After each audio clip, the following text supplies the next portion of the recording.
Hello, internet traveler.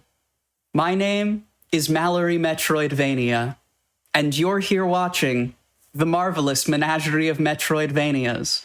What we have in store for you today is, you guessed it, Metroidvanias, the greatest genre of video game that has ever been made, and we have not one, but 2 days chock full of the exploration-y goodness that the people crave here in my menagerie. For the course of today, we begin with the most iconic Metroidvania perhaps ever to do it in the speedrunning scene in Super Metroid, followed up by some Castlevania on your phone, and continuing through a potpourri of indie Metroidvanias, Rebel Transmute, Moonlight Pulse, Crypt Custodian, a variety of small and adorable animals in truly horrid worlds, concluding our evening with UNSIGHTED and a little Metroidvania you may have heard of called Hollow Knight Silksong. It brings me so much joy to have seen the over 50 hours of submissions for this silly little menagerie that came in. It is a delight to be able to spread the word of some of my favorite speedruns. And speaking of some of my favorite speedruns, if you're tuning in and are a fan of Games Done Quick, we have so many events coming up, it's kind of silly. There is Gamescom coming up at the end of August, as well as PAX West from September 4th through the 7th. You can use gdq.gg/schedule to see the Gamescom schedule, and the PAX West schedule is dropping so soon. But for today, we must begin the menagerie with the namer of the genre, half of it. And it's particularly important to me that we start our showcase today with 2 runs that prove that truly anyone at all, can get into the greatest genre of video games in the world. So here to kick off the marvelous menagerie of Metroidvanias, please welcome to the stage, running the one and only Super Metroid, any percent KPDR, Metrol. All right, hi. You may know me for my Dread runs, but I also run this game too. So a little bit of a backstory. I played this casually when I was 13. Now I'm 18, so I love this game so much, so it's maybe we should speedrun it. So I watched Zos and was like, why he could do all that stuff? So yeah, that's what really captivated me into this game. And here's my commentator, Brand SP. Hello, it's me. Hello, GDQ gamers. I'm so excited here to be kicking off this menagerie show with Jane Metroidvania herself. This video game is Jane Metroidvania. Shout outs to Guppy and Hero, who unfortunately couldn't be here today, would have been joining me on comms. But we're gonna have a great time. I'm so excited for this. Yeah. Brad has also ran Dread. Am I correct on that? Yeah, I've run Dread. I've seen enough randos of this game, however, to pretty consistently know what's going on. And obviously, you'll see my prowess as we go into the game. Yeah, so a little bit about this route. There are 2 routes you can take for any percent, PRKD and KPDR being the 2 ones. We're going to do KPDR, my bad, because it is way safer, and you can get way more safeties and significantly easier just because we have going to have the space jump and plasma beam for something we call lower Norfair later. We're also going to have Speed Booster for Wreck Ship and Varia Suit, so that's going to make it easier. And we're going to have a lot more energy tanks in general. So that's a little bit about KPDR.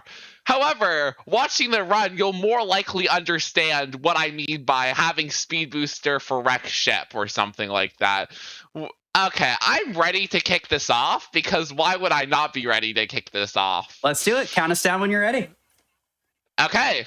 In 3, 2, 1, and go! Good All luck, right. Petrol.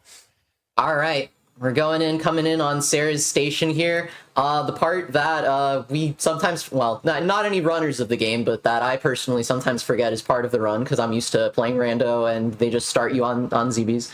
But this is a very technical section. Metroid is just trying to get through here as fast as possible. The doors do not open when shot. They just sort of like are motion detected. You know, they open in proximity. And one little trick that Metroid is doing here, you see Samus sort of doing little finger points up and down. That is arm pumping. You can click the aim up and aim down buttons in order to move Samus 1 pixel across the screen every time he does that.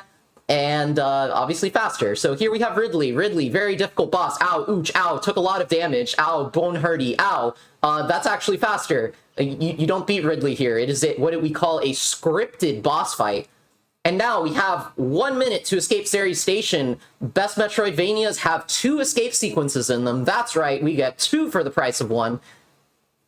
Get out of here as fast as possible. We're going to be dodging some steam vents. Very good.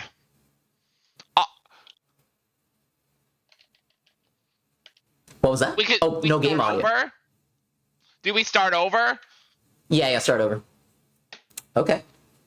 All right, we are going to hold up for 1 sec to make sure we've got the game audio. We want you to hear the iconic Super Metroid.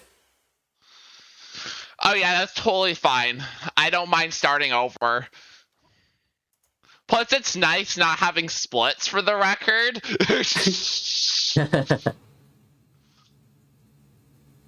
Imagine if I sub 50, that would be insane. Yeah.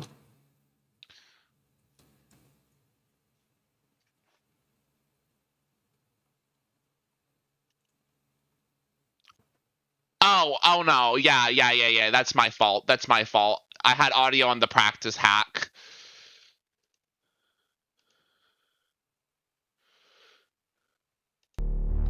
While we're waiting, I guess I'll go ahead and explain. Oh, never mind. Okay, I'll explain it when we get in. Is the timer reset? Yes. Okay. You're hearing the fun little ambient music on the stream. All right. Okay. All right. Pretend that never happened. Series blew up. So yeah.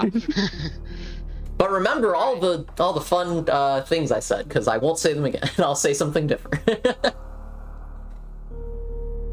All right. All right. Whenever you're ready, Cat. Yep. Okay. 3, 2, 1, go. Good luck now with sound. Did I say 2 escape sequences in the best Metroidvanias? Actually, the best Metroid games have 3 escape sequences in them. We're going for another one.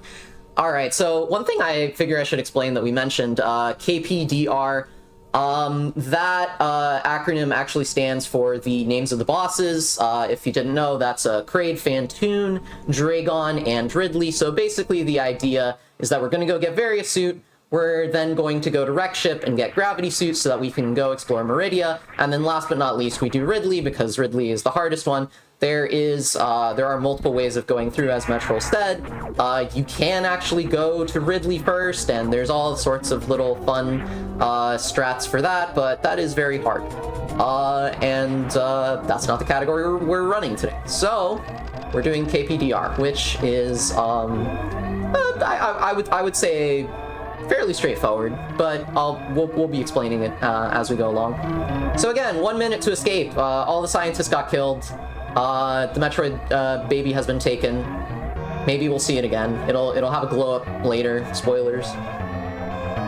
Am I correct in understanding that KPDR is the category that most people learn the game on, even if you wind up cycling into something different for like top leaderboard times? Oh. I believe so, yes.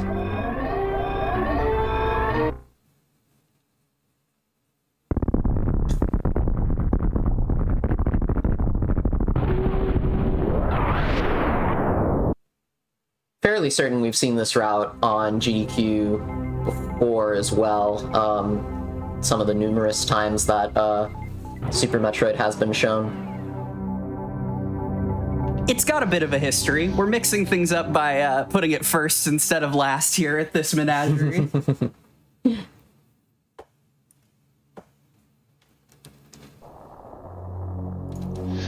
Here we are on planet Zebes, Zebes, Zebs, Zebes, however you feel like pronouncing it. This is where the Metroidvania part of the game begins.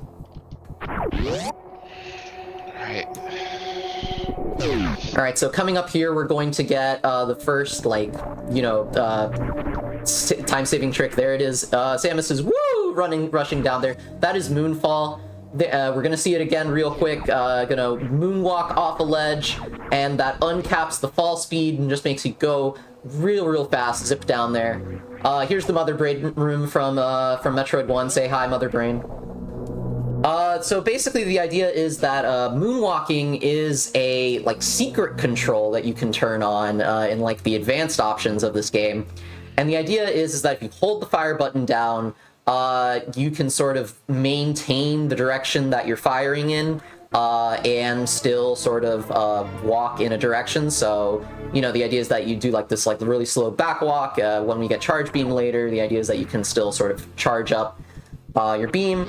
And it turns out that, you know, if you like walk off a ledge with that and input a very precise sort of setup, you will then uncap the fall speed. So we have Morph Ball. Why does not the Metroid crawl? We have missiles. That's gonna be very useful. We're not gonna get that many of these, but we're gonna get enough to be able to beat the bosses. Very specifically, Mother Brain, we are going to want enough to be able to destroy Mother Brain's tank, which is a certain number of normal missiles and a certain number of supers. I believe we're going to get 15 supers and 25 normal missiles. Am I correct, Metro? No, we're going to get 25 missiles and 10 super missiles. And now 25 missiles and 10 supers. Okay. All right, I'm going to want to focus here because this is a pretty difficult room for like a lot of people. All right.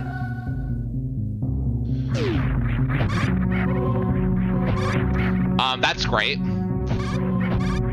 That's totally how to do that room, totally, yeah. So, yeah, I'm just gonna focus here.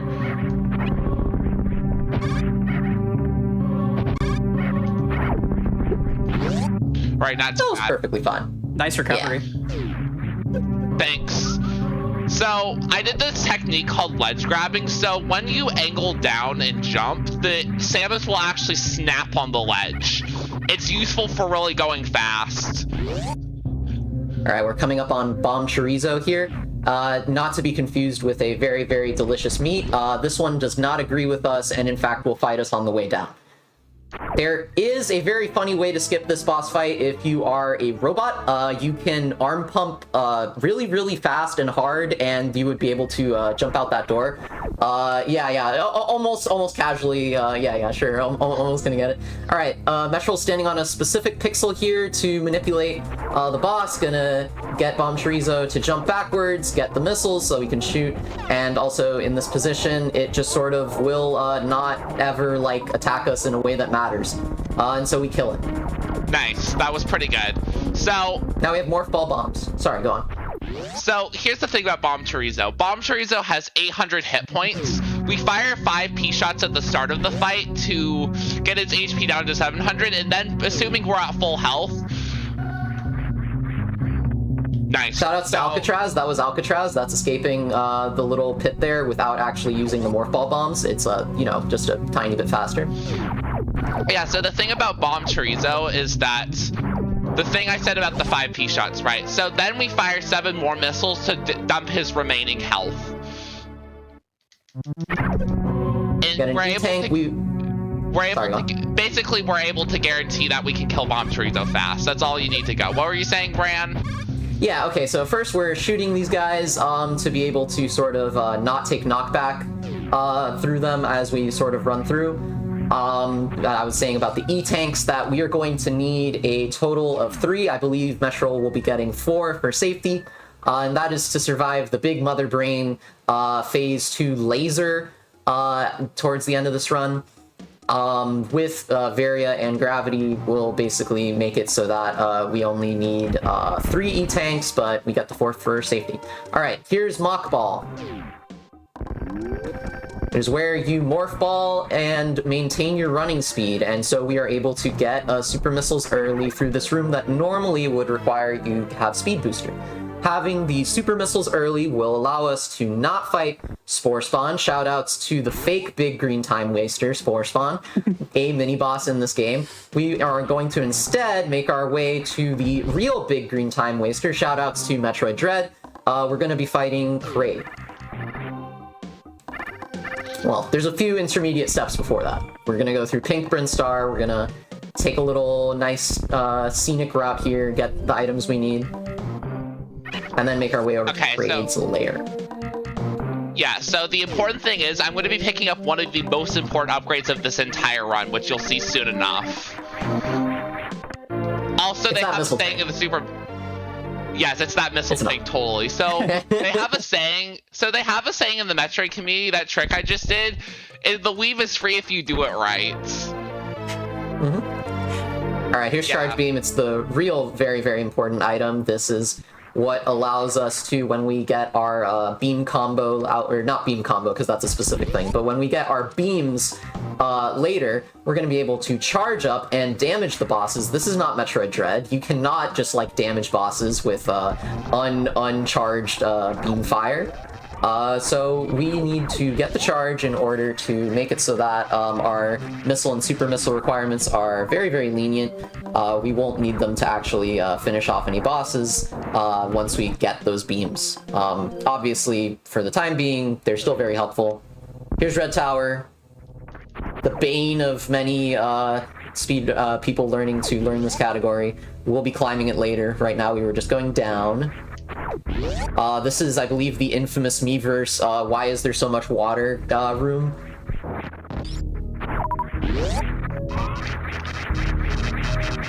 Shoutouts to Miiverse. Hey, I love the strays. Shoutouts to Miiverse. Okay. Alright, so... I think we have time here for a small little fun fact. Oh no, we're going to do this jump. Nice! First try. Very clear. Alright, we're in Kraid's lair now. Kraid is going to be coming up real quick. Blink and you miss it. But while we're here, I wanted to mention briefly a fun fact about the Samus's name, Samus Aran. So, okay, hold that thought here, because we're going to see Kraid killing these pirates. I would like to go for the Kraid quick kill if I can help it. Goodbye. I don't want to mess this up. All right. Even though this is fun a facts relatively incoming easy trick. Yeah, so... Alright. So I'm going to go into balls of reduced lag, and then I'm going to explain after, actually. Alright, yeah, we're going to try and kill Kraid quickly.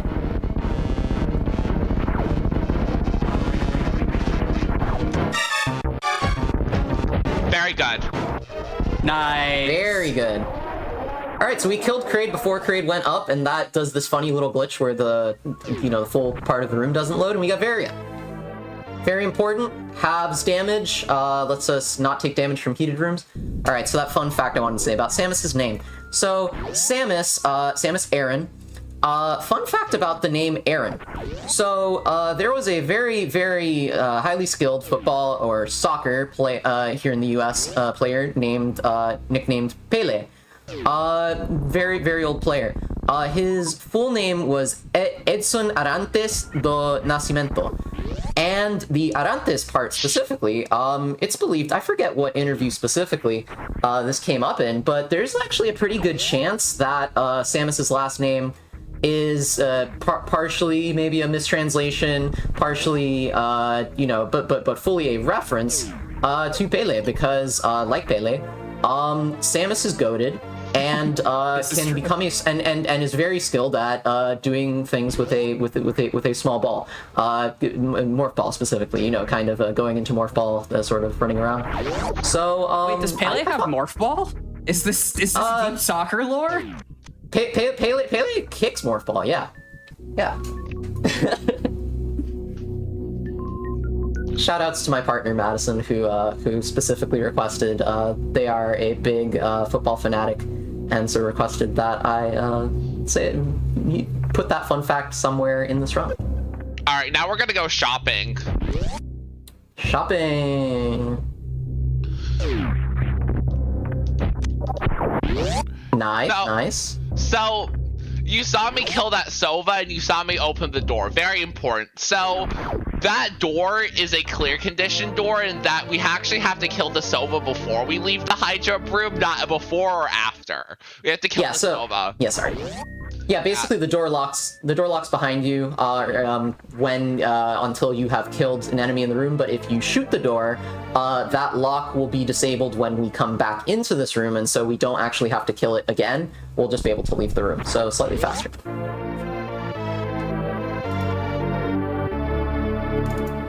My wife has DM'd me to tell me good job on the Pele fun fact, so I'm feeling pretty great. So you've earned your keep. Congrats. I've earned my keep. I'm not sleeping on the couch tonight.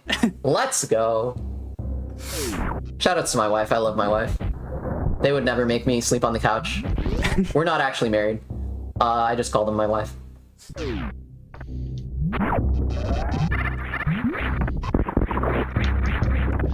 Explain why we had to kill Kraid first. To get various suit, because now we are going into heated rooms in which we would be taking a lot of damage if we did not, in fact, have the various suit. Here's Bubble Mountain. It's called Bubble Mountain because there are bubbles in it, and it's large. Shoutouts to the people who named the rooms in this game. I was gonna say, every time something like that, like one of these like bit things that we've all sort of become accustomed to as speedrunners happened, I have to remind myself that Super Metroid statistically did it first. Like, this game has just been the backbone of speedrunning for so long. All right, speaking of speed running, we're about to get the speed run item, the item that literally makes you run with speed. It's the speed booster. Prepare to go fast. And now we have to escape a bunch of lava because, like the spires say she escaped the lava trap. Yeah. Samus escaped the lava trap. Yeah. This lava, which or acid, I forget which. Shoutouts to the movie Spy Kids 3 Game Over, that whichever one this is, whether it's lava or acid, gets it wrong. That's one of the only fun facts I have about the movie Spy Kids 3 Game Over. No, I have a lot of fun facts about that movie, but that's the one relevant to Metroid. Perfect. We're going for Wave Beam here. I guess another fun fact time.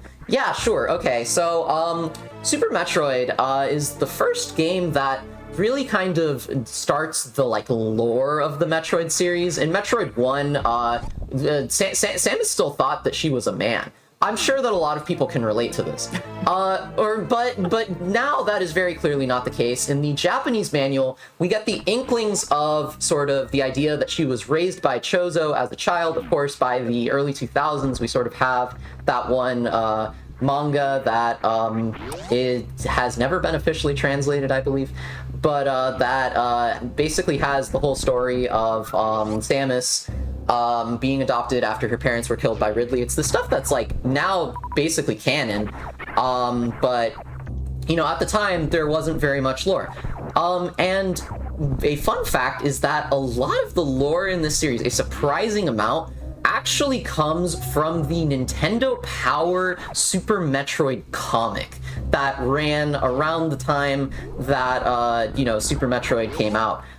It gave us gems like Adam Malkovich being the name of her commanding officer. I believe it gave us the name of Old Bird, you know, Samus's surrogate bird dad. Samus has like 3 dads, 5 dads at this point in the timeline, I think. Like 3 Chozo dads, one like actual paternal father, and the military dad. Shoutouts to women having daddy issues, I guess. But yeah, It is quietly very similar to, well, not very similar. Nothing tops Zelda timeline in terms of messed upness, but like, oh, of course. There's quietly a lot going on in the Metroid lore. There's quietly a lot going on. All right, so we are back. We're gonna be. Yep, we're back in Red Tower. We're gonna be climbing it. There is a very tricky shot that I believe is called Hero Shot that we are going to make, where basically there's a block that needs to be destroyed here. Normally we would need to get Ice Beam, but we're gonna wall jump up because we're goated, and we're gonna get through. Shout outs to that trick for being awful. I hate doing it. Okay, Bane. so okay, didn't mean to talk over you. So I just No, go ahead. We call the Hellway, and it's really bad because there's spikes and Vileplumes. Yeah, there's Vileplume, the Pokemon, which is actually in this game. Shout outs to a Pokemon. But I believe their actual name is Samus Eater, which is just a very funny name. Like, that's not a name the community came up with. That's like their official name. So we got Power Bombs. Actually wild. I did not know Yeah. that was their canon name. There's all sorts of little funny names, and because usually they're just sort of like in the game files and never really said. Dread has a lot of also very funny names, I believe, that they did go through the trouble of naming every single enemy. And you know, there's no like scan logs or anything, so it's just in the files. All right. Okay, I'm hoping we have Power Bombs. Power Bomb drops. I only got one, which is fine. So yeah. We're about to do a very important trick on a boss called an X Factor, which it requires one Power Bomb. If I fail that, I would like to have an extra Power Bomb to be able to do an extra X Factor is needed. That's not good. Hopefully, is that not hitting the missile? Missiles. So, nope. Okay, we're gonna get it on the way back. On the way back. Yeah, that's what we're gonna do. All right. Yeah, so something that we that I neglected to explain, because I think we just got very lucky with item drops earlier, is that for this portion of the run, managing your ammo is actually very important, and that's something that comes up in a lot of different categories in Super Metroid. Thankfully, because we get the beam upgrades in this run, we're not as concerned throughout the run for, you know, in like every little possible part for we need this many supers and, you know, this many missiles. There's still a few important sort of gates where we will need them. But yeah, here's Phantoon. Phantoon is RNG the boss. It can give us 3 different patterns for like each phase, fast, slow, and mid. Let's see what it does, how long it takes to open his big ol' eye. Shoutouts to biblically accurate angels. Oh, come on. This is definitely not a fast. Definitely not a mid. That is a slow. Oh, that's very bad. This is why I have an extra power bomb. Well, now it's... Shoutouts to X Factor particles totally working. Oh, and shoutouts to that health drop being in the wall. Guess I'm not doing an X Factor. Okay, this is very bad. You got this.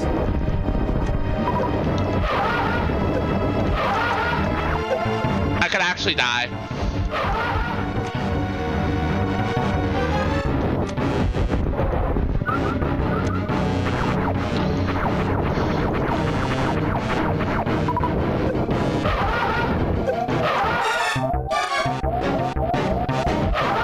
Phantoon.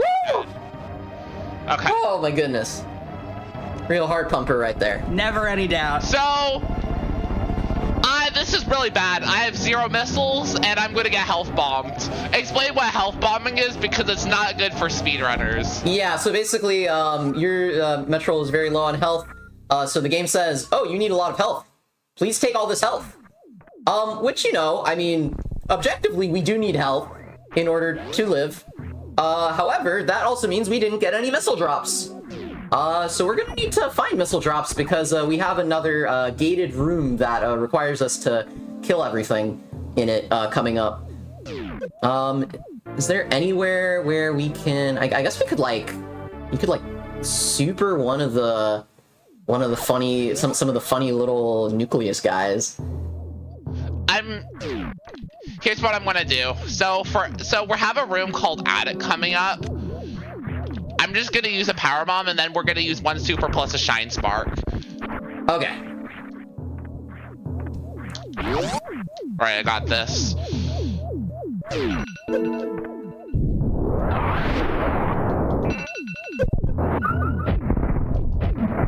I'm gonna go back. Well, there's the missile. I'm gonna. If this spark would stop getting in the way. Very nice. Okay, we got through. All right, so now we are making our way to Gravity Suit, which for some reason looks like a pair of pancakes, waffles.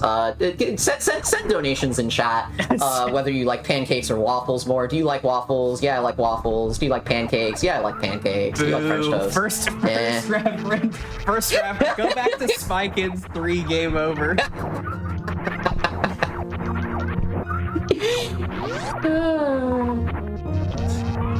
All right. Shout out to 6-7, by the way. Oh, shout outs to 6-7. Hey, 6-7. Here's bowling room. We call it that because we're gonna do bowling. There's a bunch of spikes that do a lot of damage to you. I guess one of the benefits of getting health bombed is that we had no danger of dying there. So here's a little fun thing where this Chozo is walking to the lane preparing to bowl. It never actually bowls you. I believe it does in Metroid Prime, but it's not going to do that here. It's just going to sort of walk all the way to the bottom, going to go down some invisible stairs here, and then drop us off nicely. This guy's nice. All right.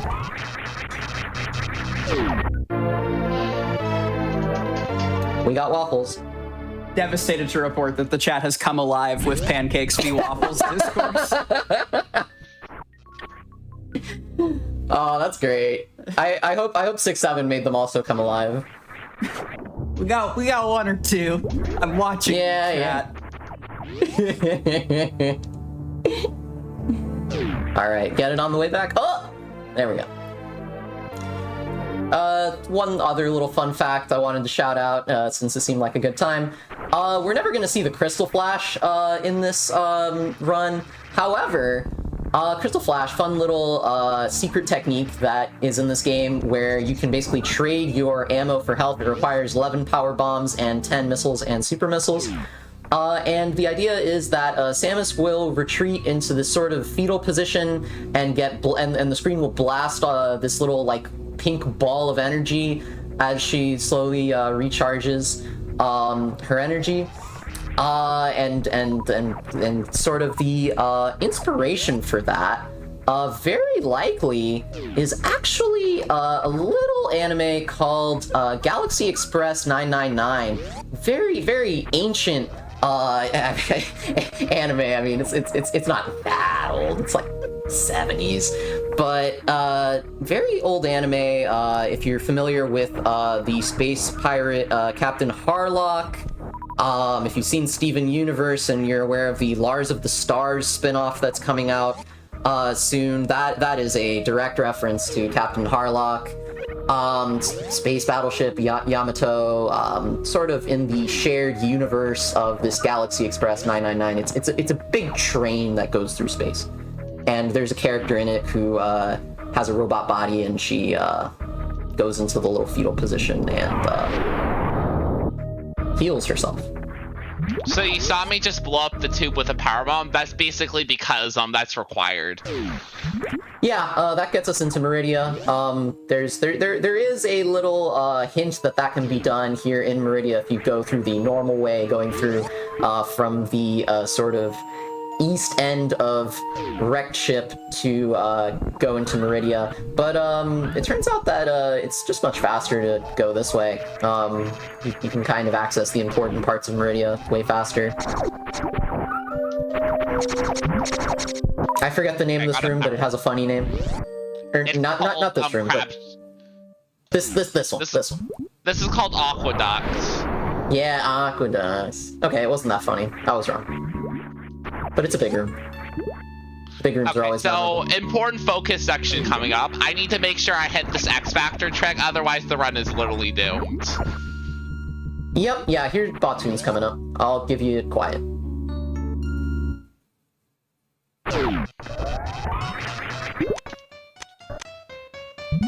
Very good.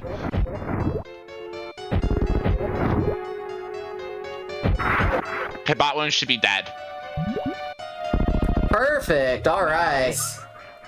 Okay, that was the... Yeah, sorry. I got a power bomb drop out of that, which is very important for the next boss coming up. Alright, here's another E-tank. Shoutouts to E. Remember to take your E. Once a week if you inject, daily if you take pills.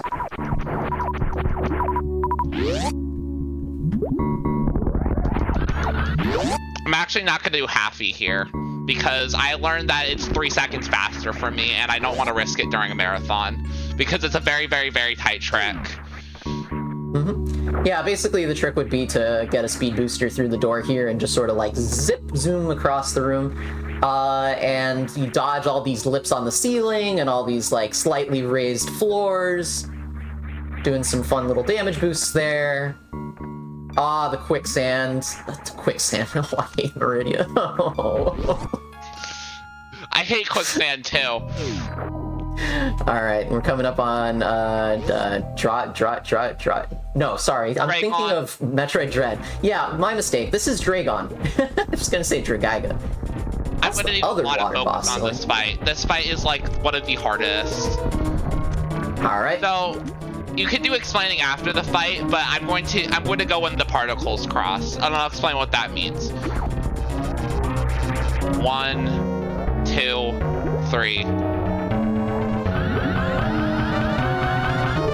Very good. I got a lot of damage in.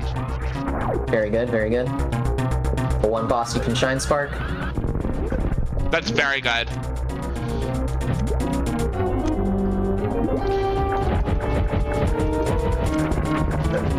I got loaded with missiles.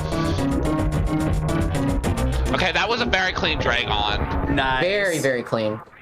Alright, so fun fact, the cute little babies whose mother you just killed, their in-game names are, I believe, I don't think they're in English, they might just be like or no, I think they are English. They spell L-O-V-E, because their mom loves them so much, and now she's dead. You killed her. Now we got the best item of the game, Space Junk, because Space Jump, so here's the thing, so... Space Jump has a particular timing in that when you space jump, you can space jump every 5 frames underwater. When on land, it's 24 frames or something like that. I almost got one of the coolest swag tricks in the entire game called Womble Jump, where you just space jump without losing speed. I did not get Womble Jump there. I tried. And I just fell down. It's important that we go for the swag strats, though. That's the rule of Metroidvanias too. Alright. So I'm taking a bit of I'm catching my breath here, because with Dragon done, that was honestly the last big thing that I was worried about. I mean, we have Ridley coming up, but you know, we're gonna have the plasma beam. I guess just little fun fact about Dragon. I mean, there's so many fun ways to kill that boss. We don't get as many options in this run, but there's like so much funny quick kills. Like, you know, there's the little Shine Spark thing that we did. There's the barbecue shrimp strat, where we get the grapple beam and those little electrical like outlet things that were firing missiles. If we get grabbed by Dragon and then grapple beam into that, it sort of does like a like you know, like the Joker in the Tim Burton Batman movie when he like shakes someone's hand, and it just like fries her. It fries you too a bit, but like slower as long as you have health. And so you just sort of like kill her really fast. And I've always found it very funny. And then there's also, if you happen to get Plasma Beam first, which you would only ever do in a randomizer, you can do a funny trick with the X-Ray Beam that we don't get because it's basically just for finding items, but does have some like niche applications for very, very weird glitches. You can basically do the Mega Man 1 elect beam strategy of like sort of like rapidly pause. It's essentially pausing and unpausing the game, but instead of pausing, we are using the X-ray over and over to basically make sure that the plasma beam does like new damage on every frame that it's overlapped with the boss. Somehow they knew enough to be able to keep that from happening with Ridley. I guess they didn't bother with Dragon, or with there's at least one other, or with Fantoon for that matter, because there's no real way that you should ever be able to have a plasma beam before fighting those guys. But, you know, in funny situations like randomizers, it is possible, and you can kill those guys really easily with that. Alright, so now we're headed towards Lower Norfair with some of the best music in Super Metroid. Shoutouts to the Metroid, to the Metroid. Shoutouts to the music in this game. You know, everyone has a favorite track in this. Right. Yeah. I like to explain ammo management before Lower Norfair. So here's the thing. Go for it. So you want like 4 super missiles before going to plasma beam, because you need to open the super missile door to go down toilet. Shoutouts to toilets. Shoutouts to me missing airball there.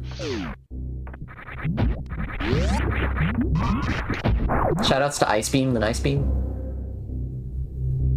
But yeah, everyone has their favorite music in here. I am like blanking on what I usually consider my favorite track right now. But there's the theme of Samus, you know, there's Pink Burn Star. Oh, Ridley's theme, that's the one, yeah. I love Ridley's theme, which in here was just sort of a like secondary boss theme.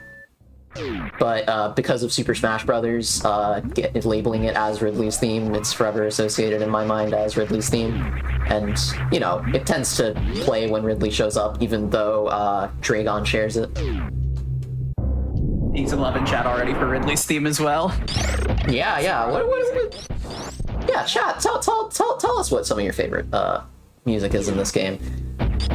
It's got a great score. So, to get to Lower Norfair, we're going to use this thing called Southern Route. This is Southern Route, where we do swag strat. I missed the jump there, which is sad. So I have 1 super missile, which is kind of dangerous, because if I miss on the next section, if I miss in Lower Norfair, it's really bad. I did not mean to take that energy recharge there, but 7 HP, I suppose. Alright, got some good speed for the jump here. The momentum carries with the space jump. Sorry, go on.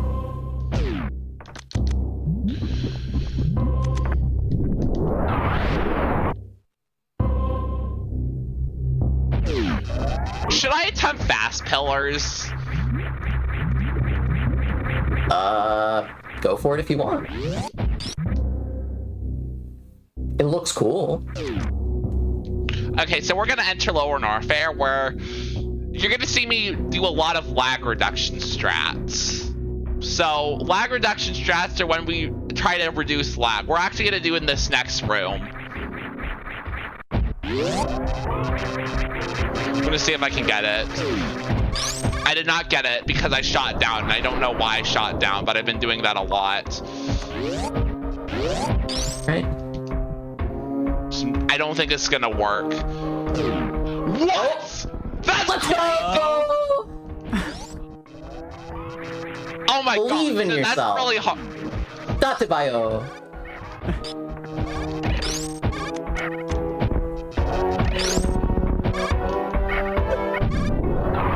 So I just fluked that room. Yeah, they call this room worst room in the game. Pretty self-explanatory name. We have items to make it less bad, but it is in fact still bad.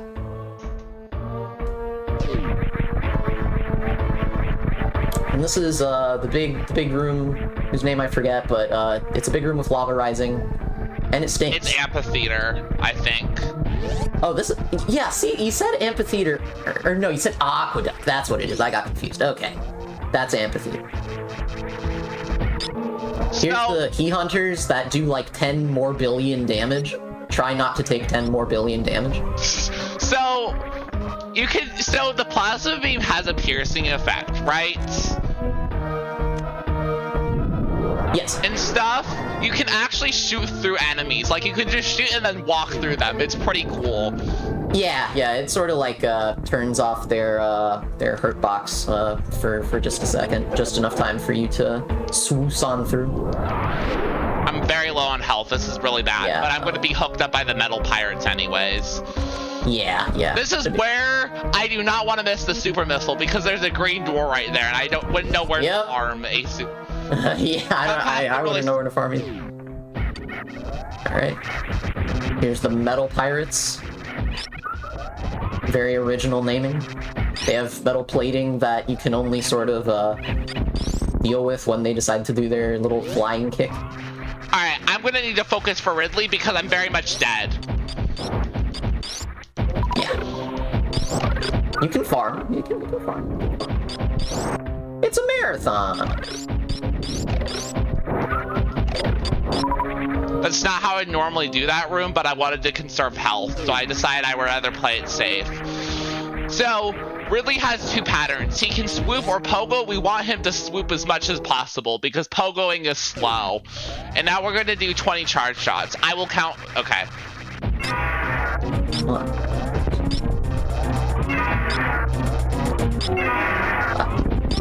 6, 7, 8.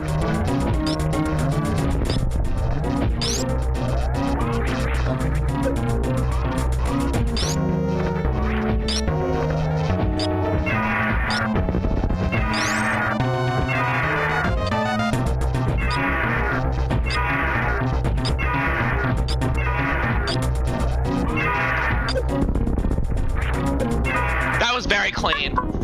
Nicely done. Very nice. I want to... Yeah, once... Sorry, go on. I'm actually going to pick up the Ridley E-Tank. Go for it. Just remember to damage yourself down extra. Yeah, I will. I don't normally do this, but it's a marathon, so I wanted to play it extra safe. Seems very reasonable going into the final stretch of this game. I normally do 4 energy tanks. If I'm doing a PB attempt, I would skip the Ridley tank. Shout out to Daltona Dale. So a little fun fact about myself playing through this game. So I have a terminal illness that is known as I collect everything in Metroidvanias always. It's very bad.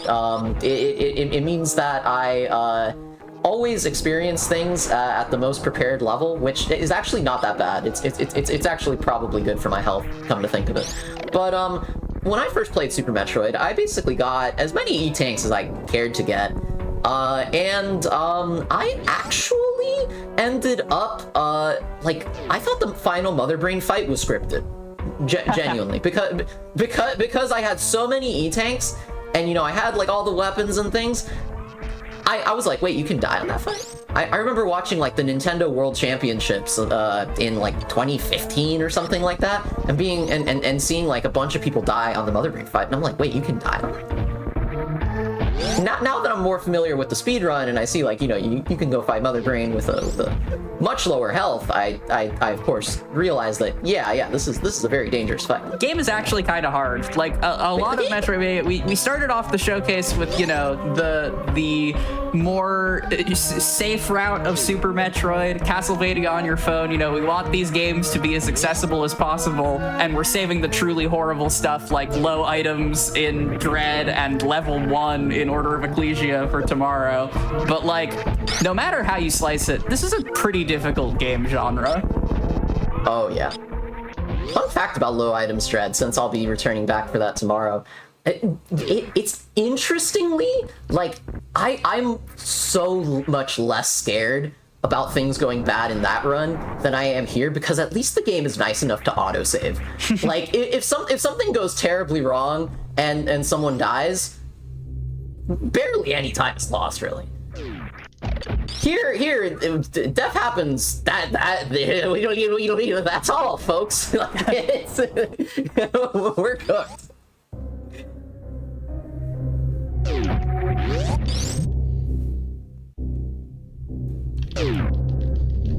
Now that we killed all 4 bosses, we're going to go to G4, which we call the Golden 4. Yep, it's basically a big old statue that has all the bosses that we killed. We went in correct order. We went KDPR. KPDR, I'm sorry. I was gonna say. Yep.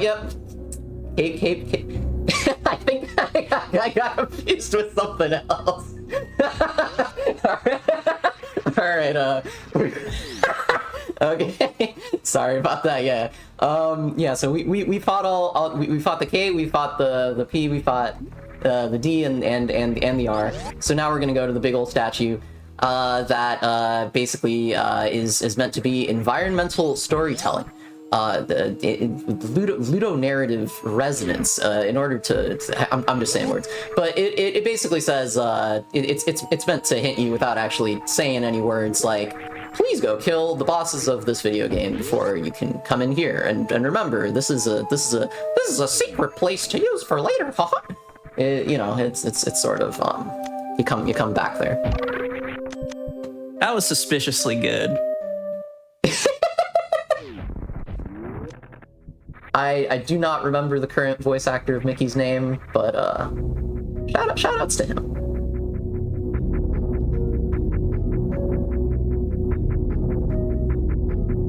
We got a brief moment to Google this. Let's see.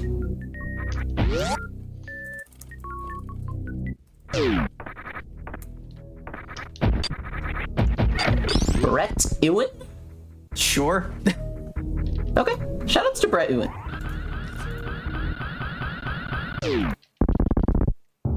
Say hi to the ship.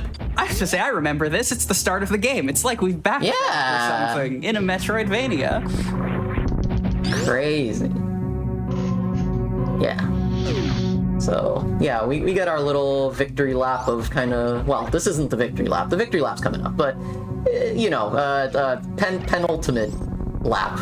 Kind of going through here with all our items and going, ha ha ha, look at all these funny areas that gave us trouble before, ha ha ha.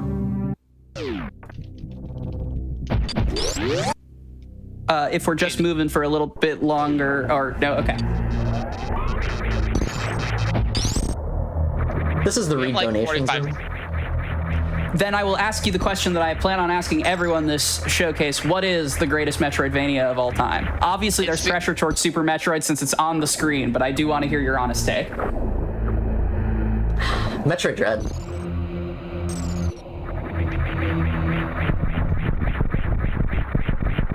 Donkey Kong 64. Okay, hold. No, Metroid, in your opinion, what's the greatest Metroidvania of all time? It's Super Metroid. All right.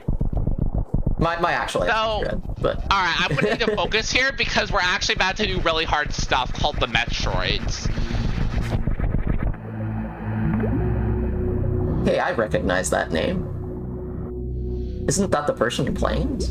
Alright, serious time. I'm gonna need to actually focus because this strat about to be really hard. Good luck. Good luck. We need to kill all the Metroids here. I'm gonna do a jump to normalize my position.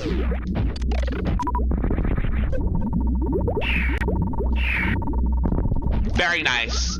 That's very hard. Nice. Nice.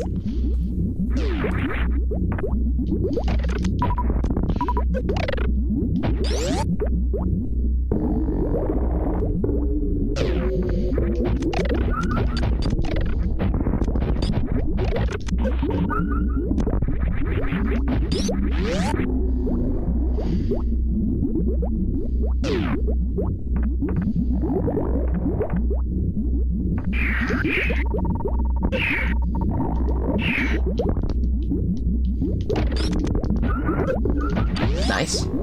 This is why you don't do 2010 ever, because look at my ammo count. So for Mother Brain, Mother Brain 1 has a total of 3600 HP. That means you need 15 missiles, 7 super missiles. You need 3 missiles, you need 3 supers to break open the door. Here's the baby. Isn't he wonderful? I love our giant parasitic son so much. They grow up so fast. They grow up so fast. You saw me face right. That is to save 40 frames, because otherwise she'll get up longer.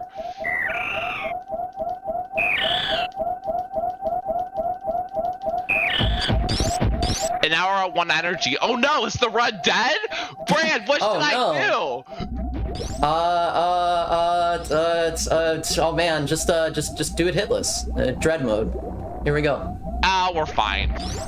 Yeah, we're completely fine. In fact, everyone who plays the video game has been in this exact position, unless you're just really goated and somehow found out how to do baby skip on your own, your first time playing the game and then never touched it again, like, you know. Alright. We're coming up on a trick called Zeb Skip, which is, you may be wondering, hey, wait a second. 25 missiles is nowhere near enough to break all the Zebs and the Mother Brain tank. I've played NES Metroid. I know that that's the whole reason you get missiles. It turns out that after the first one, if you just like somehow clip past it, the rest of them don't spawn. So, you know, we can just use all our missiles instead on breaking the tank.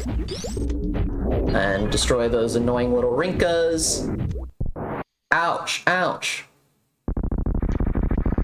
Flashing lights. There's gonna be a lot of these in this fight, actually, come to think of it. The OG My flashing controller's lights glitching.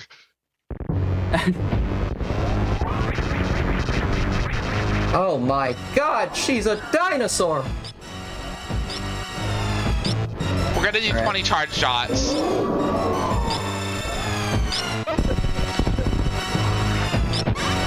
One fun little community fact is that for some reason, the community decided to name all of Mother Brain's attacks after like food.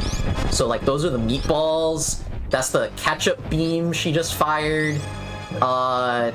I think she shoots onion rings. Okay, yeah, we're damaging down to within 3 E-tanks here because this super huge laser. And now I got it, my super laser redacted. You know, it hits you with that. It does exactly like 3 E-tanks of energy, and if you are not like basically at like within the last like 100 of your health, Mother Brain will continue damaging you and could just decide to kill you when you are completely incapacitated like this. Anyway, here's the baby. Shoutouts to the baby. We love the baby. I feel like I played Torian close to gold. I have a feeling. I have no way to know because I don't have my splits up right now, but I feel like I just played a very good Torian. I think you did too. Alright, so, sorry, go on. What? I'm guessing that was close to gold, but I'm gonna retime it later. Let's go. So, like all like all babysitters, when they decide to take care of your kids, your children do the right thing and drain all the life out of them. But it's fine because you know you're used to your child, and your child fills you with love and energy. And then this is the thing labeled I don't know, I'm just thinking of that meme with the soldier and like the knives like coming in and the labels, and it's like my problems and like your problems, and then the me, I'm protecting you, that one like irony poisoned meme that just like sort of became funny now. Thank you for the audio only description of an image meme. It's of an image, yeah. It's the blue sky caption to the image. Yeah. No, I'm with you. Anyway, we appear to be rainbow now. Yeah, we're rainbow. We like do like a rock'em sock'em robot fight with Mother Brain. We win because we have the power of love and anime on our side. With her dying breath, she says, this island is gonna blow up in exactly 3 minutes. You gotta get out of here. That's not how I planned to do that room. I planned to do a normalized setup, but oh well. Alright, now we're going to escape the exploding planet. Yeah, fun fact, you can Shine Spark here to save a lot of time. We're doing our little fun victory lap. We're getting the you get best music. Chat's asking if you're gonna save the animals. Heck no! They shall die! That is the official position of the marvelous menagerie of Metroidvanias. Go fast, save frames. It's okay. I off screen. I'm actually running the game, and, I have my save at Mother Brain, and very nice. And I'm actually saving the animals off screen to offset the balance.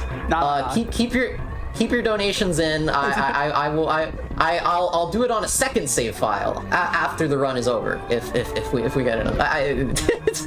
Anyway, we're getting out of here.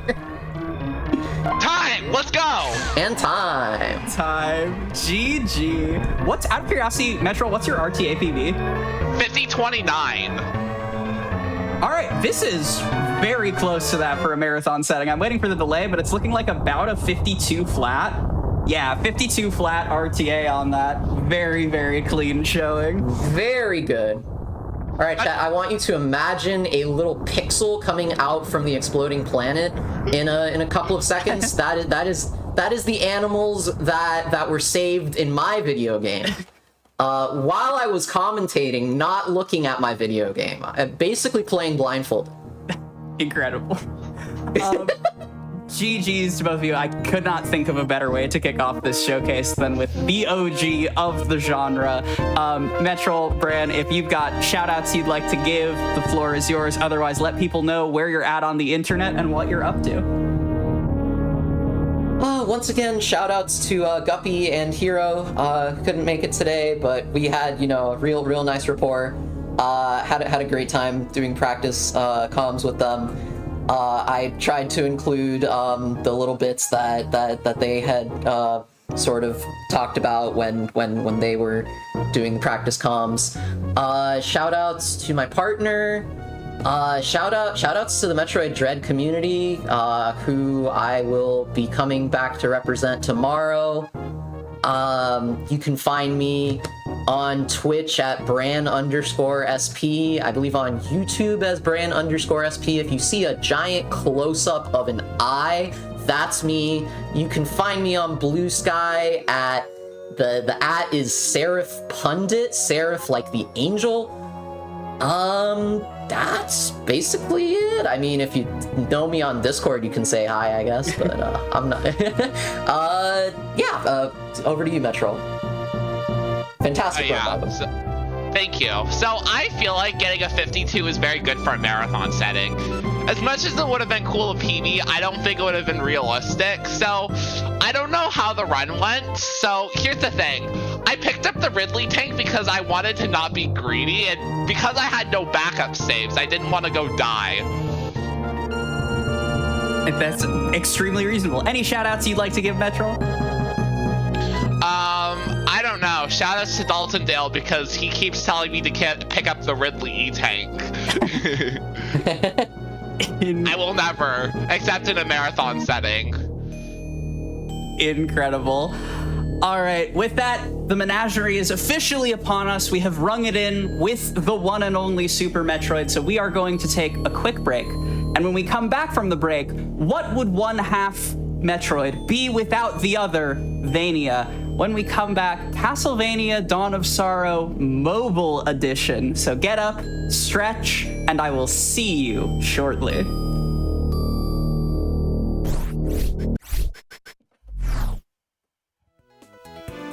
Hello again, Internet Traveler. My name is Mallory Metroidvania, and you are still watching the marvelous Menagerie of Metroidvanias. Here, at the beginning of day one of our two-day Metroidvania showcase, it would be remiss of me to not set the scene with a Metroid and lack a Vania. And in the tradition of starting off our showcase with categories that you, yes, you, the viewer, can pick up and get into and learn to appreciate the greatest genre of video game ever made, I can think of no better way, creative way to approach that puzzle than a Metroidvania that sits on your gosh darn phone. So please join me in welcoming to the stage, running Castlevania Dawn of Sorrow Mobile Edition, 2 spaces SG. Yeah, hello everyone. I'm Two Spaces or Two Spaces SG, and this is Castlevania Dawn of Sorrow on the Java cell phones. So, like the sort of old cell phones from the 2000s and early 2010s. And I'm gonna be playing it, of course, on the real hardware. How, like, what else would you expect? And I'm gonna be joined by someone on commentary. That's gonna be Tiny Team 78. Please introduce yourself. Hello there, folks. My name is Tiny Tim 78. It's an absolute pleasure to be here with the fantastic Two Spaces. We have a fantastic mobile in your hand run of Castlevania Dawn of Sorrow. Looking forward to this. It's going to be absolutely brilliant. Yeah, Tiny Tim is not someone who knows this version extremely well, but I'm sure it's. I'm sure we'll like manage to. I'm sure we'll manage basically. I don't actually know the DS version of the game. I've never really played it, but I have finished runs of the mobile version for sure. So, is there anything left or not really? I don't think there is. Yeah, you can give us a countdown when you're ready. So yeah, time will start when I press yes on this dialogue. So 3, 2, 1, go. Good luck. Good luck. Thank you. So this game starts in the original DS version. I think it starts like in some scene of the game that takes place before the events of the main game, but in this version it takes place right before the events of the main game because of limitations of the hardware. We see the villain of the game, who is called Celia, and she summons this monster and then this enemy, and then tells us that she will be back.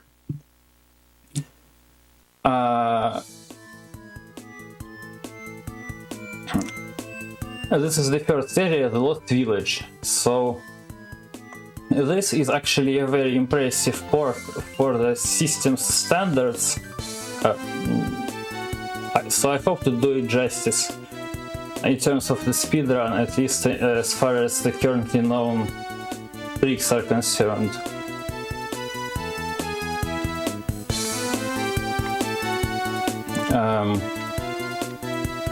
Would you like me to talk about the different versions a little bit? Sure. Besides obviously the DS version on the phone, the different versions. Different versions, yes. So, as Two Spaces was saying, this is the J2ME mobile phone version. We're currently playing this on an actual Nokia N82 mobile phone, which was originally released in 2007. And there was lots of different. J2ME is a very interesting platform because there was a lot of different phones and companies, and they're all different. And the cheap ones, expensive ones, big variety. And the J2ME support on each phone was not always the same.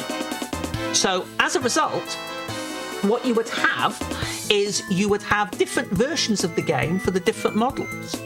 And I believe there are about approximately 4 versions of this game for J2ME. And the one that we're playing here is what they call the high-end version, which is designed to be for the more better phones, basically. I think that's correct, isn't it? There are like 60 versions of this game or something, but they can, for the purpose of the speedruns, they can be divided into like 4 groups of versions or something. Because they are not equal in terms of content. We've got first boss here. Yeah. Just a few jumps and swipes there, avoiding the swords. Anyone familiar with the DS version will definitely see considerable differences between this and the DS version. Again, as Two Spaces has said, unfortunately neither of us are amazingly familiar with the DS version. But this version is its own unique thing. Yeah. And again, quality-wise, it's amazing. I mean, think about the platform. This was literally, you could see Two Spaces actually using the phone keypad to do the symbol there. You actually have to use the phone keypad for that. Unlike on the DS, where you do the touch screen movement on the touch screen. Yeah, you need to use the magic seal. You use it to defeat bosses and also to get into certain boss rooms. And normally you would use the touchscreen on the DS version, but on this version, when that comes up, it gives you the pattern, and then Two Spaces has to press the actual numbered buttons on the keypad in the right order to get the pattern. So I think that's fascinating. I think that's really, really good. We're gonna now go to the Wizardry Lab. If I do it correctly. We're gonna go to the Wizardry Lab, but first I will try to show a somewhat useless glitch. It's kinda useful, but not really. Yes, so now as you can see, you can walk during the text box if you open the menu at the same time as the text box comes up. The fact that the mobile version has like text storage is nonsense. I from my perspective, right, I had never heard of the mobile version of this game until you submitted it to Spaces, and so other than checking out the submission, I am approaching this from someone who knows almost nothing about this, especially the speedrunning perspective, and like seeing that level of glitch in here is hysterical. Unfortunately, that's like one of the few tricks in the game that I know of, at least. Otherwise, I don't know of a lot of glitches. Maybe someone hopefully will discover something somewhere at some point, but I don't know. That particular glitch, unfortunately, doesn't really have any major effect on the speedrun. It actually lags things, so it doesn't really have any particular. It looks cool. It's good to see. We've got our bad guys here. We're having a little bad guys conference. Those who are interested in the story. You can't really read anything. I mean, you kinda can if I mash slowly, but I will try my best to mash fast. This game has double mashing, actually. More than that technically, but I mashed both of the center keys of the phone, and you can mash faster like that. So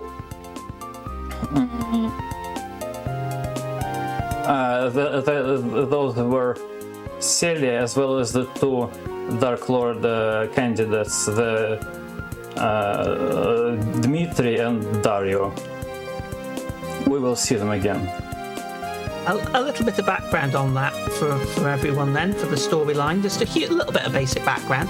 Because you're playing Soma Cruz, who is our reincarnation of Dracula here, and he can consume souls as one of his main powers, and you'll be seeing Two Spaces actually taking souls from enemies and using these as power-ups later on during the game. And the whole storyline behind this game is that Soma defeated Dracula previously, and basically, we thought Dracula was gone, but this cult, led by Celia, have decided they want to get Dracula back. They want to resurrect Dracula by killing Soma and destroy Dracula's soul. And Dmitry and Dario are both, as Two Spaces says, what's called the Dark Lord's candidates. These are people that were born on the same day that Dracula was destroyed. And they can potentially take over as Dracula if Soma gets killed.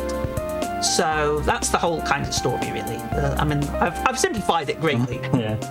That's the main gist. As befits the mobile version of the game, we simplify things. True. It's very much cut down. Chat is saying that even despite the crunchy mobile sound chip, the Castlevania OST still slaps even in this form. The music is great in this version as well.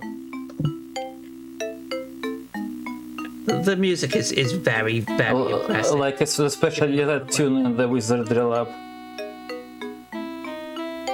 Actually, let's save, because it may seem excessive, but sometimes I just fail in the most random places, to be honest, and I don't want to start over from the beginning of the game, because I didn't save, forgot to save by accident.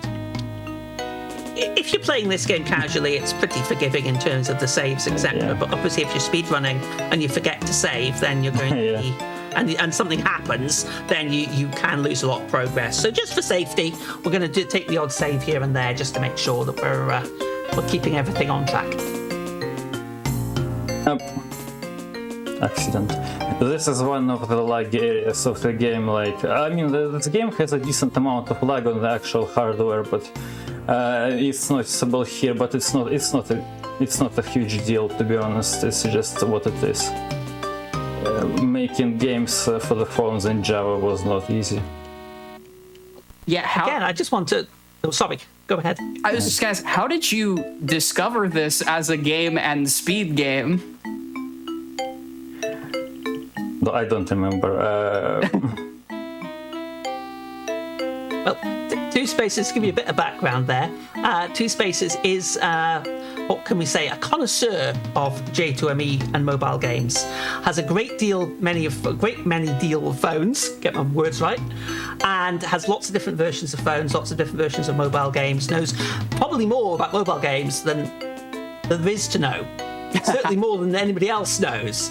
And is fascinated by mobile games and has always done a lot with them. And I mean, I've seen so many interesting versions of really obscure mobile games that nobody knew existed, thanks to Two Spaces. So, they're a bit of a speciality. In this specific case, I've done like several speedruns of various Java phone games, and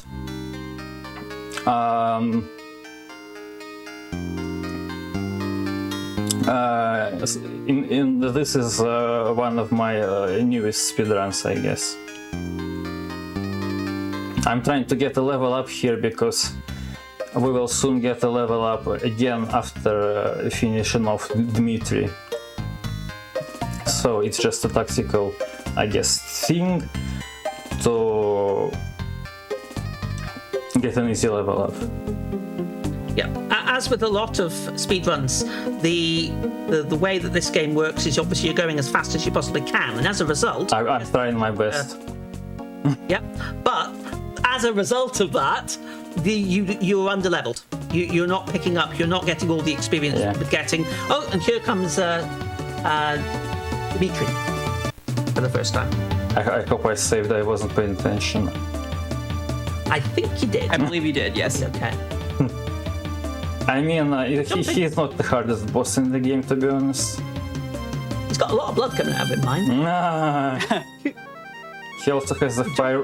He also has the fireball that hits like a truck. Yeah, the fireball is bigger than a size of him. It's quite impressive. Now, you probably won't see it, but just as a heads up, for later on when we fight Dmitri again, you'll see, as Two Spaces mashes through the dialogue, you'll see the little cutscene dialogue coming up. Keep an eye on the portrait of Dmitri when we see him again. I wasn't paying attention at the health, somehow. No worries. I don't even know how that happened. No, don't worry. You get to beat up on Dmitri a second time. And I'm sure he deserves it. There we go. And you didn't save, so you're good. Whatever. Not a huge... No.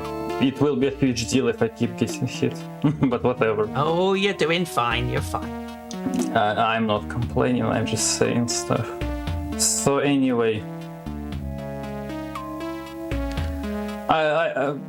I think in that previous attempt I didn't even get hit by his fireballs. I don't know how come I lost so much health. I genuinely wasn't paying attention.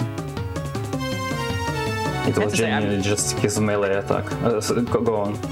I'm amazed at how much depth there still is to the backgrounds of everything. Like it is still so much the Castlevania aesthetic, even on a phone.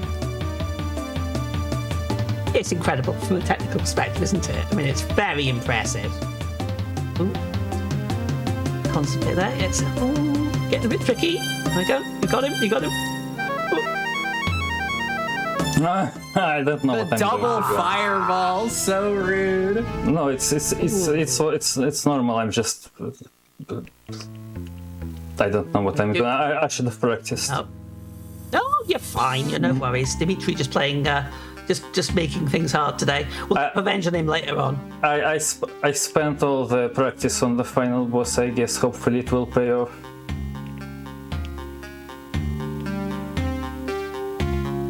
And again, just to emphasize this, I'm sure everybody's heard us say it, but Two Spaces is playing the game on the actual mobile phone, pressing the mobile phone keypad buttons to create all the actions, to do all the things here, to jump the fireballs and hit Dimitri, etc. And I mean, I've done like Sonic Unleashed on the Java on the phone, so that game is arguably more difficult, even though it's shorter. Shoutouts to Broken Hyperlink, by the way. Sonic Unleashed.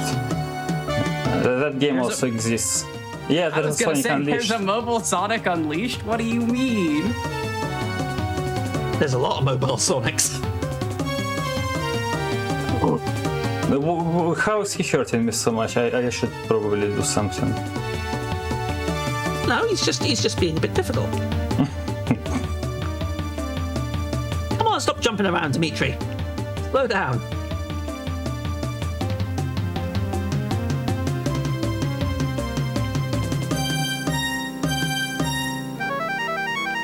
I did see Two Spaces doing a bit of practice earlier, and he definitely didn't give as much trouble the last time, but that's how it always seems to work, isn't it? Never mind. I'll answer that again if you don't mind, Mallory. We have what does high end mean? High end means this is a specifically high end version for high end phones. Yeah. Versions, there was the low end and there was the high end, and there's different sort of sizes. But yeah, sorry, Two Spaces, carry on. Yeah, like there's the low end version which takes 2 minutes to beat. Someone else did the speedrun of it in less than 2 minutes.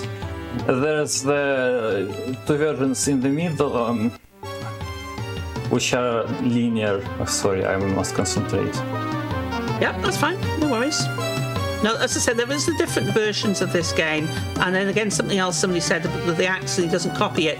There are considerable differences between this and the DS version. Unfortunately, I'm not familiar enough with the DS version to know all the exact differences, but it's something that Mallory was saying earlier on. It's amazing to see how much of this game, the DS version, is made into a little mobile phone, and how much quality of the graphics and how much the actual game is in there. This game's quite a reasonable size. It's cut down, but not massively cut down. Okay, fireball in again. Yep, just see if we can get him. Why is this different to the original OST? That's primarily down to the hardware limitations on the phone. This boss theme is hilarious because it's overused everywhere in this version. You hear it everywhere. Spoilers, unfortunately. The final boss uses this theme as well. Yeah. Which is a bit of a shame. Okay, let's go. You got it? There goes Dimitri. I mean, you also have to enter the seal, but it's trivial, more or less. There he goes. Well done. Nicely done. Not nicely, but usually I don't have nearly as much trouble with him. I don't know what I was doing this time, but whatever. Okay, so next up we get the double jump, like in this hallway right here. Well, I mean, usually I also don't commentate my own run. That's the thing. Yeah. So we're just picking up, as I said earlier. This is the double jump, and now we can do something like this Sonic front flip. I love how it specifies you don't actually have to equip the double jump, you just can. I don't know if that's true in the original version of Dawn of Sorrow or not, but it's amusing. The movement abilities are very, very, very useful in most games in this genre, especially in this one. You'll get the double jump, you'll get a few others, you'll get the sort of climbing to the ceiling, clinging to the ceiling later on. But no, it's again, I every time I see this, every time I watch it and listen to it. Okay, I need to be careful. What hit you there? Hitboxes, please. There's something. It was maybe the plants, but Yeah, the plants are sometimes hard to see. Okay, so with not great health, we go to the demon guest house. now I have a note about the demon guest house. There's something important in here, I think. Yeah, we'll get to it. It's in it's one of the hallways. First we also get this like I forgot what it's called. Chainmail. It's a defensive item.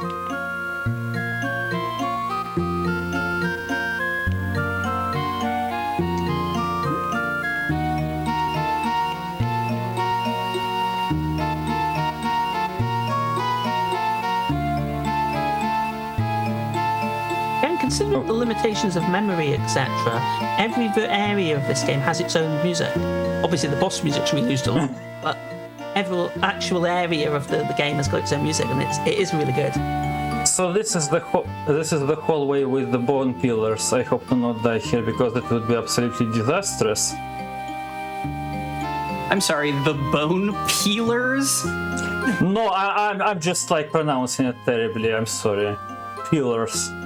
Oh, okay. Yeah, but because you could convince me that that's what those fireball shooting enemies were called, and that sounds horrifying in that delightfully Castlevania sort of way. Sorry. looking for a soul from the bone peelers. Okay. Here. Alongside the heart pickup. No, where did I last save? It was. Can I just quit?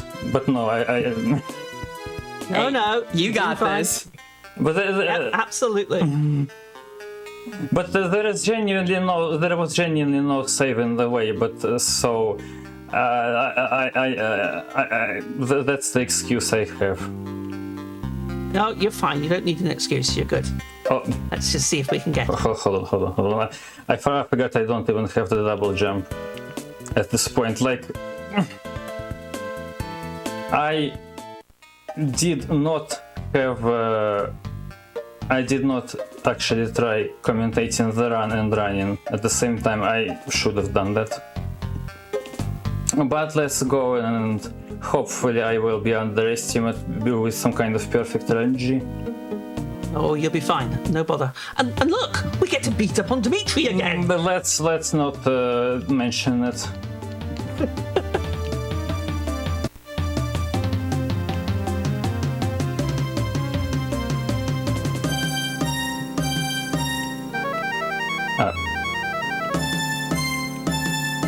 I don't know why I keep missing hits. You jump. You don't manage it. You're jumping in. You go. Oh. Those big fireballs do an awful lot of damage, though. True. Don't want to get hit by those. Yeah, I saw their capacity to like double or even triple hit you, which is rude, but also eminently believable for mobile game. Okay. Nice. Oh.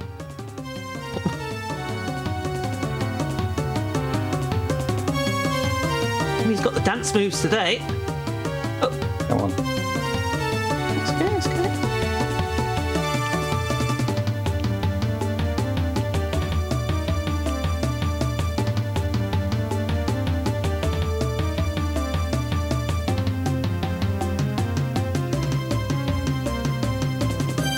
Okay.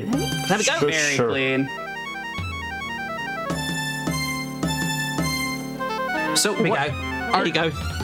are you inputting like directional inputs for Not really. It's like the seals, or are they just like specific keys on the keypad? It's keys on the keypad that correspond to the location of the light the location of like where will that light go. Makes sense. I don't know how to explain it. Somehow explained it to Tiny Team earlier, but I don't know what was the explanation. I don't remember. If you look at when you see it again, when it comes up, you'll see the sort of magic seal, which is what that is, and each of the points around the corners have got a number on them. I think they've got 1, 2, 3, 7, 8, 9, and they're referring to the number keys on the keypad. So you would press 1, 7, 9, whatever the order was for each seal to follow the pattern. Because originally that would have been done on the DS version using a stylus. Okay, so here is where I like lost a lot of health mainly. So let's try to be safe. Actually, skeletons and plants get a good. Yeah, that like algae is vicious. Question. This is okay, but the LG also did like phones at that time. Yeah.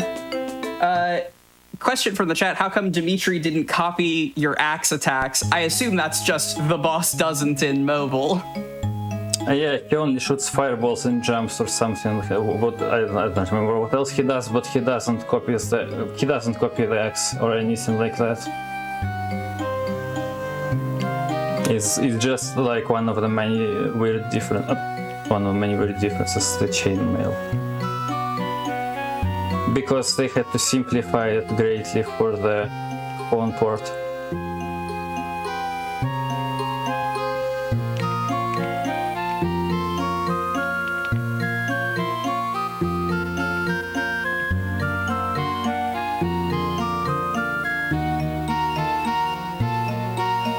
Yeah, and the assessment of if I squint, I believe this is a GBA game. I think that's pretty fair. We can convince one person to pick up an old Nokia phone and give this nonsense a go. It will have been a successful day at the Menagerie. Okay, so bone pillar. I will try to be cautious this time. That usually doesn't even happen to me. I just like level up here or something. I don't know.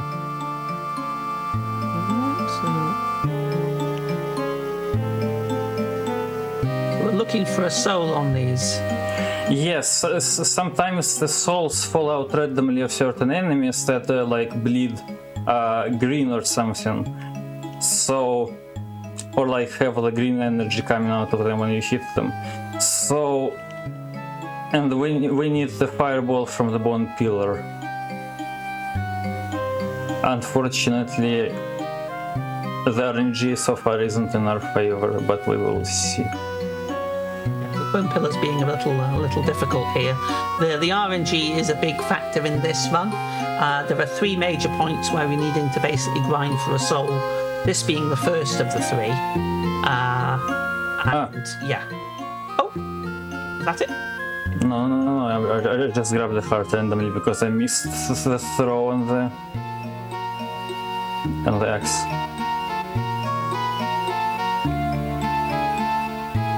Okay, whatever.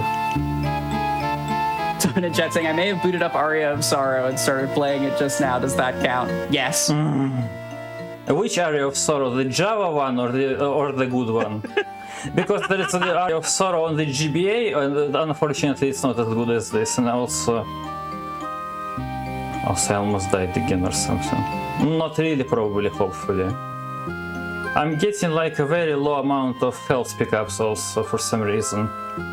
There are health pickups in this game, I just haven't yet gotten almost a single one. You know what I meant. Now the RNG, especially drops and bone pillars, both being a little recalcitrant at the moment, but we'll get there. I will just not risk it with this one because there's an enemy.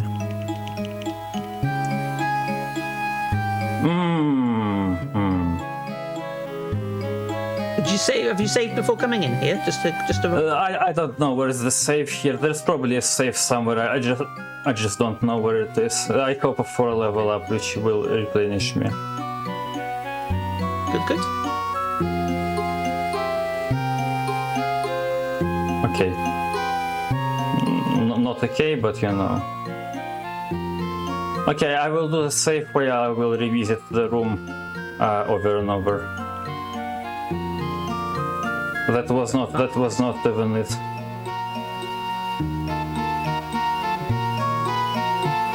There will be a point later on when we come up to a specific enemy that we need a soul from, basically to make the final boss beatable with the level that we're going to be, and that unfortunately can be really uncomfortable in terms of RNG. It can take time. I'm giving up. I'm not giving up yet, but I'm just like freaking hopeless. I don't know what I'm doing like wrong.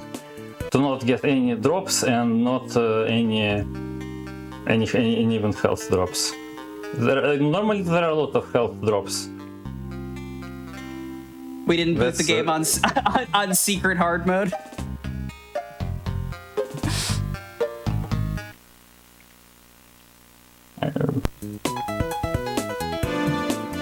You're doing fine. No, I'm not doing fine. I just hope to not disappoint everyone on this. I'm probably gonna go overestimate, but I just hope to. I just hope to like. I don't know what I'm hoping to do.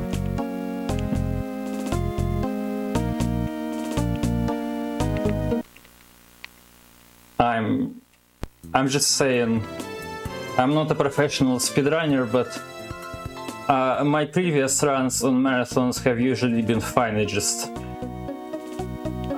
don't know what I was thinking submitting this difficult game, but I'm gonna try.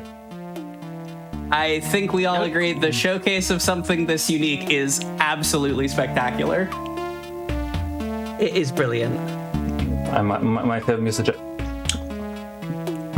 misjudged the difficulty of this when submitting, but I will try my best. Yeah, that's all you can do. I do want to ask you though, Mallory, if it's okay.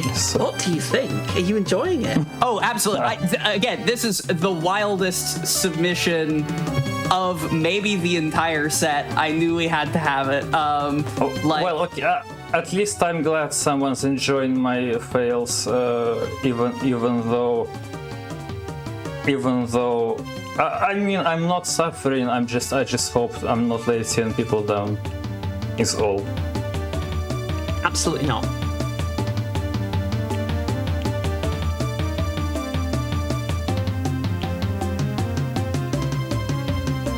I certainly couldn't speedrun a game on a phone.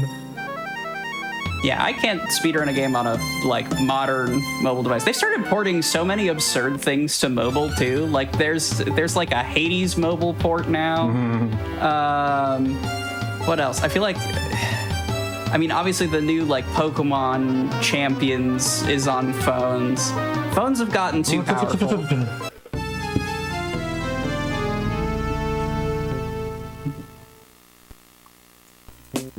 I don't know.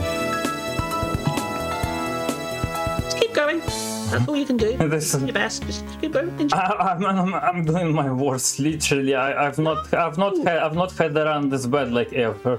Not that I ran this game much. It doesn't matter as long as you're doing what you're doing your best and you're having fun with it. Everybody's enjoying watching it, I'm sure. I'm not sure, but also I'm not even that nervous. When I ran Sonic Unleashed on another marathon, I don't remember if it was Sonic Unleashed with broken hyperlink on commentary, or if it was a Dizzy game with you on commentary. I like the Dizzy on the home computers. I pretty much just had like a nervous sort of breakdown and didn't know what to say. Right now it's not that, but instead I'm just fading the game. Game is being a little rude to you for sure with these drops. It's being incredibly rude. But again, unfortunately, RNG at this genre. And skill. No, you've got plenty of skill. Let's give Dimitri a good hiding again here.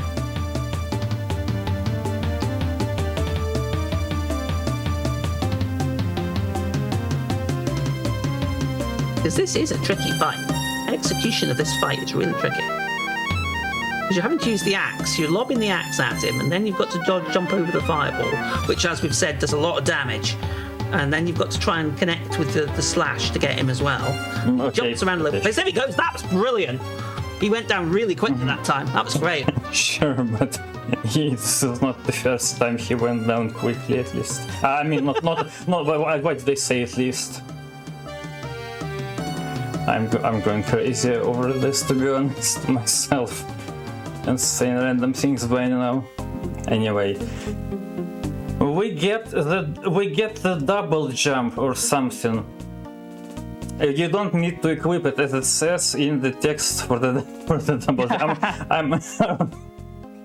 I might as well show the text box glitch on the double jump, even though there is no use for the text box glitch.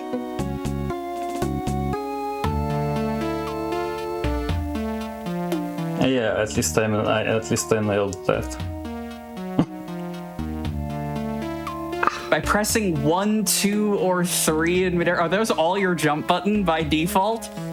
Yeah, 2 is a straight jump, like neutral jump, and 1 and 3 are directional jumps, like sort of macros. God. That's nonsense. I love it.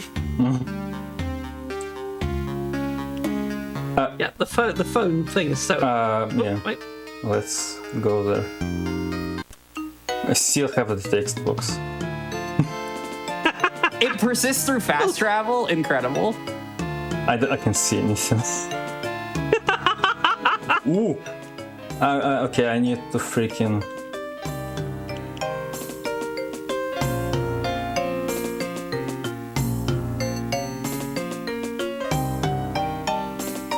Okay. Heading back towards bone pillars again now.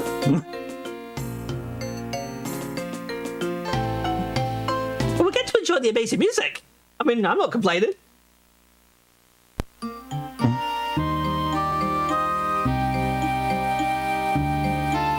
Something.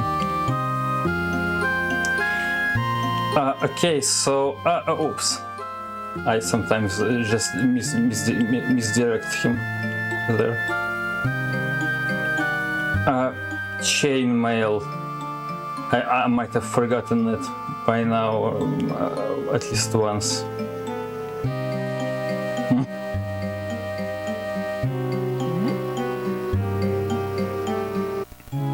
Really do love the variety of enemy sprites in this game as well. They do reuse some of them, recolor some of them. But again, taking into account the limitations, it's really impressive. I mean, yeah, that's also a hallmark of like the Castlevania franchise as a whole, I think. It's just there's like a different enemy type every 3 rooms. I don't know how they do it from an original design perspective, much less on the mobile version. If you had asked me coming into this, like what one Okay. Is there a save? Oh my god, there was a save there. Hey! I am in fact stupid. Not at all. We are saved. I thought there was like a castle map or something. That all could have been avoided, but okay. No, we're good. Let's keep going. And now we get the blessed RNG, surely. Soul in one. Yeah, come on, bone pillars. Let's get some souls out. And you're right next to the save point as well now. So just have to basically keep beating up on these until they relinquish their soul, which is very Castlevania-ish.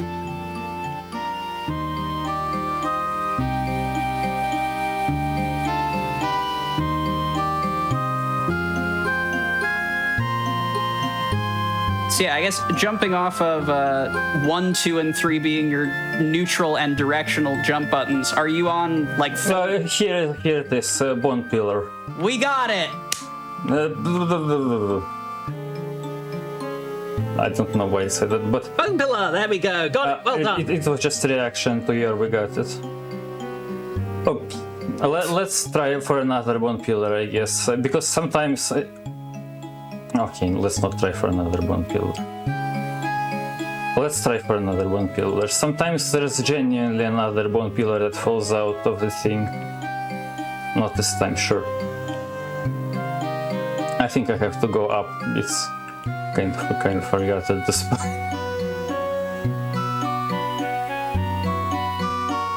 So in terms of like general controls for mobile phone, are you all numpad then? So like, God, I'm trying to remember the ordinary layout. Like just left to right movement. There are some people who prefer speedrunning J2ME on like both numpad and the sort of D-pad with the center key, but I can't really do that, to be honest. I'm bad at managing multiple controls. I just use only the numpad, to be honest. And to explain the controls further, you can slide with 7 and 9 and crouch with 8. I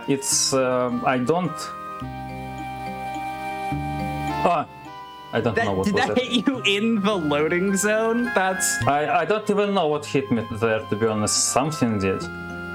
Maybe not. But anyway, there is no boss there, there's just a cutscene.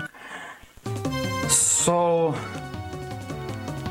sliding is not faster than walking in this game. I hope to return to like regular speedrun and do it at least until some point where I run out of time, but I don't know if I should expect it with this sort of disaster. But anyway, so it's I don't think there's anything faster than walking in this game. There's like you can crouch slide. It's almost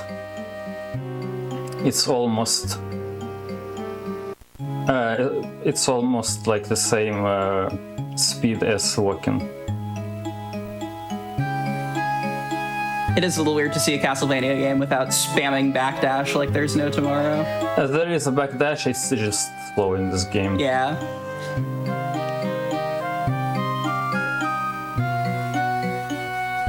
Alright, where do we even go right now? Here, I think.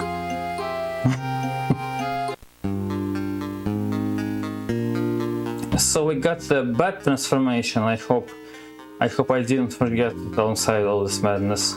Amongst all this madness. The bat doesn't allow you to turn into the bat everywhere. Rather, it allows you to turn into the bat on specified locations like this one. Oh, so it's a key in this game. That's really cool. Yeah, exactly. This area, which is a pretty good area, has... But, I mean, I like the music in this area more than anything. Also, here you meet Julius Belmont. You have to...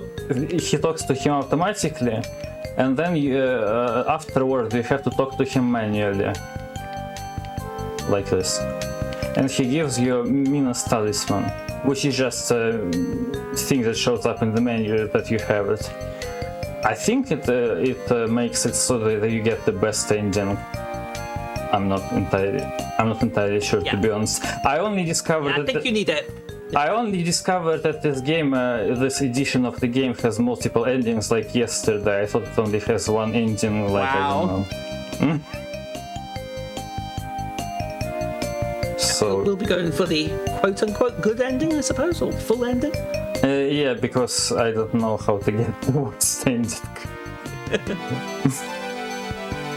I guess The best reason there is. maybe you don't get the talisman from Julius or something, and you get the bad ending. As far there are probably just two endings, depending on whether or not you get the talisman, but I am not sure in this version. I get spear just for a short amount of time. I will use it.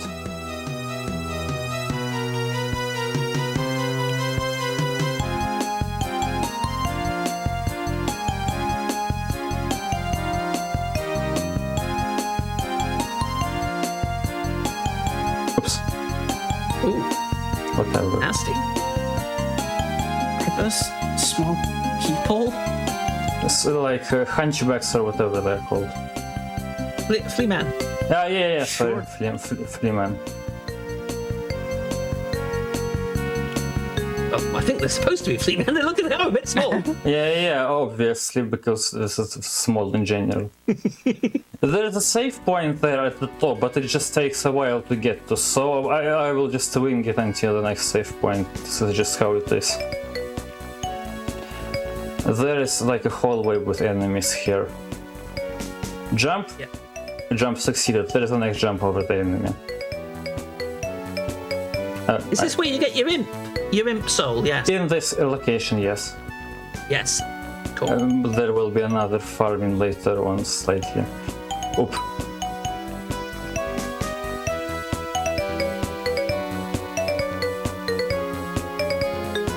Lovely ooze sprites. All the sprites in this, all the enemy sprites are really, really good. There's more flea man up the top there. Okay, this is like a negative health bonus, so of course I don't think I got like any health good health pickups until now. So of course the first one I get is like a negative one. Maybe I'm wrong though.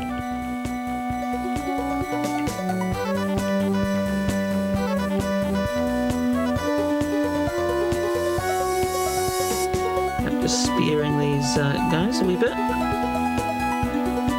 And we get the long sword, not the big sword that we will get in later, but the long sword. Spoiler, by the way. A really big, nice big choppy sword later on. Okay, and I think this is gonna be the save, thankfully. Hey, lovely. We like a good save. Can you like tell me when I'm gonna be going over estimate inevitably? Yeah, I will check in with you when we're about 5-10 minutes out and get a sense of how close you are to the ending, and we'll make a decision then.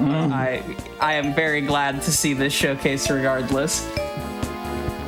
Yeah, I'm sorry that it didn't go nearly as well as I have been hoping to. So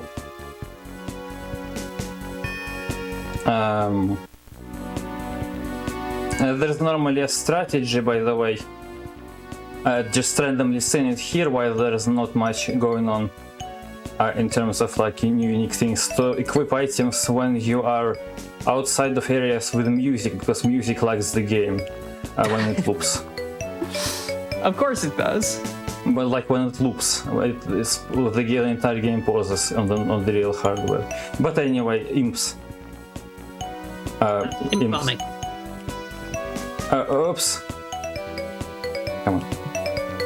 Okay, good. Level up, but not yet. It's No soul. soul, yeah. But This is the second one of the farms that I was mentioning earlier. But oops. Okay, no biggie. Also, I see all of that is basically like an actual key and not like a glorified key. So this is what I will be doing for a while until I get the soul. All right, Just chat. gonna sit here. RNG Spirit Bomb for 2 spaces here. While we have to farm this soul, I will let Oh my everyone. god. I will let Zero in chat or something, I don't know. Oh, okay, never mind. No zero in chat. Oh. Never mind. It's free and easy. Imp soul. Game said sometimes you're allowed to get things. I said zero in chat previously until I said never mind, because you press zero in order to shoot the fireball of the bone pillar. And zero is like pretty out of the way on the phone actually, but I don't think they had much of a choice there. Yeah, there aren't like that many buttons. and trying to use your slides under the spikes and stuff like that. That's Yeah. I took it slowly, unfortunately, but like it's precise. Okay, jumps. Nailed both of the enemy jumps. Those are nice, like, time saves. The pinnacle. okay. We're getting there.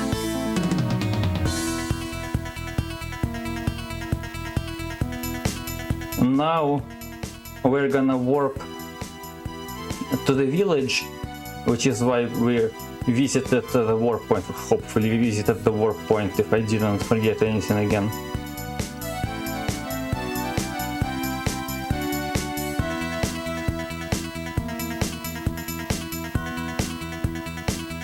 Yeah, those jumps are a lot harder than they look, because what you're doing with those is you're just literally pressing the top two keys, top left and top right, to jump. They Can't control the jump or anything. they are not the hardest, and you actually the jumps are not committed in this game like they are in classic Castlevania, but there are some difficult things about this game,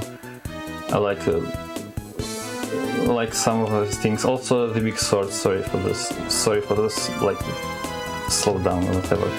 You'll see it in a bit. We've now got the big sword. It has a name I just don't know how to pronounce, so I just call it the big sword. Big sword gets the job done. I should have saved, I think, in the freaking... I think there is a save in the pinnacle. Somewhere around here, if not there. There it is. Good stuff. Doing fine. Getting there. Getting there now. All the bad RNG is... Oh, we've still got the one grind to do. We've still got the grind. And this grind is the one that I mean, it's going to be in a while, and I don't even know if I'm going to get to it, but you know.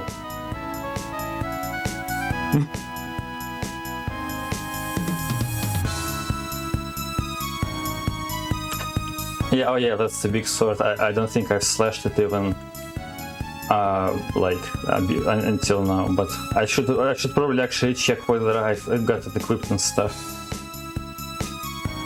before the boss. Someone saying, the big sword. Well, the game is done. Not quite. No. Not if I get hit, but the next boss is not extremely difficult with the sword that I just got. Yeah, this is Dario next, isn't it, I think? Yes. Or more accurately, his monster form, Aguni. Yes. Here he goes. He gets to Hulk out a little bit. There he goes. Oh!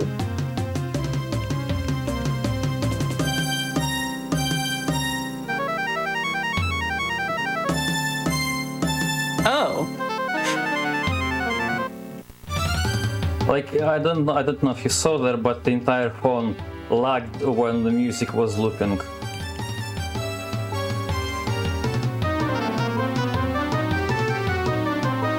Oops.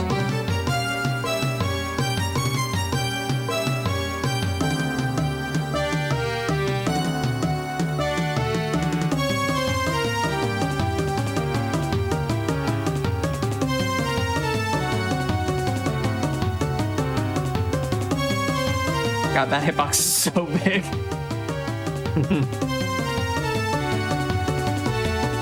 It's quite an impressive beastie. He's taking up a big chunk of the screen. Look at him. That is also very Okay, let's go. nice. Well done. Good stuff. You see the numbers there, look. 1, 2, 3 along the top, 7, 8, 9 along the bottom. So that's the ones you press to get the sequence. Yeah, they correspond to the location of the numbers on the pad. And this is fine, yeah, we don't get the sphere, like the orb, the thing, I forgot what it's called, but we get it in a bit. Because he walks automatically, we get... he walked automatically to the right.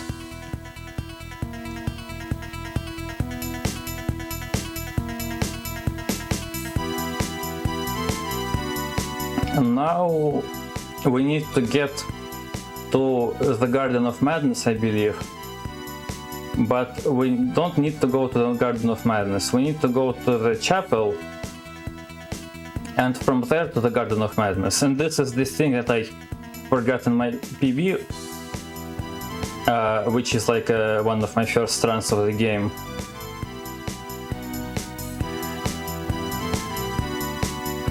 Because it's not the most straightforward thing to learn in the route.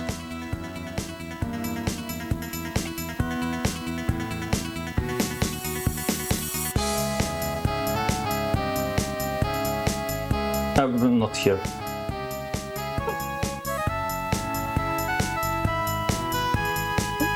Yep, quick save. Or save. Save is good. Yes, save is good.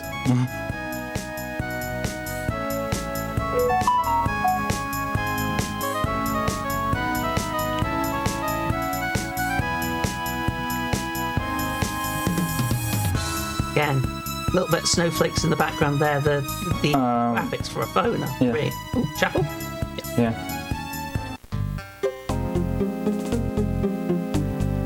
Look at the backgrounds. Yeah, this is nonsense. Forget if you squint your eyes, it looks like a GBA game. If you squint your eyes, it just looks like a Castlevania game. I'm not a Castlevania. My deepest, darkest shame is that I have always been more Metroid affinity than Castlevania affinity. And it's menageries like this one that hope to fix this about me. I don't You even embrace your Mania side. I don't even Exactly. play. I don't even play a lot of Castlevanias, to be honest. I don't play a lot of Metroidvanias, to be honest. I do play some classic Castlevanias sometimes, just casually. Well, then I think if we're not immediately nice giant slug. If we're not immediately stressed out, what is the greatest Metroidvania of all time?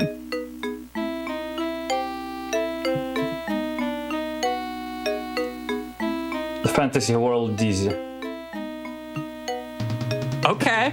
Okay. Not sure that counts, but we had this argument before, so That was a joke. Fantasy World Dizzy is not a Metroidvania. Maybe it is. Yeah, you'd be who knows? surprised. You'd be surprised. We'll talk about this more later in the showcase, I believe. But some of the submissions I got. Dizzy? Or what? I guess. Some of the submissions I got, the lore of the Menagerie is that there was a spot you could fill out to argue for why your game should be justified as a Metroidvania. And someone did submit Night at the Museum Battle of the Smithsonian, the video game, and essentially was like, hear me out. On what platform? That's an excellent question. There is a Java Night at the Museum Battle of the Smithsonian.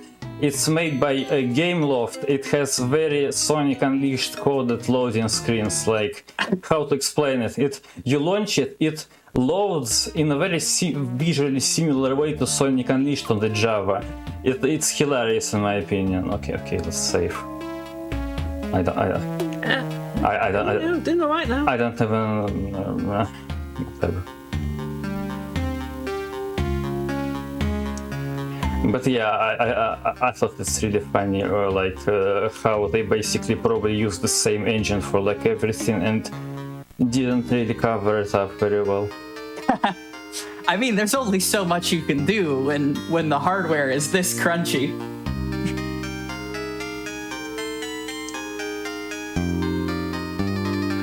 What I find fascinating, slight tangent here. As I say, this game came out 2007, I think, this version. Maybe a bit later than that. And I think it was 2009, I believe, the specific version. Yeah, cool. I mean, and this game, right, which came out quite a long time ago, is infinitely better in terms of graphics than the stuff that I play. But the Java phone games are kind of, in concept, they are similar to the old console games, like if you think about it. Or console and computer games, like retro games in general. But makes some fine. sense, yeah. And this is the area that I'm very familiar with because I'm familiar with the grind in this section. What we're gonna do? This is the amazing part of my PB. I spent like 20 minutes in this in my PB.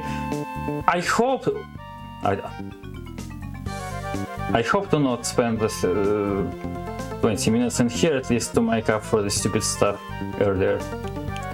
Okay, I'm doing stupid stuff. So we got the infinite jump like slightly earlier. What did you want to say? Yeah, just to say that this as I say, this grind here is quite a thing. And in the PV video, the one that I watched, I love those snails, those slugs, they're brilliant. This one was nice. Yeah, this one was very, very unpleasant. But the bone pillars were very nasty earlier on, so I'm hoping RNG will balance out and this one will be nice and generous. A sense of balance in the universe makes some sense. No. Indeed. Two Spaces is like, nah, the universe is cruel. I will take the position of belief.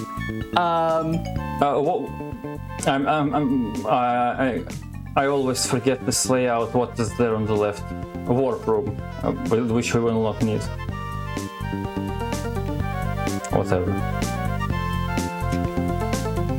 So while we move here, Tiny Tim, what is the greatest Metroidvania of all time? Well, very good question. It's not a genre I had an awful lot of experience with, but in the past year, I've been playing quite a bit of them on my stream, and I've actually completed Super Metroid for the first time. So I'm going to say Super Metroid. Now, I've also played a little bit of Castlevania Symphony of the Night, and I am planning to go back and play that and finish it. So I finished Super Metroid on stream with the help of some amazing runners from the Super Metroid community, and then I want to go back and do Symphony of the Night on stream as well and finish it. So I'm becoming a convert to the genre, shall we say? Ideal.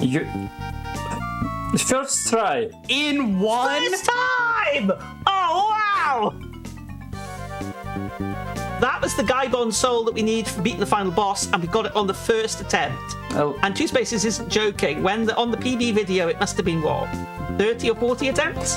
But off camera, I have gotten it on the first go as well, but like once. But so this isn't unheard of. But funny that it happened here after all the fails as well. This is where the game can crash. When you enter the death fight.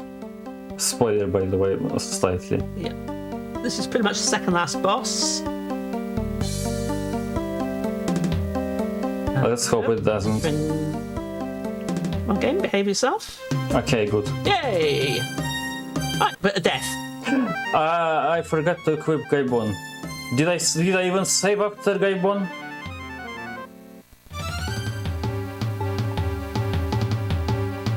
We'll find out, I guess. And there's Gaibon with his demonic glory. Very much what you use to beat both this boss and the final boss. Because again, as I mentioned earlier, we're very much under-leveled where the game would expect you to be if you were sort of playing it through sort of normally.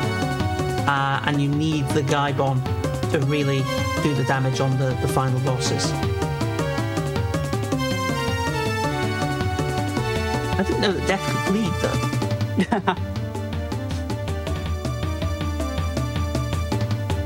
Seems a bit odd.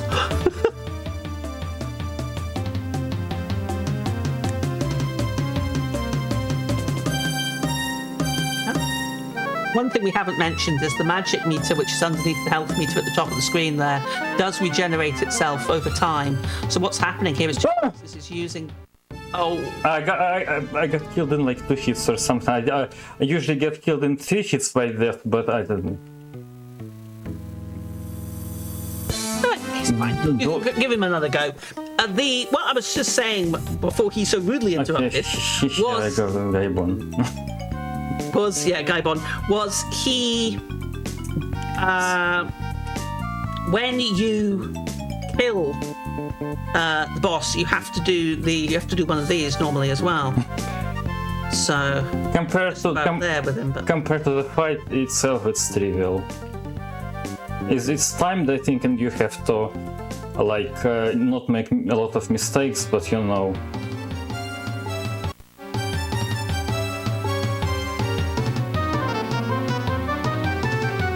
yeah, no. So Gaibon. So what's happened there is you've used Gaibon, you've exhausted all your magic, and now you're waiting for Gaibon for the magic to recharge enough to unleash Gaibon again. I should have practiced more than just the final boss. Well, that was evident quite a while ago, but you know. Why am I at level 10 anyway? I usually am at like twice more, almost. I imagine not having to farm for Gaibon for 30 or 40 attempts, maybe that influencing the is level. True. That will make a big difference, actually. Yes.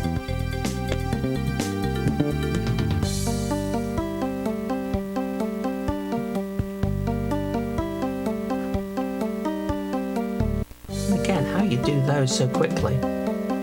They could be done Those quick. stylus. They could be done quicker, I think, but you know, I'm doing my best. Oh yeah, you are absolutely. Ooh. Oh, he's got some Come on, range. babes. Okay, he's gonna die. And I can slash him a bit. This is, I think, the most apparently like mobile version sort of boss. It is very funny to me that Death is like holding this scythe and just like generally not animating with it, and instead firing, like other scythes, or you know, has one additional animation, just in case you need the proof that this is a phone game.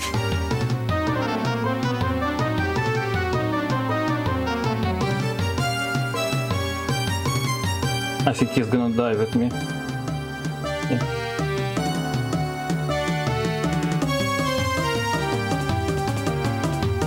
Good.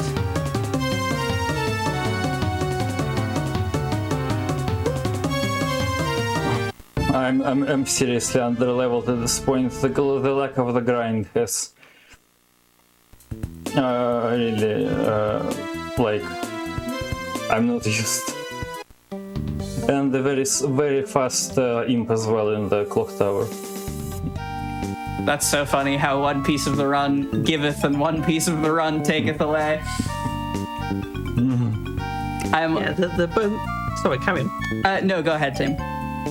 Yeah, sorry. The bone pillar was particularly difficult this time, so you spent most of the time on the grind for the bone pillar, and then both the imp and the last one there, the Gaibon. Good call out. Yep. Get your Gaibon on. Yep. Don't go in without your Gaibon. Yep. But no, that will make a big difference actually, in terms of the leveling. So this makes this fight even more difficult, because obviously it's longer because you're not doing as much damage. So you have to dodge it more, and again you'll probably be taking more damage, I imagine, as well, from not having as high health or whatever. So yeah, this has gone to hard mode now.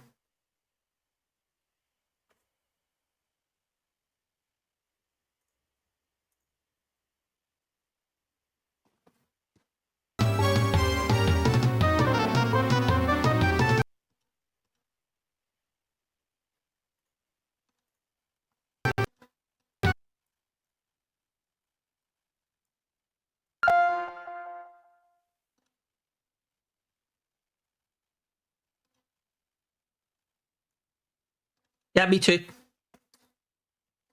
I thought it was me for a second.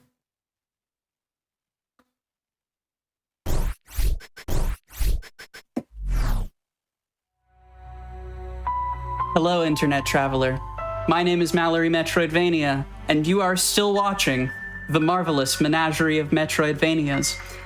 It is with a heavy heart that I must inform folks that 2 Spaces SG had a power outage in the death fight there, and so is safe and fine, but is not going to be able to return to finish out the run today. Please send some energy his way for that phenomenal showcase of Castlevania Dawn of Sorrow Mobile Edition. But the Menagerie, as it must do, presses on. Indie games are a thing, and perhaps no genre has quite captured the attention and the creativity of indie developers as the humble Metroidvania. So for our next segment here at the Menagerie, we have a bevy of wonderful indie Metroidvanias, each with their own fascinating take on the genre, and I can think of few better to kick it off than our upcoming run, Rebel Transmute Any %, being run by the one and only Illegally Sam. All right. Hello there, everybody. I am Illegally Sam, and this is Rebel Transmute. And I don't come alone today. Hey, I'm Snapkick. I'm here once again with Sam. Just, 13 hours ago is here, back again, ready to talk more speedruns. Yeah, so for anybody who's never seen Rebel Transmute, come on, you gotta up your game. There's only like 8 billion indie Metroidvanias. You gotta check them all out. No, but Rebel Transmute is a fun indie Metroidvania that I backed on Kickstarter, actually, many moons ago, before it came out back in 2024. And Snapkick actually did the same as well. Yeah, I backed it, and both of us ended up participating in a little speedrun competition when the game was just a demo as well. So, fun fact, you'll see our name twice in the demo, or in the credits. Yep. But that is a fun thing to look out for after the run. First, we have to actually do the run. It's true. So let's go ahead and erase that 3rd save slot and get ready. So time will start when I clear this autosave notification thing here. So let's get started in 3, 2, 1. Let's go. Good luck. Thank you. All right, so yeah, this is Rebel Transmute. It is a 2D indie Metroidvania, and it's got shmovement. It's got some crazy movement, I should say. We're moving out of the gate, so right off the bat, we have some really good bread and butter movement here. Slide jumping. So we have a slide, and we can jump. The slide moves you real fast. If you jump, you carry the momentum forward. It's basic science right then and there. The only catch is when you slide and jump, you don't gain as much height as if you jump neutral, so it's just such a fun little bit of movement right out the gate. Sam also picking up the syringe there, which will act as our source of healing. Sort of like Hollow Knight, you hit enemies, you fill the syringe, use the syringe to get a pip of health back. Yeah, the Spark Blood Injector takes 6 hits to refill. There is an augment that we can pick up that turns it down to 4. But just don't take damage, you don't need to heal. What's the problem? It's that easy, really.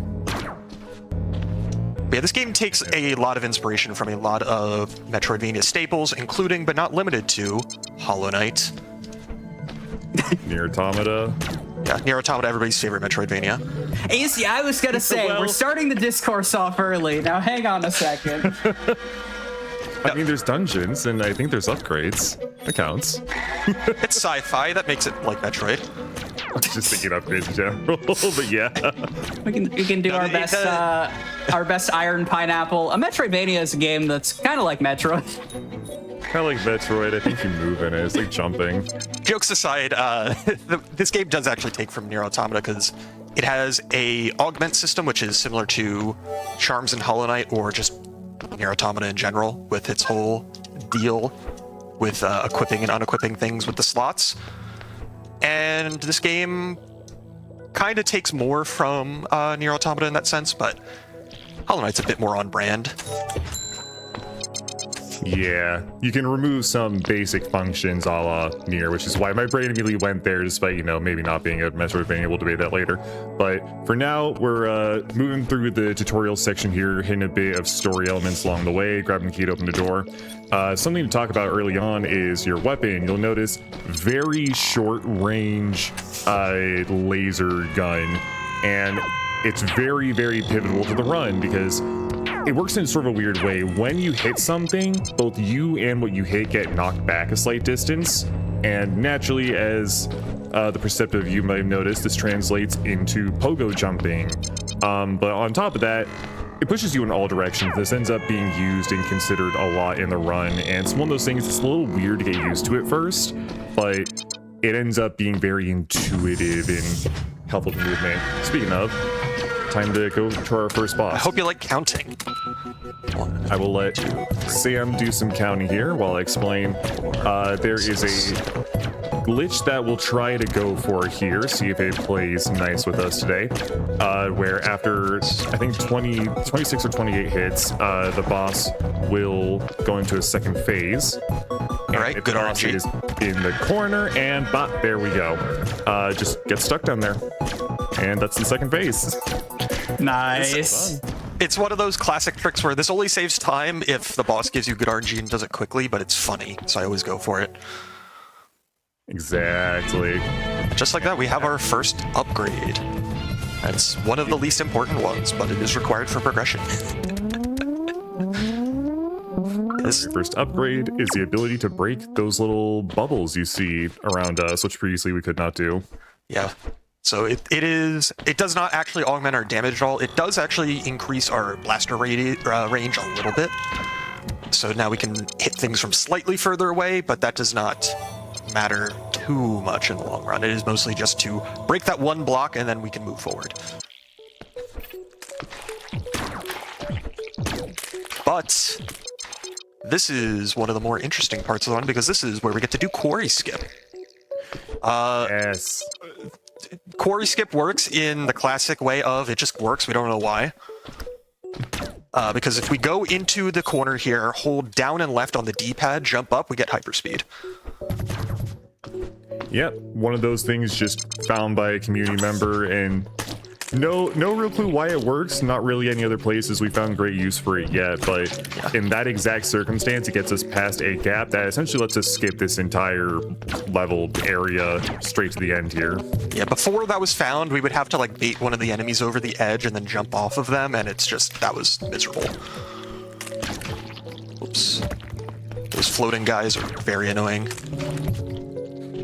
Yeah, that's another thing though. This game is like pretty deadly at times. A lot of enemies with very tricky patterns. It's definitely learnable and playable, but I don't think I've ever seen a run where someone didn't take an accidental hit here or there, you know? Alright, it's time for the next boss. This one is very funny. This is the Carapace. And I hope you like that attack. That is the only time you'll be seeing anything other than the slam attack. You'll notice the red particles around Carapace there. That is it going into a rage mode, which is just done by doing enough damage. So if you just stay on Carapace and keep hitting it, then guess what? It stays in the rage mode, and that keeps it like still for the most part. And which is very convenient that the rage attack is both very easy to predict and very easy to punish. And we're done. Nice. Yeah, that boss is very, very satisfying once you know how to do it quickly. Because, yeah, you are just completely eviscerating its intended attack patterns. Alright, and just like that, we already have our next upgrade. It's only been a few minutes, but we can now air dash. Woo! Yeah, it's an air dash. If you've played at Metroidvania, you probably know what that is.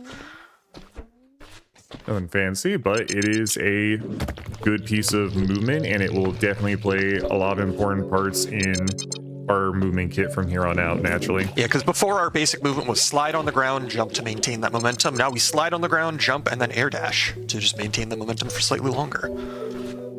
It's all come together. It is one of those things, especially with indie Metroidvanias, which, as you pointed out, there are like 4,000,000,006 of them. The differences in just how, like, of the standard Metroidvania kit TM, what the ordering looks like between different games. Like, do you get an extra jump early, like we saw with Castlevania? Do you get a wall jump at some point? Do you get an air dash early? Yeah, the funny thing about this game is the double jump's not an upgrade. It's actually an augment that you have to find and equip. That is relevant. Remember it for like 10 minutes from now. Chat, notebooks out. Yeah, but I made a quick detour to that save station. In true Metroidvania, indie Metroidvania fashion, you respawn the last spot that you used one, and that'll be very important because we will be taking intentional deaths later. That's right. Deaths are a important mechanic for our movement here and there, and it is helped a lot by the fact that you can just respawn from the pause menu. Yeah, you don't need to actually die. Yeah, this has a very, very useful force respawn button. Which is stellar even for casual play at times. Oh, yeah. Like, oh, am I lost and I don't know where I am, but I know where my last save was? Okay, back I go. Yeah, and the way death works in this game is you don't drop, like, a shade where you die, kind of like Hollow Knight. What happens is, the default way it works is you drop a health core, and you don't lose any money, and so you have to make it back to where you died, otherwise you are at less maximum health. Or you can just spend some money at the save station to buy it back, and then you don't have to trek back over there. However, that is one of the default augments that we have equipped that I've actually unequipped. Now, if I die, I just lose 30% of my money, which saves me time because I don't lose max health, and I also don't have to watch the animation that plays where I drop my health cores. And on top of that, we really only need money for one specific area coming up, which is those little red bits you see in the top right of the screen we've been picking up here and there. Yeah, so the way the money route... Oops, that's what I get for mashing A and not B. That's fine. A little bit of a travel. Yeah, you just get to see what happens when we fast travel. Not have to wait until we actually use this later. Yeah, that is the fast travel station. That'll be important, like, 20-30 minutes down the lane. But yeah, the way money is routed is we account for that 30% loss of money when we die so that we still have enough money to buy the thing when we need it. And before, we actually used to take the deaths by losing the health cores and rebuying them, because back at launch, it would lost you 50% of your money and not 30%. And so it was cheaper to just buy back your cores every time you took in intentional death. But now it is makes more sense to route it like this. Come up from our third boss here. Speaking of some changes, this was a boss that went through a fair bit of changes. This first phase is mostly the same, and you can see the professional strats at play here by our coordinated boss expert. Well done. Yeah, I hope you liked phase 1. On to phase 2. Phase 2 is both a lot more interesting and a lot harder. Yeah. Yeah, thrown into this room, and you have to play dodgies for a bit.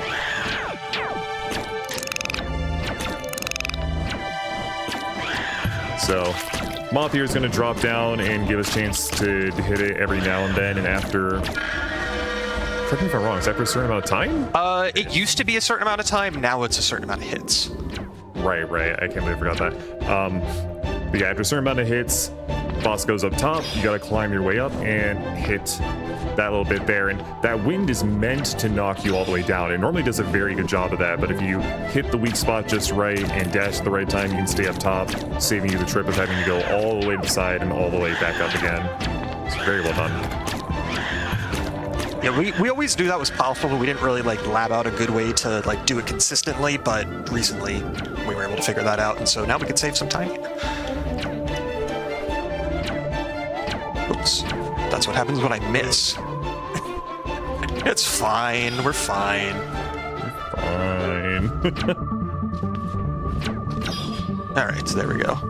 And because I still have full health, I'm able to do some damage boosting at the end here, which I normally wouldn't be able to do if I was at low health, because I would be at risk of dying. But now we can just shred the final health bar of the boss, and we're good to go. Very clean. Easy peasy.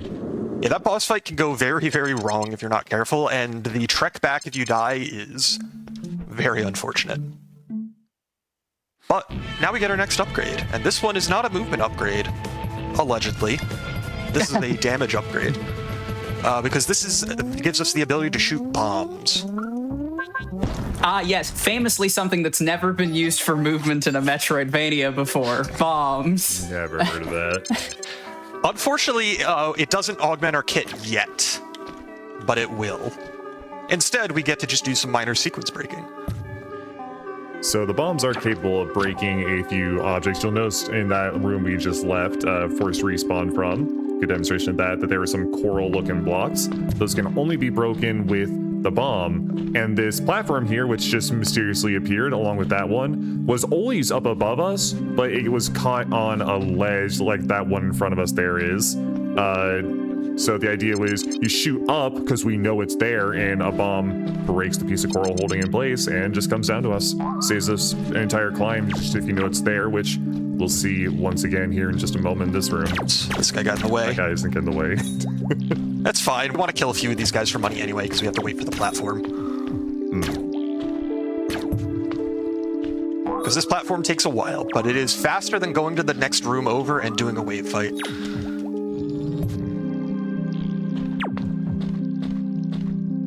But yeah, these are like obviously very intended, but you're not supposed to know about them until you like go up to the higher area and notice them. But we're speedrunners, we already know where they are.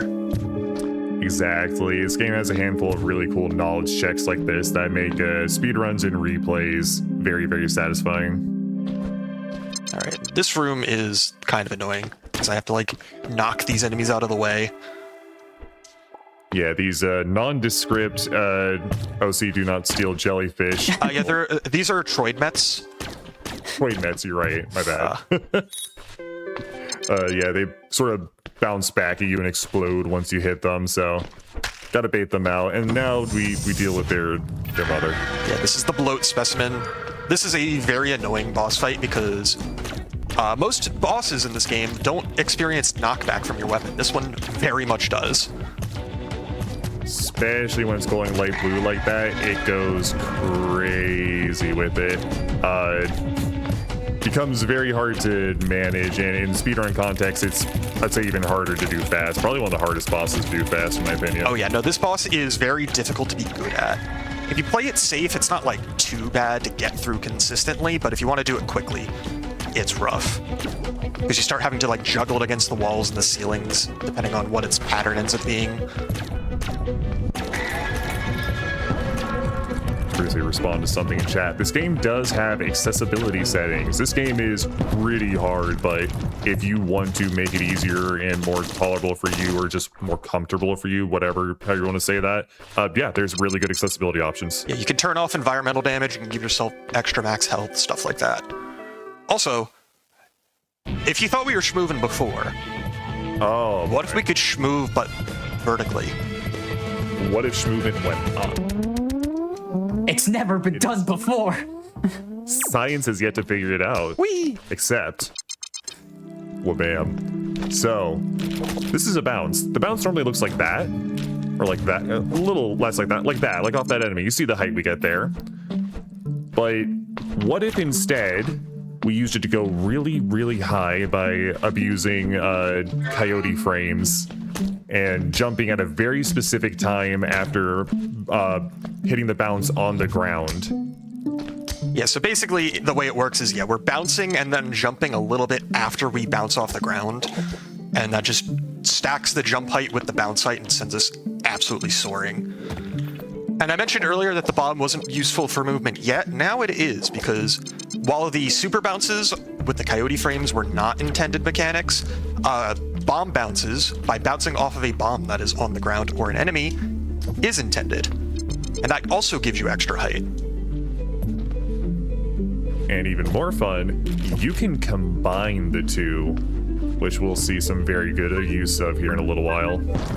Yeah, so the advantage of super bounces is those go higher, but you can only do them from a grounded state, while bomb bounces, you can do it while you're coming down from being in midair, so you don't have to land before doing them. So if you don't need as much height as possible, you can just use a bomb bounce, and it is faster to do that. Which also, as Sam just demonstrated right there, too, works on enemies as well. Very useful. Also, now we have the double jump. Yeah. You'll notice there that little sort of jetpack boost. That's our double jump. It's not like a full-on, second vertical jump, but it is a nice little boost that will be extremely important for some movement upcoming here. Yeah, it just is a good way of just making a lot of platforming that would be otherwise a little bit more on the difficult side, just makes it a lot more comfortable. I do have to shout out from the chat, I think, a perennially true statement. The greatest thing in all Metroidvania speedruns, coyote frames.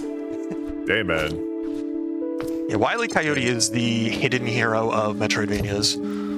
There's Samus, there's Simon Belmont, and then there's Wile E. Coyote.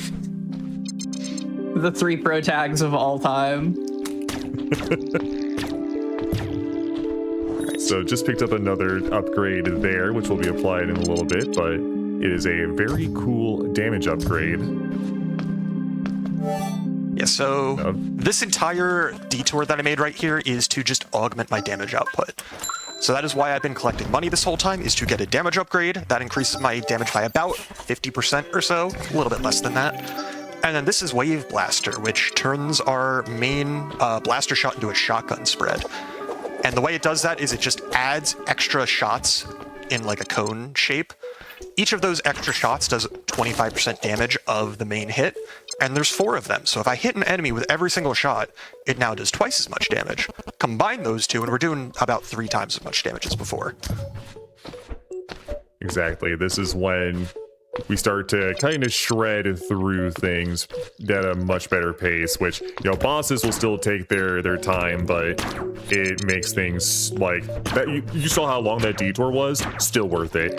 Like, that's just how fast the damage is and how much more safe it is too.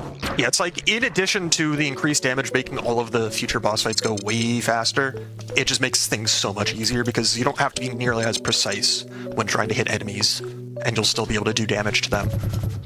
And also, the way each shot from the Wave Blaster gives you Spark Blood, so if you hit an enemy with all 5 shots of it, that's basically a full bar for Spark Blood right there, and you can heal right away. Exactly.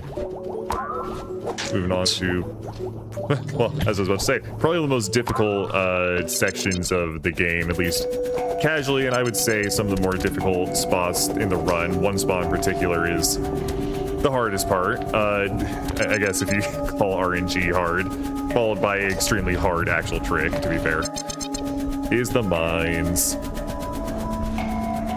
Yeah, this Metroidvania players do yearn for those, I hear. Unfortunately, we very much do not yearn for these mines. Yeah. They're rough. They're rough. That lava, as you see, resets you or voids you out back to where you last were, and we're now going to make use of our little friends here, little teleporting blue buddies. So we're going to head down to this corner, and if you look to the left, that door is sort of like the way out of here from the exit, but you'll notice a switch there. We're going to employ the help of our good pals here, who teleport around completely at random whenever they feel like going in to hit the switch with either their shot or a well-lucky placed bomb like that. Nice. Let's go. That was really nice, actually. That was extremely nice. Now part 2. Sam's going to focus up here as he does this awesome little trick. So this is part of why we got the double jump. Sam is dashing forward, placing a bomb on the wall and double jumping, then pausing. And while he is paused, the timer for the bombs placed keeps going. So we're basically running the timer out on the bomb and then on pausing, after which the momentum of the bomb plus the double jump pushes you up on the ledge, because you're supposed to have wall cling, which we get here in just a second to go that way normally. Yeah, that entire trick is harder than it looks, but it's not as bad as you think at the same time. Yeah, it's pretty precise timing, but it's one of those things where when you know how to do it, it's super consistent, but it's still probably one of the hardest tricks in the game. Oh yeah. It's like, if you want to learn how to speedrun this game, you don't technically have to do that. You could just go through this area the intended way, but that saves a lot of time, and that is definitely like the filter, so to speak. The great equalizer of this run, yeah. Well, more so the RNG, I would say. The RNG, unfortunately, filters a lot worse, because it doesn't matter how good you are. You're still just hoping that they cooperate.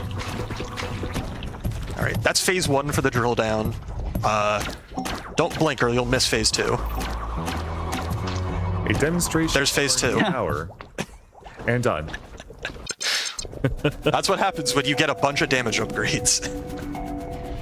Yeah, no joke. All right, and now we get the wall climb ability. Now our on-land move kit is complete.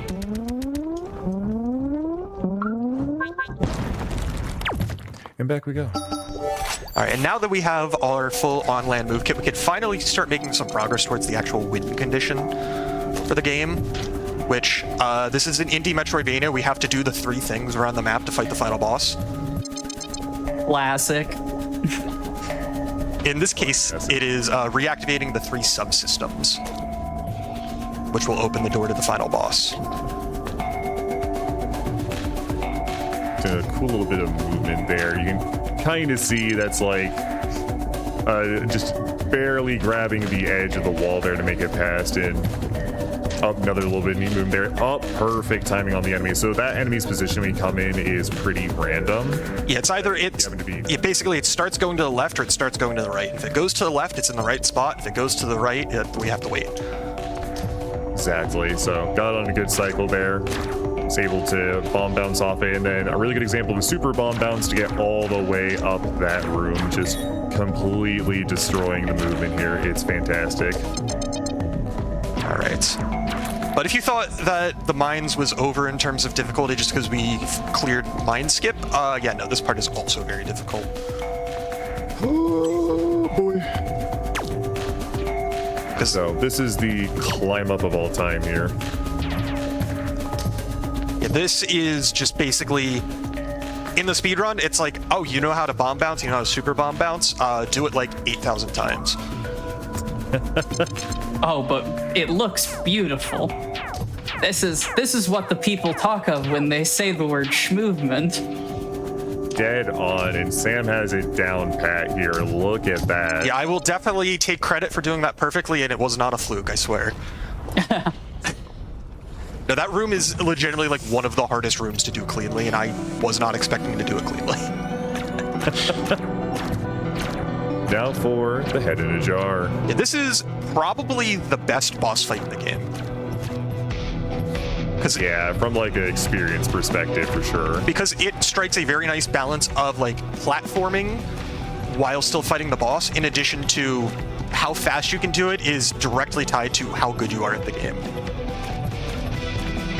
It's such a fun bit of skill expression, and the fact the boss kind of wanders around semi-randomly, like, very much keeps you on your toes. And as we hit phase 2 here, it even becomes a Beyblade, and like, how could a boss get better than that? I don't know. Yeah, because this boss... Go ahead. No, talk about Beyblades, I don't care. I was just gonna say, Beyblades are pretty cool. Yeah, this boss is not that difficult. Like, if you wanted to play this fight safe, you very easily can. I should have played it safer. Oh. I thought I was out of range for that attack, but I clearly was not. That's unfortunate. It's fine. My estimate accounts for at least 1 bad death. That is why I keep my estimate very generous. Now you It's fine, we call that clip farming. Yeah, now you get to just see all the movement again. Yeah. That's why I did it, is because you were in the bathroom on audio only during that last segment, so now you get to see it. So you got to schmoove again. Well, while we run back the schmoovement, I do have a question from chat. Since this is an indie Metroidvania, have we encountered the allegory for burnout and/or depression yet? On the contrary, no. You get the other end of that spectrum. You get the I guess not even allegory, just rather direct criticism of corporatism and capitalism. Ah, yes, the other flavor. Yeah. Also, there's some parental issues as well, because we're searching for our mom this entire time. So yeah, the game does have like a bit of a story. It's enough to sort of keep you going, and it's fine. Like we said, it sort of ends up being just mechanically you get to the 3 points and then plus 1 extra point later on final boss, but it's fine. It's nothing we'll comment on here too much, I don't think. Just the story gets the job done, but it is not the reason to play this game.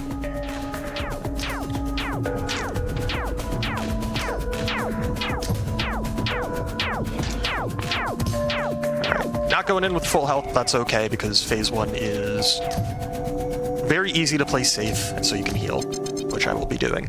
Because like I mentioned before, I definitely intentionally died. You can take this fight very safe, and I will be doing that for a little bit here so I can get my health back. Obviously, you can play things a lot more risky when you have full health, but I do not. Yeah, Cerebellum has, I think, 3 attacks per phase.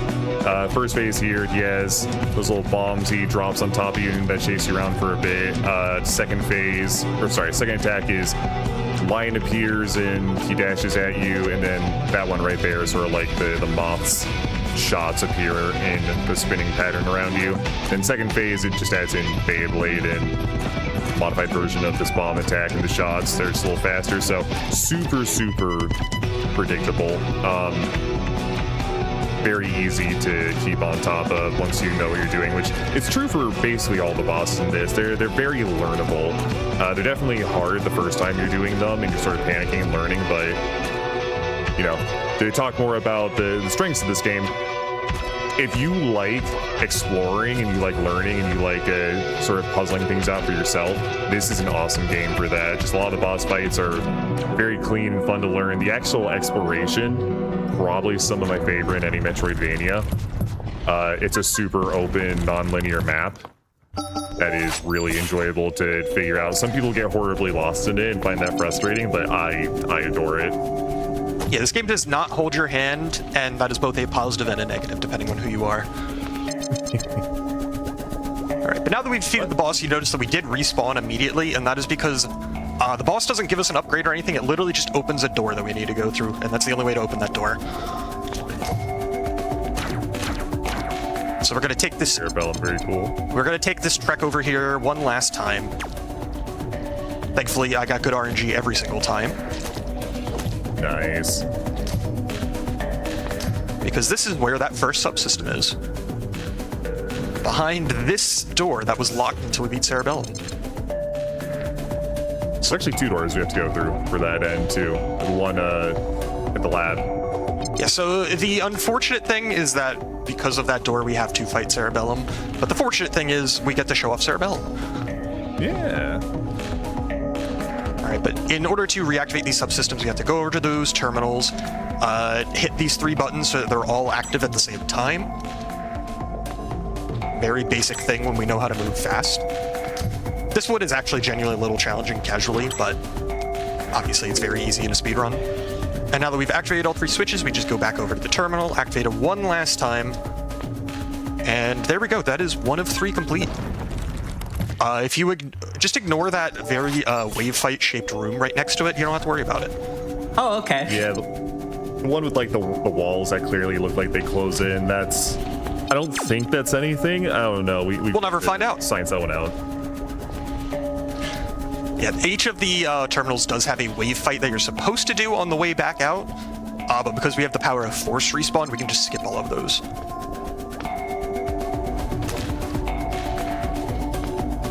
So, we're not quite out of the woods yet. We do have to first get out of here, which can be, you know, not deadly or anything, but a little tricky, a little annoying. Yeah, that we're finally free of the mines. Yeah, the platforming here, it's not like super difficult, but it is definitely not free either. Since we have our full movement kit, we can just make full use of it here and just try and schmoove as much as possible. All right. Yeah, 1 more room, and then we're finally out of the mines.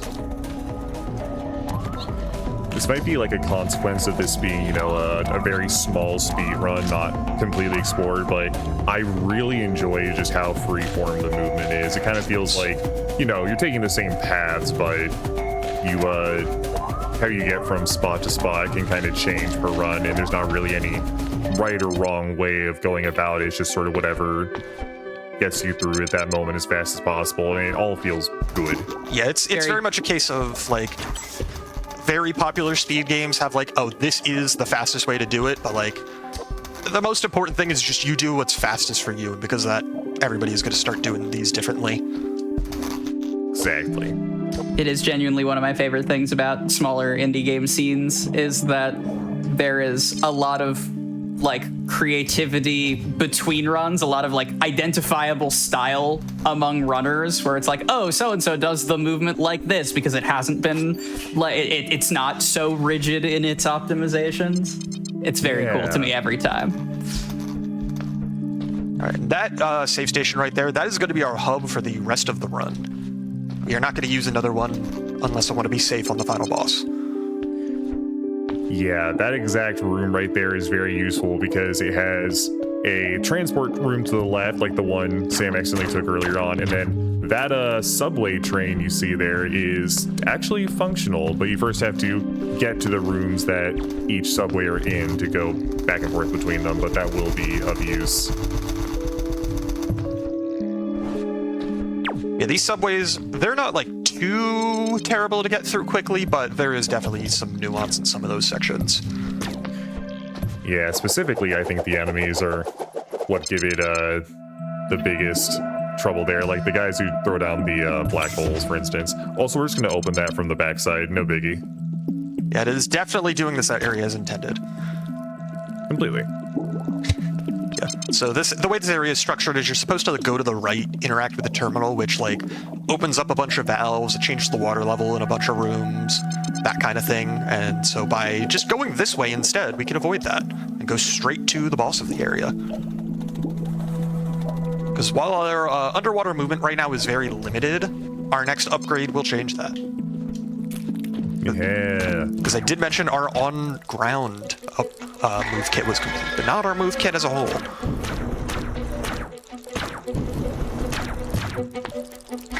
But first we have to do this wave fight. Thankfully, because of our damage output being so high, this is not too difficult of a wave fight. Just gotta hope the enemies don't do any funky patterns. Oh, I don't like that tongue attack at all, actually. Well, don't worry, we're killing them for it. They're just funny little dogs, funky little dudes.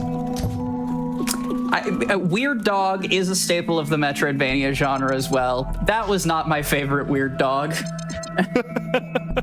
I mean, we could get a weird dog as a quote-unquote pet if we wanted to, but that is unfortunately a detour. True. Because we could get, there is an augment that gives us a pet armadillo peep that would follow us around. Those are those very big, fluffy green guys back from earlier in the run. And it does attack enemies, and it is very funny because it just gets stuck everywhere. Of course. It does its best. Speaking of doing its best, it's a good old Bartholomew. Bartholomew. That's definitely his name.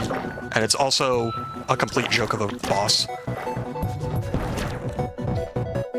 So, Bart here is gonna just kind of flop around back and forth. You'll notice Sam is kind of just eating most of the hits. You'll also notice he has time to heal between basically every attack. And he's dead. That was a slow fight, believe it or not. Yeah, I got some unfortunate patterns there.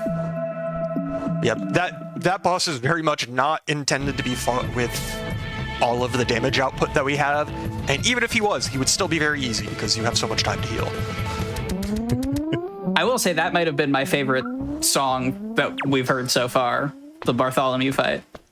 That was really good. This game definitely has some good music, but it's not like the standout feature of the game by any means.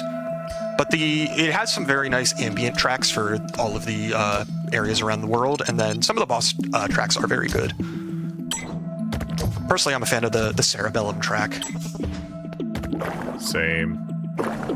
But we get our not on land movement, and it is a water drill dash, which can be spammed a little faster. Normally there's a bit of a cooldown between when you can use it, but if you just hold the A button, you'll start like trying to swim, jump up, which resets the timer on when you can dash. So just hold A and spam right trigger, and there you go.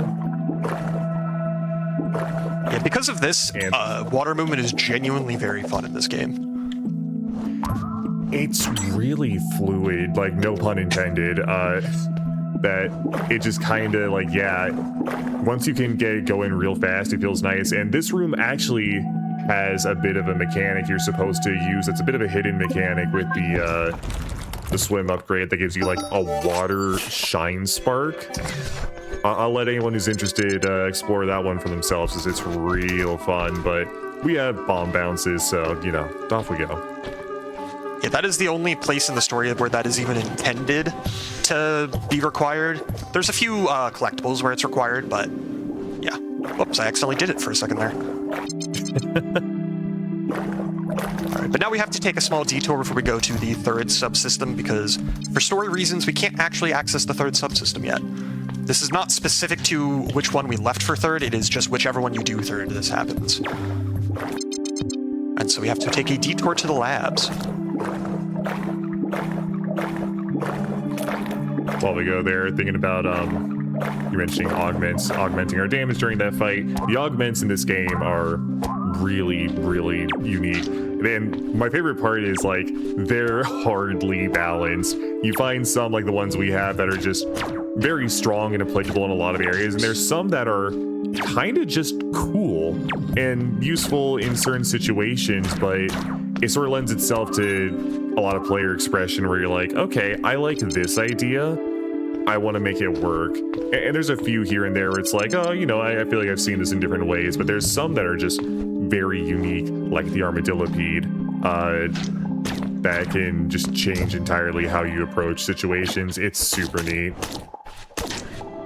Yeah, I took more damage than I would have liked, but that's okay. Just get a little spark blood back. Oh. Yeah, labs here are a little scary. This room specifically.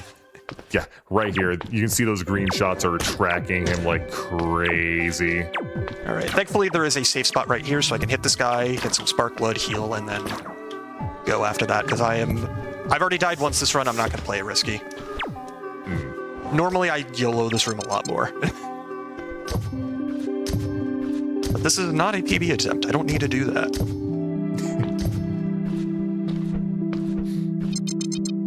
Yeah, Freddy... Did you beat your on-recorded PB? Yeah, the world record for this game, I forget the exact seconds, I want to say it's a 41:33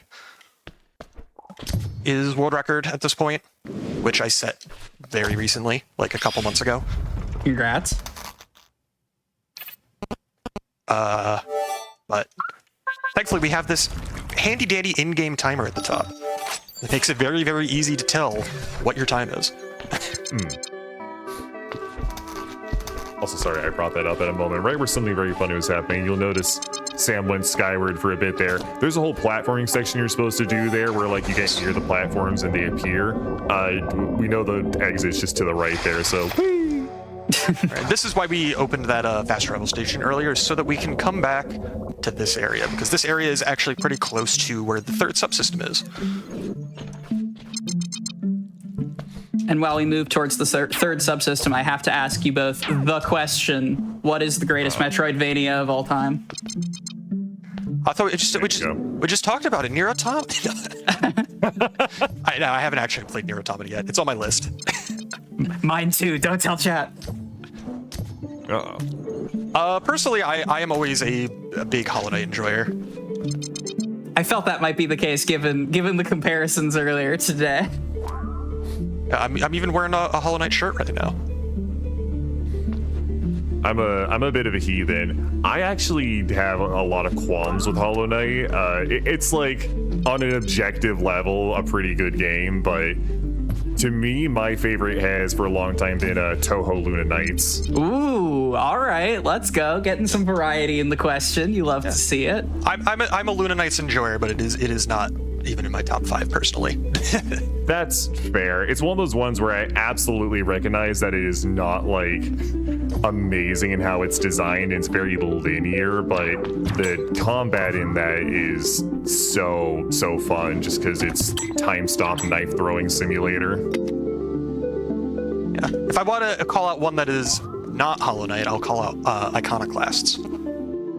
I still need to play that. I still need to play Iconoclast. There's so many video games, and so many of them are Metroidvanias too. Yeah. And speaking of video games, this area is very funny. Oh yeah. You'll notice those 3 lines going out to the 3 objectives. Anyways, the actual exit's just up there, so bye.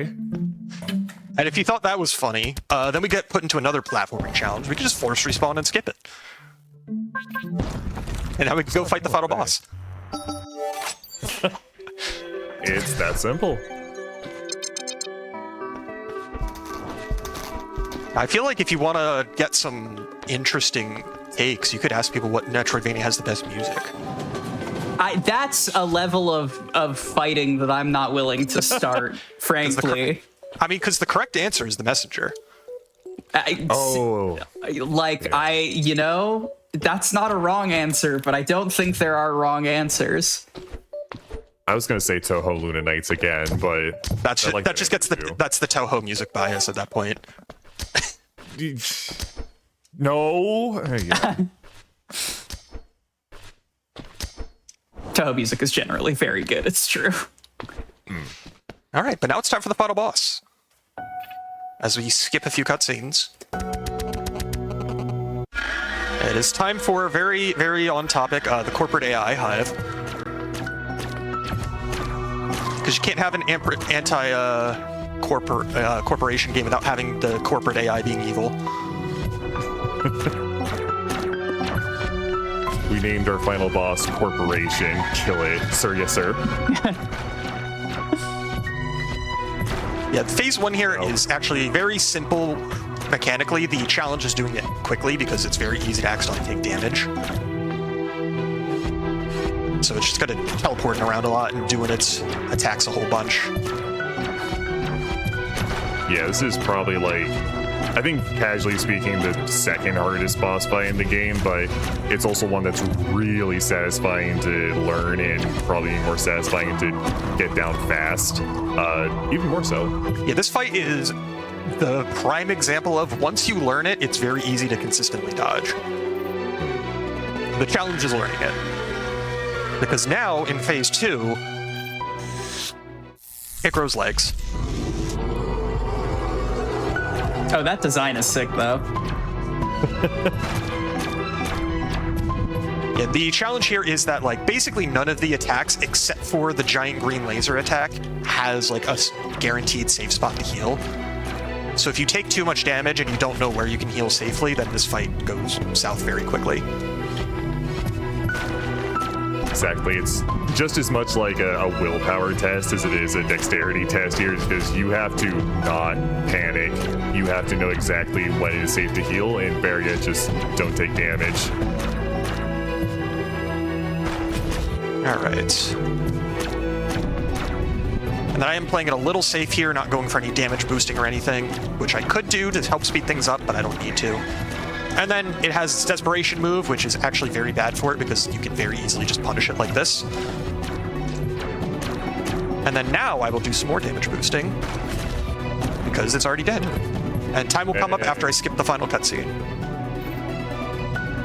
And time. GG. GG. Yeah. Getting a 45-minute run despite dying is very nice. Yeah, with that, like, within a minute of Reki without the death there? Yeah, something like that. That's ridiculous. Thank you so much for kicking off the Indie Metroidvania block. Sam, Snapkick, if you both have shout-outs you'd like to give, or else let the people know where you're at on the internet and what you're up to. Yeah, so first off, shout-outs to the dev for this game, because this was a one-man game, and I think he did a very, very good job. Yeah, agreed. But yeah, if you wanted to see more of me, you can find me at twitch.tv/illegallysam. If you want to pick up this game, you should go do that because this game is very fun, even if you don't speedrun it. And if you want to speedrun it, now you know what it looks like. So you just do that on your own, exactly as I did. No, this is genuinely a very, very fun game to play casually, and it is a very, very fun speedrun. So if you have it, you're watching the show, you have an interest in Metroidvanias, I would highly recommend at least checking it out. But yeah, that's about it for me. Snapkick? Yeah, no, I agree with that. This game's awesome. I think it deserves more recognition. I think it deserves more players who are open to a more challenging 4518. Very nice. A more opening and challenging experience with proper accessibility. It's not like the hardest thing ever, but if you are open to that challenge, this is like absolutely the game for you. Yeah, thank you. That's a good example right there of what you got. Shout out to seeing his name in the credits there, both us in the credits and my man Roman. I believe he's often done German restreams for GDQ. Shout out to Billy Hatcher and the Giant Egg. Your favorite Metroidvania? Yeah. My favorite Metroid. You know what? I could argue about that. I probably could be if I tried hard enough. Yeah, go follow Sam. Sam does cool runs like this. Manual Samuel, Levelhead. If you want to see anything to do with retro achievements or, I don't know, lately old school RuneScape, you can follow me on Twitch. Same names here. If you want to see speedruns of games you've never heard of, check me. A good place to start. Well, speaking of games you've never heard of, but should, let me be so clear. After our next quick break, we are going to get into the animal block here with a little game called Ooh. I will see you all there. Hello again, Internet Traveler. My name is Mallory Metroidvania, and you are watching the marvelous Menagerie of Metroidvanias. Here in our indie game block, we must talk about one of the most important features of indie Metroidvanias. But first, I must point out that if you are enjoying the show, did you know that GDQ Hotfix does a whole lot of stuff? It's not just me in a hat and goggles. If you're curious about what's coming up in the future, I highly implore you to go to gdq.gg/hotfix to view our full schedule above and beyond the Menagerie. But if you're here for the Menagerie, dear viewer, we must talk about the most important feature of a Metroidvania. It's little guys. Little guys are the backbone of a Metroidvania, and our upcoming runs will showcase some of the finest little guys that Metroidvanias have to offer, starting with a bite-sized run very near and dear to my heart. A story of a cute little caterpillar. Please welcome to the stage, running ooh any percent, Troy of Athens. Hello. So yes, this is Ooh. I'm Troy of Athens. Joining me, I've got Jupiter or Jupy. Hi, I'm Jupy, also known as Goochangis. I like Ooh. And it's a very adorable game. I thought you were going to say bombs, by the way. No, that's another game for my partner and I. Yeah, that's another important thing. So, yeah. We're going to get started. Of course, I got to delete my file to start. So... No views have been. None of them have been hurt in this production. I promise. I swear it's fine. They're dead. Oh, Goodbye. bye forever. Okay, so time will be when I pop this bubble. So this is just telling you the controls, basically. Okay, so I'm ready to go. Yeah, count us down when you're ready. Okay, so time will start in 3, 2, 1, go. Good luck. Thank you. So we wake up in our house. And we're just having a Lovely nice day today, huh? It's great. Yeah, I like the mountains and Oh, look the at that. apples. Oh, whoops. We got no. eaten by a bird. Anyway, we're in the bed now. Yeah. So we got eaten by a bird. And now we just gotta get out. I think that this is the greatest, way of explaining what a Metroidvania is. Something happens, and you get out. Pretty much. And sometimes you get bombs. So we ate an apple and that made bombs. That's all that needs to happen. Here we just had one of the first tricks in the run, which is a neutral, where we actually put a bomb, and if you put yourself at a specific angle, you actually don't get affected by the bomb, because as you can see, most of the time we're going to be using the bombs to do some boosting. Here we're going to do a little puzzle, trying to make sure that we're not blowing up ourselves into the spikes, and going up as we go down the digestive tracts of this bird. I will say this bird has wild stuff in his gut. As we're gonna do a down bomb really quickly going downwards. So yeah, the bombs have very clear interactions with the characters of our little Ooh, which, if you might notice, also is collecting little flies. Troy's gonna be collecting flies for those frog doors, and then quickly going to the next section. as we continue here, we're kind of mostly in this first tutorial section where we learn how to move around with ooh and do another neutral. Let's go. Very well done. That's what you want to see. Surprisingly, I get that one way more consistently than the first one. Yeah, it's a very cool one. Also, here we get introduced to checkpoints. Checkpoints are very cool, but they are also a little bit dangerous. Talking about guts, this is basically the gut flora of the body, where it will try to eat any fly that comes very close to it. And just now we reached the, I want to say the grotto, the crystal section. I believe we call the cavern section. Sorry. Yeah, the cavern section.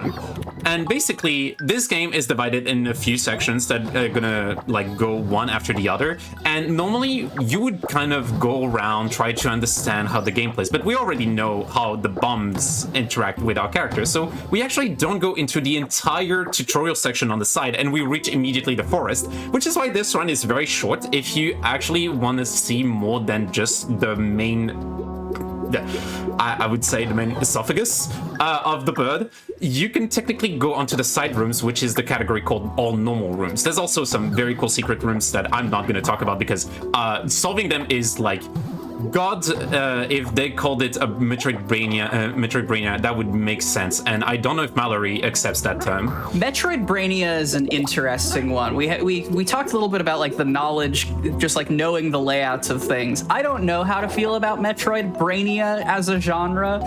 You'll notice Tunic is not on this particular menagerie, but I know, I got a lot of people who absolutely swear by the genre. So sound off now. Vote now on your phones.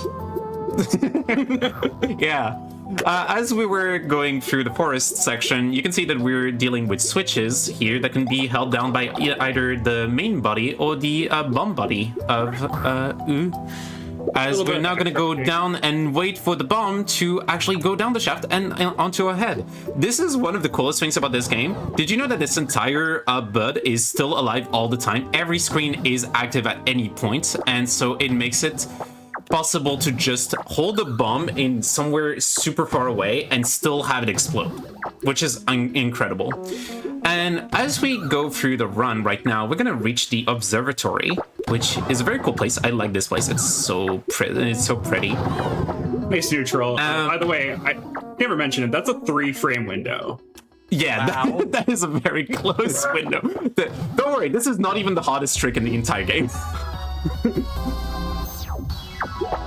But what if you ate another apple in the way of your run? Yeah, you get 2 bombs. Also, very funny fact, if you see the background that is not the game, you can see that it actually is spelling the oo with the 3 words, with the 3 O's. If you start the game, it will always be 1 O, and then when you get each apple, you get an additional O, and that's how you get to oo.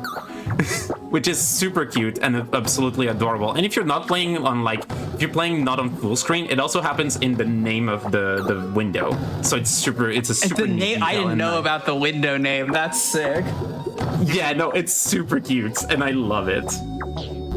But yeah, so basically kind of learning about how to move around with 2 bombs. I see what you tried to do there. I tried. Yeah. So yeah, basically we'll talk about 2 bombs that now. We can, 2 bombs double the fun. We can actually do some double programmed movements by trying to make sure that we can actually go a certain distance midair and then unfortunate. But yeah, we can basically now say, hey, we're gonna push this bomb and this bomb is gonna push us with this bomb, and we can go up in a direction without any issues. Here we're gonna go. This is one of the silliest drop downs. Sometimes you just miss and it's terrible, and you're like, no, my PB. But observatory is done, and now we're in the swamp. Swamp. We're in a bird pretty still, clear. right? Yeah, we're still in the bud. Yeah, it's like a gut biome thing. No, swamp is legit. Yeah, the swamp is. Actually, stomach acid. This actually makes sense. Never mind. Yeah, this one is totally fine. I am to believe that also here very precise setup. There we go. Amazing. Very I'm amazed. That was crazy how well. I did not expect that to work as well as it did.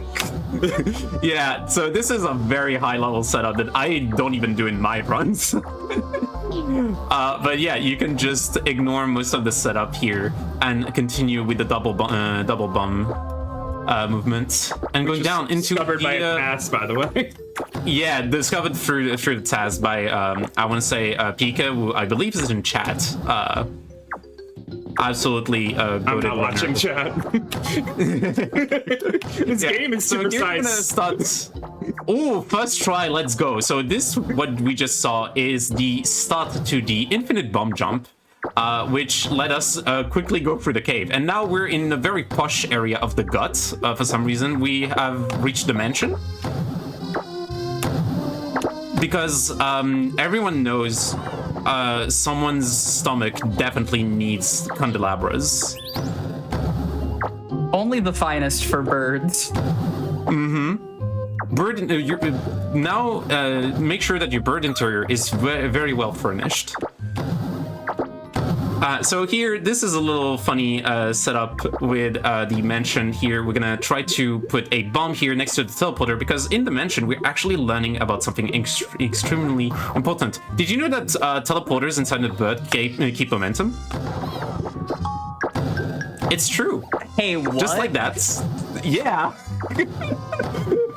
So what's happening here is that if you put a bomb, you have momentum. And then also we just entered the ice zone. Don't worry, this bird is very well, has great body temperature. But basically you keep momentum, you have momentum when you are pushed by a bomb. And that bomb, whoops. I saw that setup. That was an attempt. I can't. It's okay. I will let you focus. I will let you focus.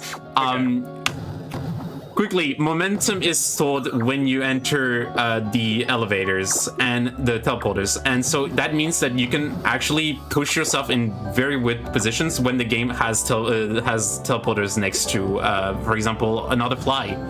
Here we can actually set up this bomb next to the fly, which is going to be very cool because did you know that bodies also are like you can traverse bodies? Not us ourselves, but this fly just traversed the entire body. There was a wall. There's no wall. No issues here. Flies can phase through matter. Got it. Yeah. Well, it was dead for a little bit. Yeah. But yeah, so we kind of already reached the, I want to say, penultimate section. Here's the heart. Metroidvanias, we love you. And now we're destroying the heart. Oh. 07's in chat for the bird, I guess. Yeah, the bird is dead now. And when you die, you obviously open your mouth open. So here's the escape sequence of every Metroidvania.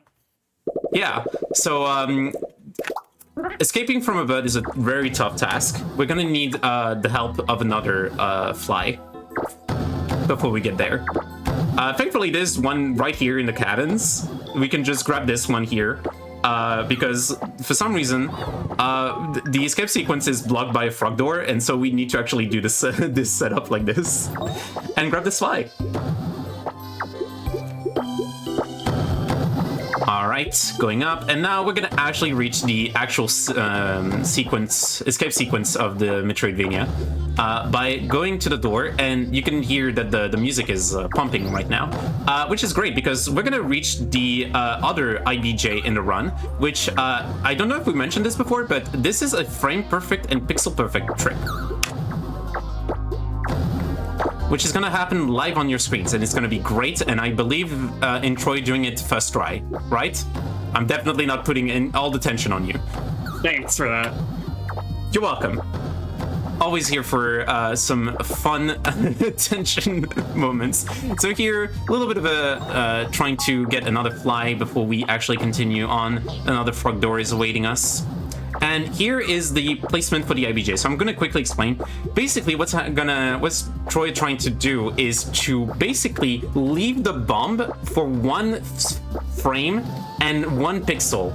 And if you do so, you actually are not affected. Like the bomb is not doing the small like momentum boost. It does the full momentum boost despite you being on a bomb, which means that you can actually ignore gravity and go very high very quickly, and skip an entire segment of this sequence. There's like 3 screens that we skipped there. So yeah, we're gonna continue our way back. We're gonna reach another section here. This is a very funny point where the game knowledge checks you on, hey, did you know that this form of a room is very similar to another form you saw in another section? And it's very cool. And like a lot of things are so well detailed, and Nama Takahashi has done an extremely good job of like making sure that everything makes sense all the time. Like this game is ridiculously well developed.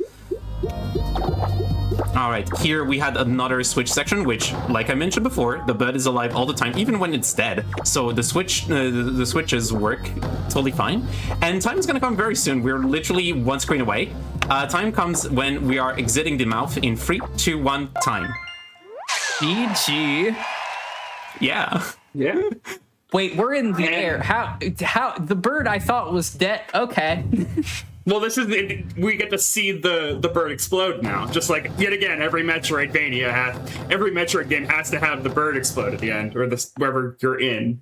I think that's true. Yeah. This shortest game on the showcase, absolutely worth so much more of its runtime. This game, the movement is completely sick. Thank you so much for showing it off. Troy, Jupi, if you've got any shout outs you'd like to give, the floor is yours, and also let people know where you're at on the internet and what you're up to. Well, I do stream on occasion. A lot of just puzzle indie platformers and Metroidvanias, which it is subcategory of platformers.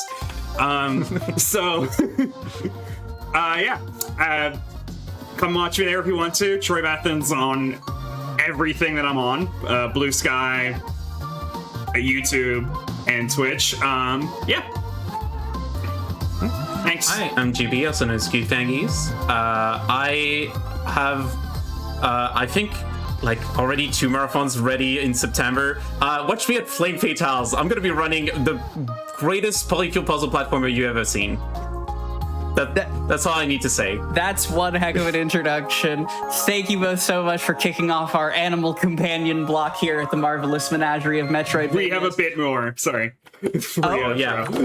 we need to show the end game time. But first, I think that everyone, if you have not taken stock, go to bed. But also continue watching GDQ in bed. Of course. Yeah. And then our time will come. This is the in-game timer that now will pop up, and that'll be us being done. Sorry about that. No, you're good. Sensed an outro coming. Very good. 12:44. GG. Yeah, that's a very good time. All right, we are going to continue our animal companion block because what's better than one little guy? How about several little guys? When we come back from the break, it's Moonlight Pulse time. I will see y'all there.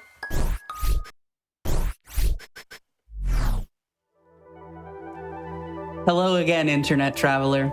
My name is Mallory Metroidvania, and you are still watching the Marvelous Menagerie of Metroidvanias. Halfway through the day, and I am still not tired of saying the word Metroidvania. We are going to move things right along here in our Animal Companion / Little Guy block. An indie Metroidvania you may not have heard of that was new to me until very, very recently, but I saw it, and by the little guy rule of Metroidvanias, knew it had to have a home here in the Menagerie. Please welcome to the stage, running Moonlight Pulse any percent, 8-Bit Monster. All right, thank you so much for that introduction, Mallory Metroidvania. I'm glad to be here. Thank you so much. I am 8-Bit Monster, here to run Moonlight Pulse, 80% normal, and I have with me my couch person here, Cosmic, if you want to introduce yourself. Oh, yeah, my name is D Cosmic. I run a lot of games that are very different from this. I run a lot of action games, but I am here to support 8-Bit Monster and his little fellas that we're all going to see for the next half an hour or so. That's right. Yeah, they're their own little menagerie of companions. Yeah. So one quick thing that I will say before I hit time or before I start is just a quick context. So we play as these 4 different characters. We are on to try to save our world that we live on, which happens to be a giant turtle floating through space. So just keep that in mind as you play the game, and why the setting might look a little strange. That is exactly why. So we're gonna go ahead and get started with this one. So I'm gonna count down from 3, and then when I hit the new game, we will start. So in 3, 2, 1, go. Good luck. Let's go. All right. So we're going to start off this game. We start off playing with one character. We will collect them all eventually, but we start out here playing as our first character, Silex. He is a mole. So really, we're just going to be going through, doing some platforming. One of the things that's really unique about this game that I'll explain as well once we start getting more of our characters is we have the ability to swap between any of these characters at any time. So no matter what, in the middle of movement, in the middle of attacking, anything like that, we can swap our characters. So the first thing that we're going to do there is get a hidden power-up. So what that does is it increases the attack of one of the characters that we have not found yet. So we're just going to go ahead and keep moving until we do find him. So we learned our first ability with this character, which is this little like dodge roll dash. So this allows us to dodge roll and sprint really, really fast. There's a lot of different tricks that we can do with this, but not enough time to explain. So we're just going to keep, as it was said earlier, schmoving really quickly. All right. Moving. Okay, so we're gonna do, all right, just a second, focus here. All right, so coming up, we have our first boss. I'm gonna do a quick explanation a bit about it because it'll die faster than it takes to explain. What's gonna happen is we are aiming to keep the boss at just above 400 HP when we get to it. And we're trying to avoid having to do the second phase of this. So we keep him to that amount in order to get a bunch of extra hits on him. This is the attack we want first. This is perfect. All right, so we're gonna get this right above 400. And we're gonna wait for this next attack to start, and then we're gonna start wailing on him.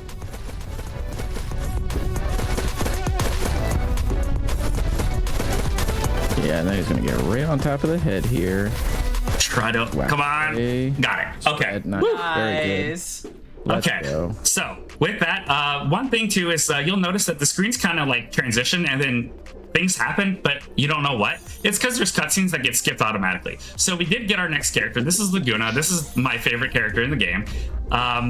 So Laguna is just a wolf that shoots water. Really, really cool. So here we're doing a trick. I'm just going to let you watch this while I try to do this. All right, there we go. Nice. And then we're going to do some quick character swapping to get extra height that we normally wouldn't be able to get. So there we go. So we can break this blockage in the arteries. Yeah, so we have to break all those blockages in the arteries because those arteries are actually the fast travel system in this game. So that's how we get around. And so progression in this game is linked a little bit to that and some of the bosses and things that you fight as well. All right. And then the tents are the checkpoint system, correct? You can refill health and stuff there, right? Yep, that's correct. Yeah, those are the checkpoint systems. Awesome. Yeah, so every time that we hit those, we get all of our health back. We get all of our lives back as well. So it's really important that we hit those on occasion. But luckily, there's no like save quits in this game, like a lot of Metroidvanias. So we don't have to worry about that. Here we collect our first item. That's the Purity Stone. So what that does is it allows us to resist some of this acid so that we don't take damage. So it reduces the buildup on it. Because otherwise we would be already taking damage and probably die right there. So, yep. So we're going to do a quick swap here. Yeah, so Laguna's really good as a range character. Is our main damage dealer for most of the run. So that's why we pick up a lot of those attack boosts that we saw earlier. So here, we're going to try to do our first little skip and this has not been going very well in practice. There we go. So we try to bait all those little mosquitoes and then intentionally take damage to get iframes to go past them all so we don't have to fight them. So easy enough. Now we're going to get another ability here for Laguna. So now Laguna has the ability to also do a bit of a sprint and using the water on the floor to go a little bit faster.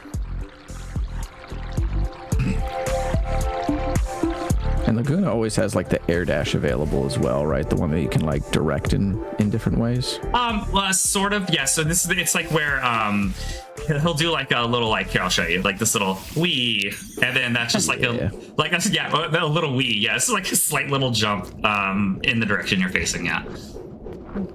Yep. Big fan of the little wolf fella saying "we" as he dashes through the air.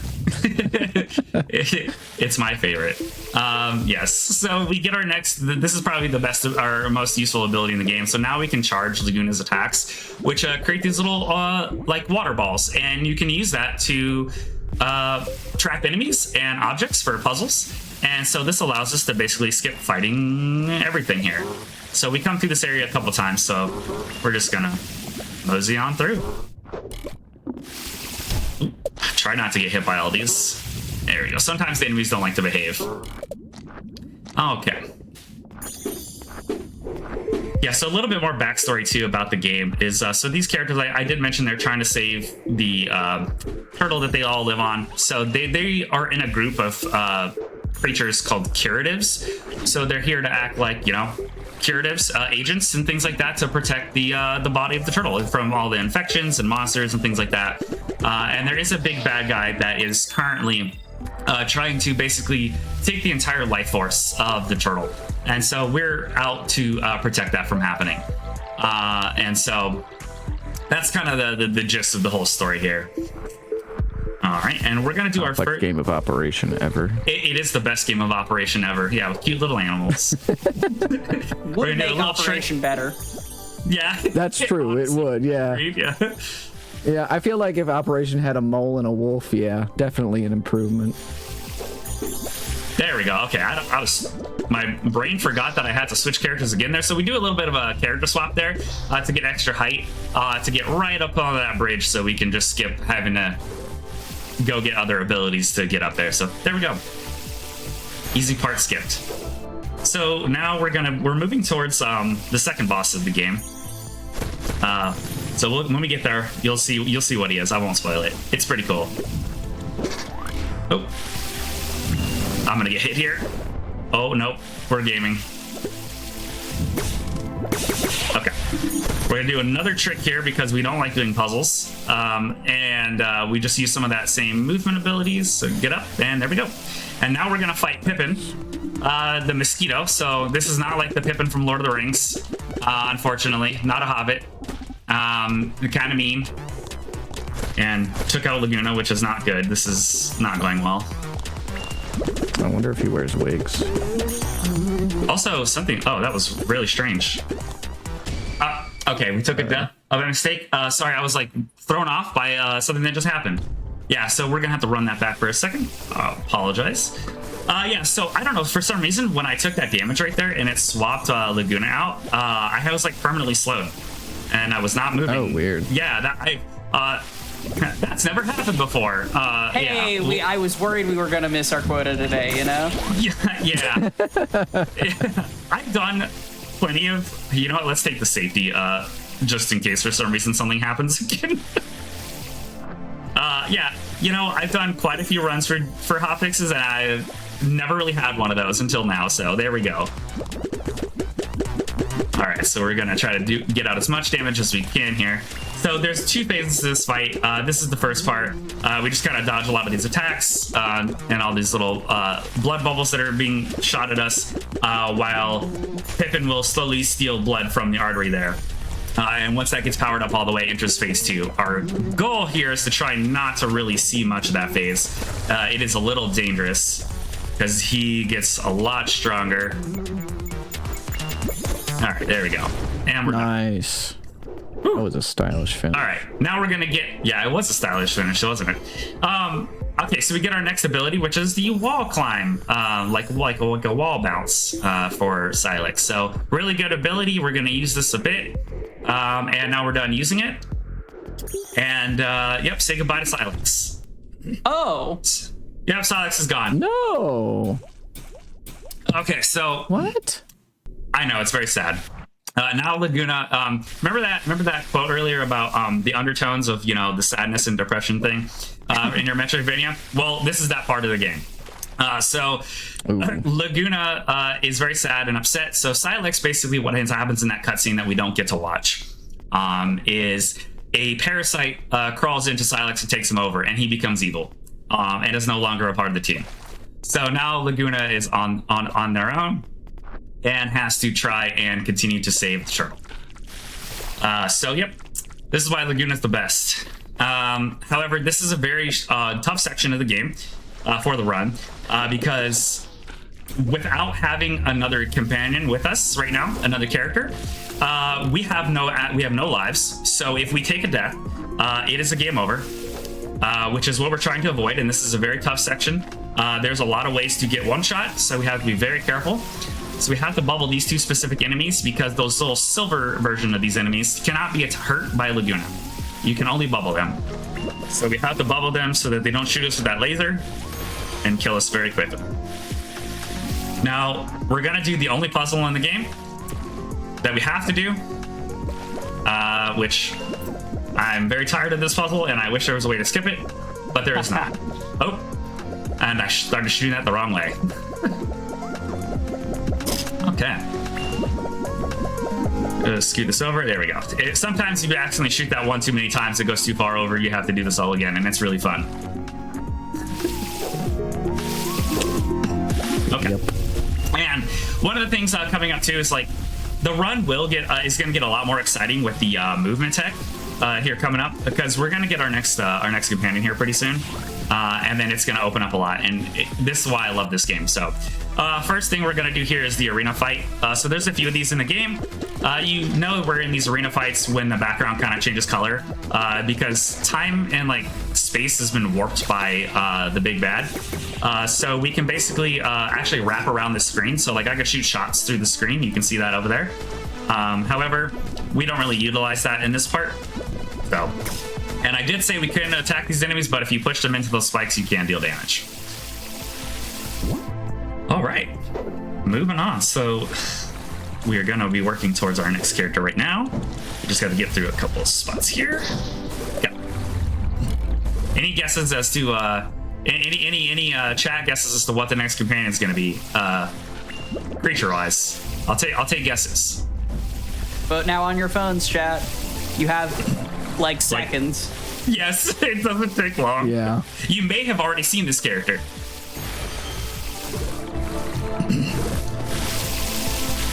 All right, here we go.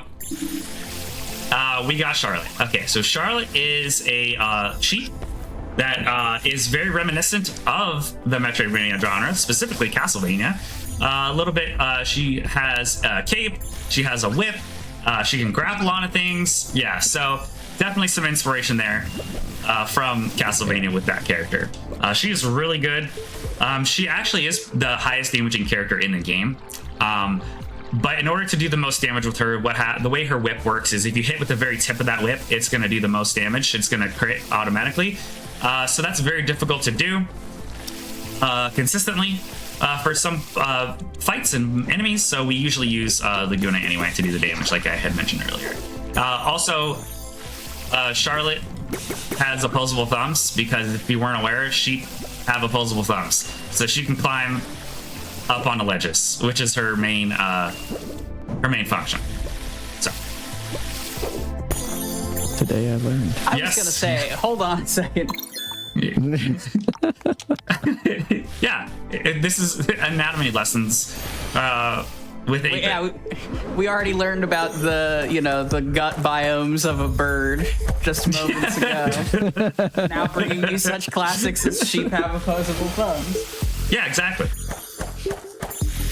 I don't know what kind of biology classes y'all were in, but clearly you must have missed that day. The school of Metroidvanias. Yeah. Oh boy. Yeah. So we got the next item. So we got the grapple point for Charlotte, which allows us to grapple up onto ledges. So this is where the movement really starts opening up. All right, we're gonna try to do this correctly. Yeah. So we don't have to fight any of these. All right, we got it. Oh yeah, was not getting that all week in practice, so that feels good. Okay. Very good. Okay, so I did equip an item. You see that little hut right there? That is Laguna's mom. And so she's worried that Laguna's going on this adventure, doesn't want, her boy to get hurt. But we're going on this adventure anyway. But we did pick up an item there. We picked up the best item in the game.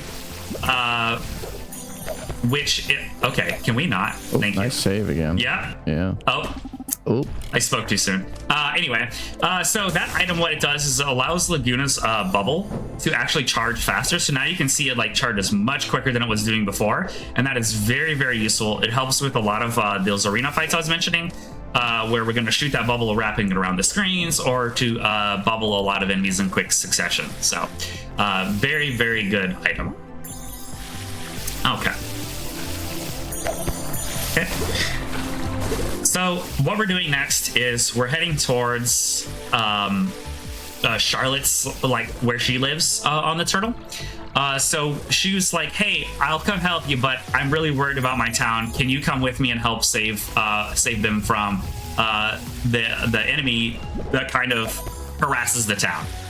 And so Laguna's like, "All right, I got you." And so now they're going all the way up to the peaks of Turtle, which would be like the back of the turtle. And we are going to save her town. But the first thing we're going to do is find out. Now, a lot of people as a kid probably read a book about what happens if you give a mouse a cookie. Well, we're about to find out what happens if you take a mouse from a cookie instead. And this is probably a good point to say, don't take food from strangers. Because this is not a very nice cookie. But it is going to help us with the run. All right. God, the pushing them through the screen wrap is very funny. It's so fun.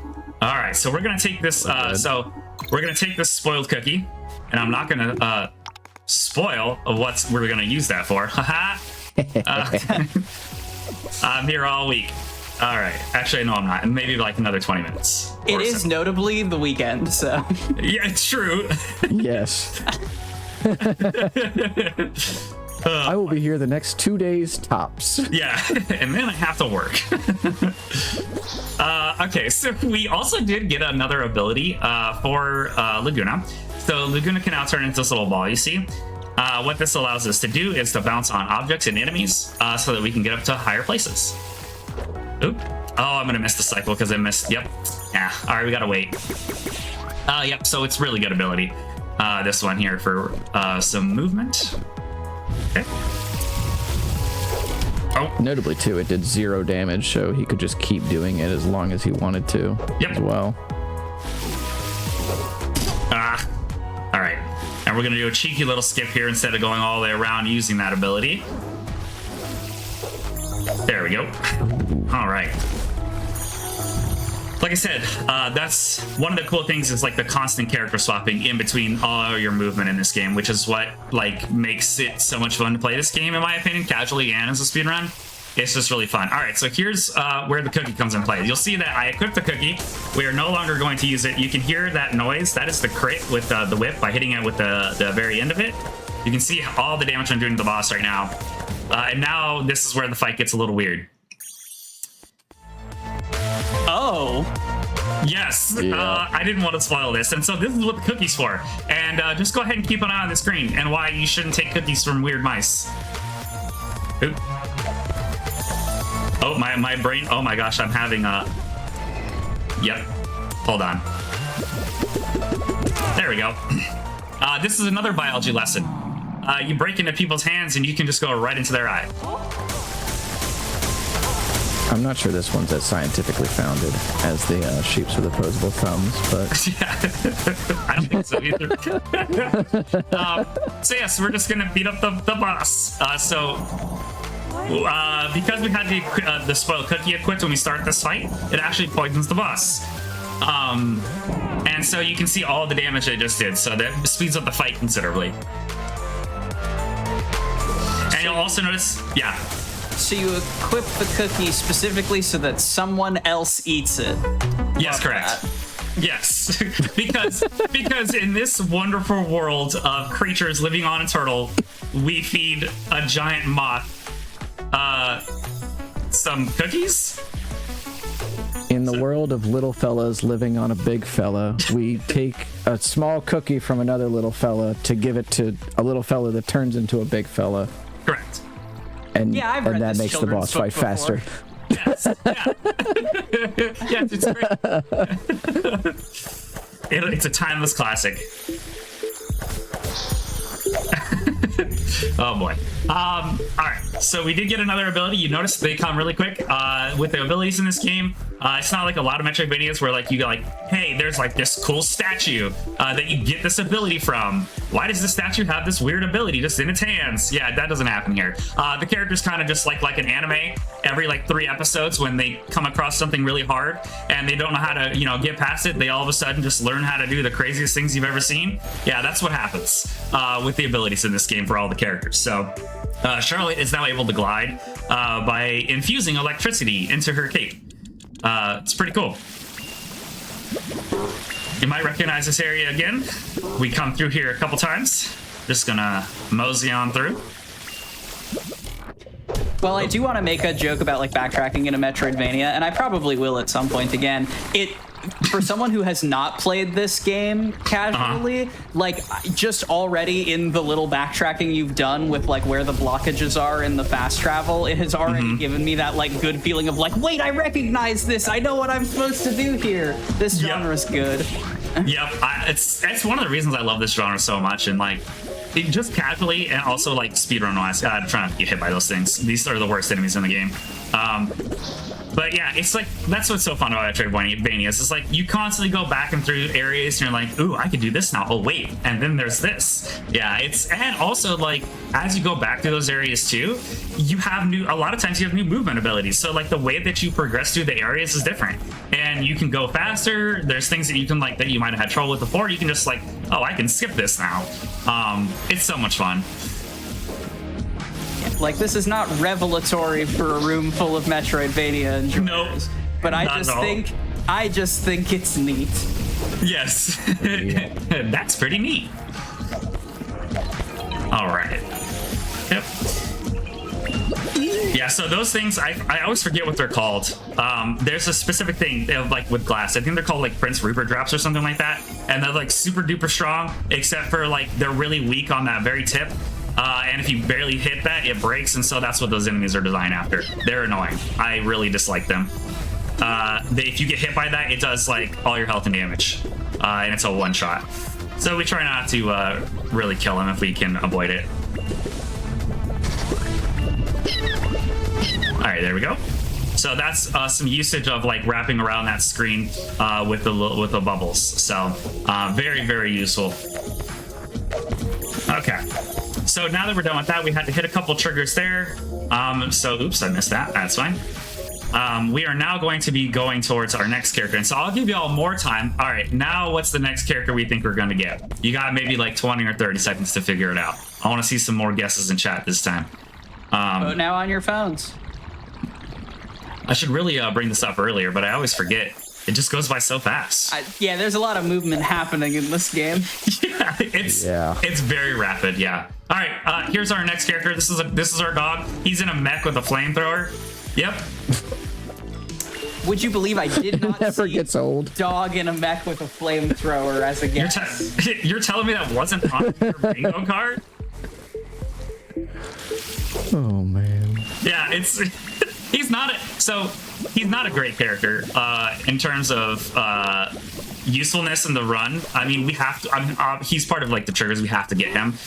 He does have one ability that we do use, but he's not really used a lot for combat. He is used for the last boss fight, oddly enough, because that flamethrower is really good. But he's not very mobile, so we don't like use him that much. But his name is Clyde. Clyde's a grumpy old dog. Here we're gonna get our final attack power upgrade for Laguna. So now all of Laguna's shots will do 6 damage per hit instead of, I think the starting was like 3 or 4. I forget. All right. Let's see if That was so cool. what. I just wanted to say that. That was just cool. Oh. That little bit there. Yeah. one thing that makes this like game, maybe not even the game so much, more so the speedrun, I would say, a little challenging and again satisfying, is the constant character swapping. I know I've mentioned before, but now that we have a third character, the order in which, like, because you have to hit like the L1 or like R1 or the right bumper, left bumper to like change the character that you're using. So now that we have another character, it's no longer just, hey, if I hit one of them or the other, it just goes to the next, like the other character. Now that there's more, we have to be very mindful about like which actual button we're pressing to swap to the character and how many away they are, to make sure that we're not like going to the wrong character when we're in the middle of a jump. So it becomes a little bit more challenging in that aspect once we start unlocking more characters. Yeah. All right. Gonna do, and so this is the ability we use him for. It's this little tether line. Okay, don't worry, my hands work, I promise. I have all right faith. Yeah, good. Okay, so here we are. We're doing another arena fight. I know there's a lot, but this one is very important. This is to get our friend back. So we're here to rescue Silex now. So he is now back. Well, once we rescue him, we will have him back. And then we'll do some more shenanigans. So we're just going to go ahead and do this. I'm going to focus on this fight a little bit. And we will use the wrapping of the screen here with the bubble here. So you'll see how this is important in just a second. But I'm going to focus on this fight because I do not want to die.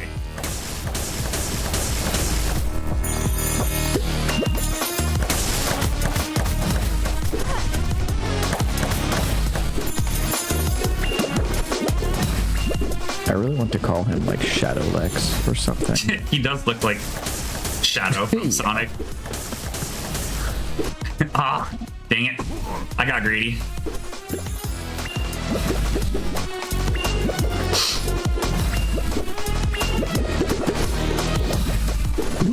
Nice. Okay, I wasn't gonna say it while the fight was still going on, but yeah, no, Shadow, complete with teleports behind you, nothing personnel, kid. You should have, please. You should have. It's true, yeah. That would have been great. I should have just let it rip. Yep, you should. Listen, I don't want any runner deaths on my hands. That's not how the Metroid. That's not how the Menagerie is. Oh no. Jump, please. Thank you. Okay, so, oh boy, what is happening? Controller, please. So we're in a tough section of the game. Okay, so just give you some brief, of what happened. So we have to collect 15 of these like little green orbs for reasons. We're gonna pick up this item because we do need this. Now, if you look in the very top left, I'm gonna stop for 2 seconds. You can see the turtle. Oh no, but I thought we were on the turtle. Well, we're not. We are no longer on the turtle. Some bad things happened. We got teleported away, and we are now on another creature that has suffered the fate of what will happen to our turtle if we do not rescue them. So this is a manta ray that has unfortunately perished, courtesy of not that spike, but the enemy in the game. Okay, hold on. This is not going well. All right. This is the very tough section of the game. So hold on a second here. There we go. There's a lot of stuff that we have to collect in this area, so there's going to be like a ton of movement going on, and I actually don't remember how generous this section is with checkpoints. It's not, but it's just like, yeah, that's what I was wondering if I remembered that correctly. Yeah, if I die, I have to do all this again. This whole section gets reset, and I have to do it one more time. Okay, can you go home? Well, this is their home. Not anymore. All right. That was a little, sorry. This is my house. Leave your home. Oh, the Make way for me. Save point. Great storytelling. Yeah. Brutal. Okay. Yeah, so this is a really, really, really tough section of the game. And honestly, because I'm already at 1 health with this particular character with Laguna, I am more than likely going to have to go back and take the safety because I have to use him for the boss fight that is coming up. And with 1 HP and only 2 lives right now, this is bad. All right, so we get the most broken ability in the game. So Silex, because he was taken over by the big boss, now has the ability to teleport through walls. And it's a shame that we don't get this. Yeah, I wish this ability could be gotten earlier in the game because it breaks everything and it's very fun to use. Okay. Is there like an Yeah. out of bounds category for this game? Like, can you do glitchy shenanigans with this teleport? To my knowledge, no. Nobody has. I'm gonna go take the safety real quick. Nobody has found any glitches that I'm aware of in this game. Everything that we do in this game is all straight. Like just the movement that is available to the game. There are no glitches. I think that's a theme because I'm thinking of another Metroidvania that has a short-range teleport upgrade, Haiku the Robot, and like the collision in that game is so robust because it's like, okay, you can teleport, so now don't ruin anything. Yep. Yeah. Unfortunately, I think a lot of the walls are too thick in this game to do that. There are sections where you will see I go through the walls, but that's intended. Okay, so I equipped an item there, that little oil ink for Laguna. So you can see it changes the color of Laguna's shots now. So what that allows us to do is it gives Clyde's flamethrower instant crits now because the boss is now covered in oil. So yep, we do a lot of damage very fast. Okay. Despite being covered in oil, he could not slip away. All right, buddy. Cosmic. No, hear him out. That's the problem. I did. Yeah, so you can see I'm just like going right through all these sections that look also familiar as well from earlier in the game. We're just going to blast right through all these spots. And we are going to just ignore all the terrain. Okay. So yeah, so everyone has their upgrades at this point, all their abilities. Yeah, so it's going pretty well. Making pretty good time. So we're gonna go to the last section of the game here. So this is the last, there's some platforming and some like space-time shenanigans that happen. You'll see here. So, all right, I'll go this way. Oh no, there's nowhere to go. What if I go back? Yep, now we can do things. So yeah, there's a lot of that oops, hello, that we do to get through some of these sections here. So, okay, there will be a lot of arena fights that we do in this area. This is also a pretty difficult section of the game. Casually, it's very difficult in my opinion. Speedrun-wise, it also took me a long time to get good at this section. So we're gonna do our best here. And we're this involves a lot of screen wrapping as far as I know too. Because like enemies are just kind of coming from every direction here. Yeah, particularly those little like, I don't know what that thing is, a snail. I really dislike these things. They're very annoying to deal with. A hermit crab or what? Oh yeah, it does kind of look like a hermit crab, huh? Yup. Oh, thought I got the last hit on that one. Yep. All right, so I know where this enemy's coming. There we go. Yeah, most of these fights are just knowing where the enemies spawn and doing the best you can to just really optimally try to take them out. It can be tricky because sometimes, you know, the screen wraps and sometimes the enemies don't have exactly nice pathing, and so they'll screen wrap and surprise you sometimes. Yeah, it's a little unfortunate. All right. Oop. Try to do one more. Try not to get hit by this guy. All right, perfect. Oh, nice. Yeah, he gets me all the time.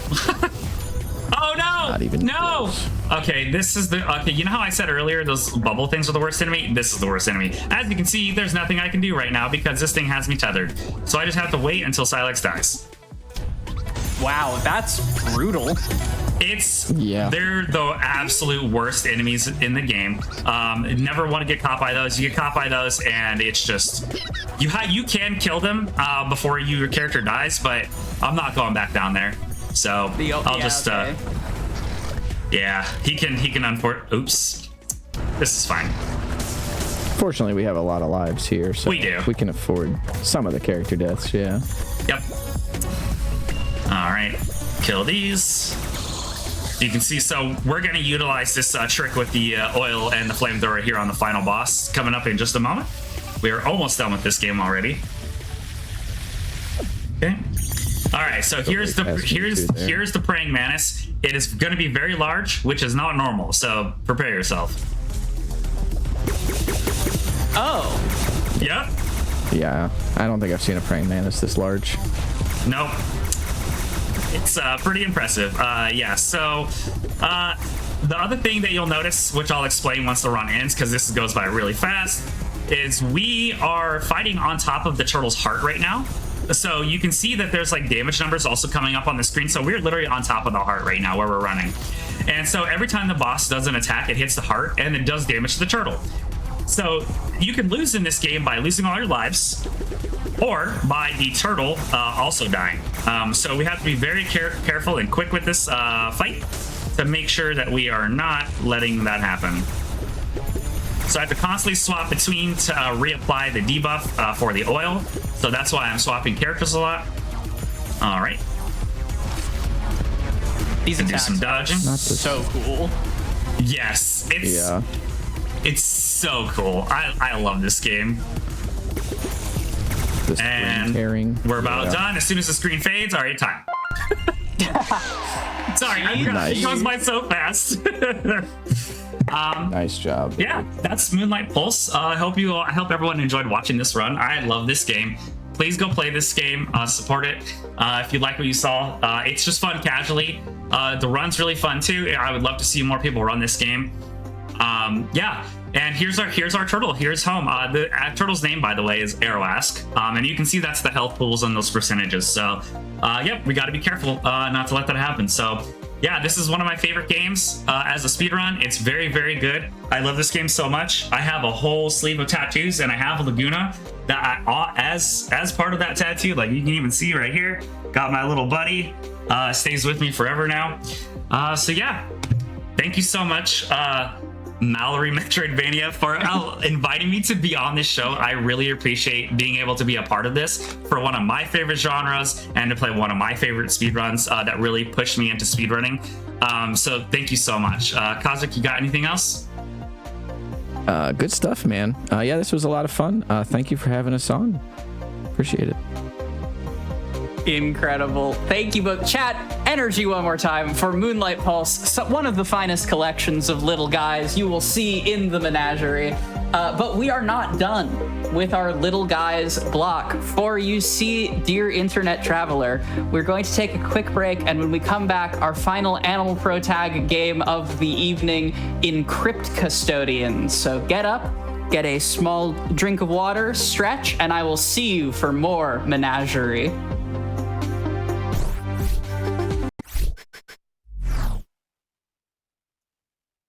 Hello again, internet traveler. My name is Mallory Metroidvania, and you are watching the marvelous Menagerie of Metroidvanias.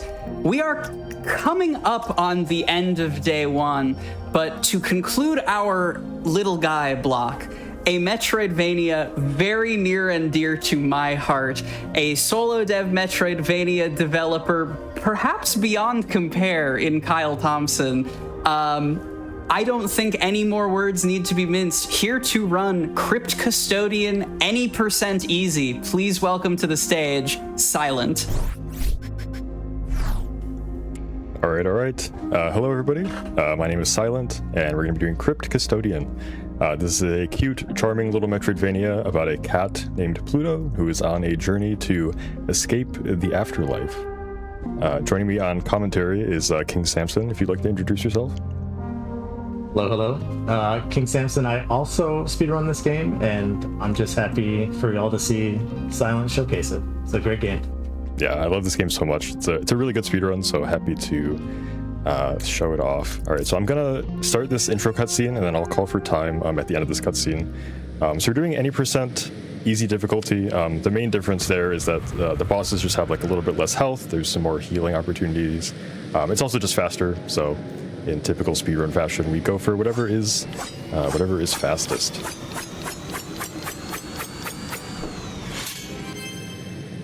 All right, so time will start in 3, 2, 1, go.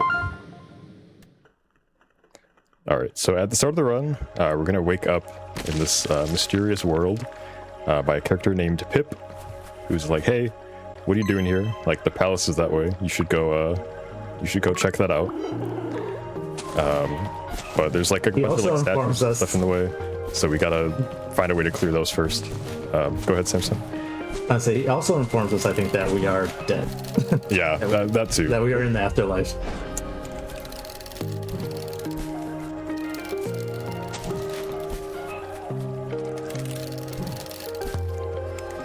So yeah, they basically are telling us, you know, welcome to the afterlife.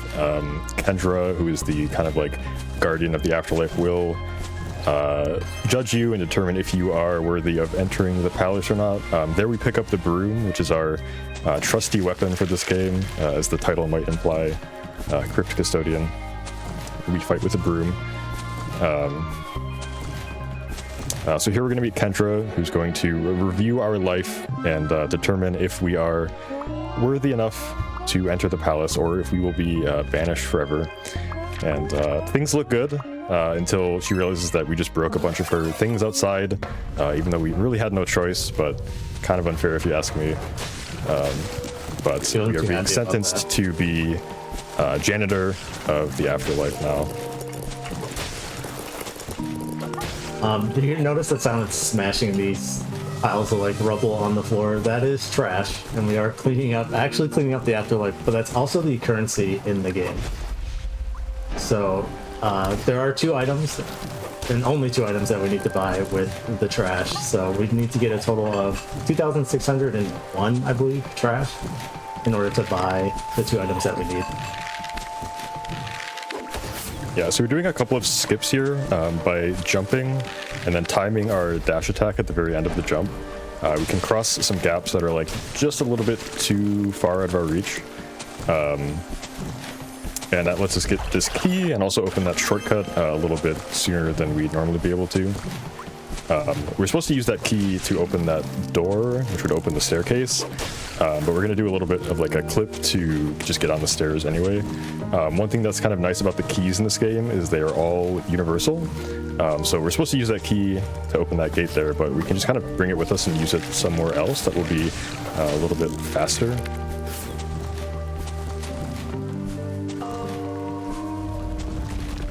Here we're going to pick up this CD. The CDs are kind of just like a collectible that unlock like music tracks you can play, but whenever you turn them in, you also get a decent amount of money, and so we do need like a pretty good amount of money to buy the 2 upgrades at the start of the run. So we're going to pick up a little bit of those, which just kind of like help us get there. This is like a little battle arena, which it takes away the bridges to get to it until you beat the set number of enemies. And so that statue in the beginning that exploded is like a symbol for the battle arenas. So you're probably going to be seeing them a lot. So if you see, sometimes we skip them, and sometimes we actually have to fight them. We have no choice. Most of the time we skip them, which will be very apparent soon. So walking into this area, there actually is a fast travel point. Hello. Every time you walk into a room, if there's a fast travel point in it, it is immediately unlocked. You don't have to interact with it. So we just walk into that room, warp out and warp back in, and that skips a cutscene, but it also skips us having to just like walk over to it. And then we can like fast travel back to skip that gate opening from the key. So we're basically just making our way through the first little like, I don't know if you call it a dungeon area, but we're just heading to the first boss to get the first like big upgrade. Yeah. We've got this little puzzle here with this little cloud that we have to push to all of these platforms to open the gate. And then we're going to do another skip here by jumping and doing the slam attack. That skips those golden gates. Kind of require you to defeat all of the enemies that are in the room, but we don't have time for that. Yeah. This run is very skip heavy.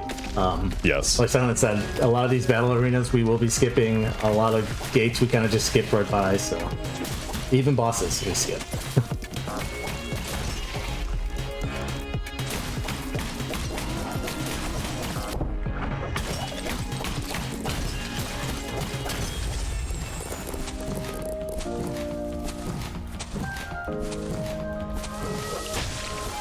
Alright, so we're coming up on the first boss of the run.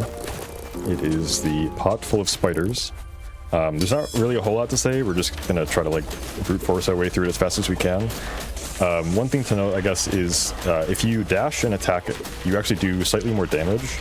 And there's like a little bit of a cooldown, but there's like kind of a technique you can do where if you spam it, you can like skip the cooldown sometimes, which lets you do a lot more damage like really quickly. And that's the boss.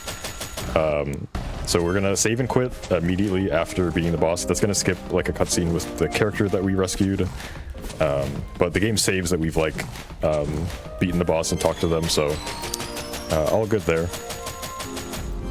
And this gives us the air dash, the kind of like expected first Metroidvania upgrade. Usually it's like a double jump or some sort of dash ability. In this game, it is the air dash, which replaces our roll with a dash that we can also use in the air. And, you know, if we've already been skipping kind of like gaps just with the standard jump, the air dash is going to like break the game wide open. So we're going to first skip this combat arena by just dashing to the other side. We're coming here to pick up this key. We're going to take this key back to the beginning area to open that gate that we skipped earlier, but we have a couple of other places to go to first. Picking up another disc to give us a little bit more money. Yeah, we're basically just collecting that last bit of trash or money and discs that we need so that we can get the 2 items. And we're unlocking a fast travel at the end of this too. Actually, 2 of them. Yeah, we're basically like going to a couple of places to unlock their fast travel points. We don't necessarily have all of the upgrades to like tackle those areas yet, but because they're kind of on the way of this route to get the money that we need, it just kind of works out that way.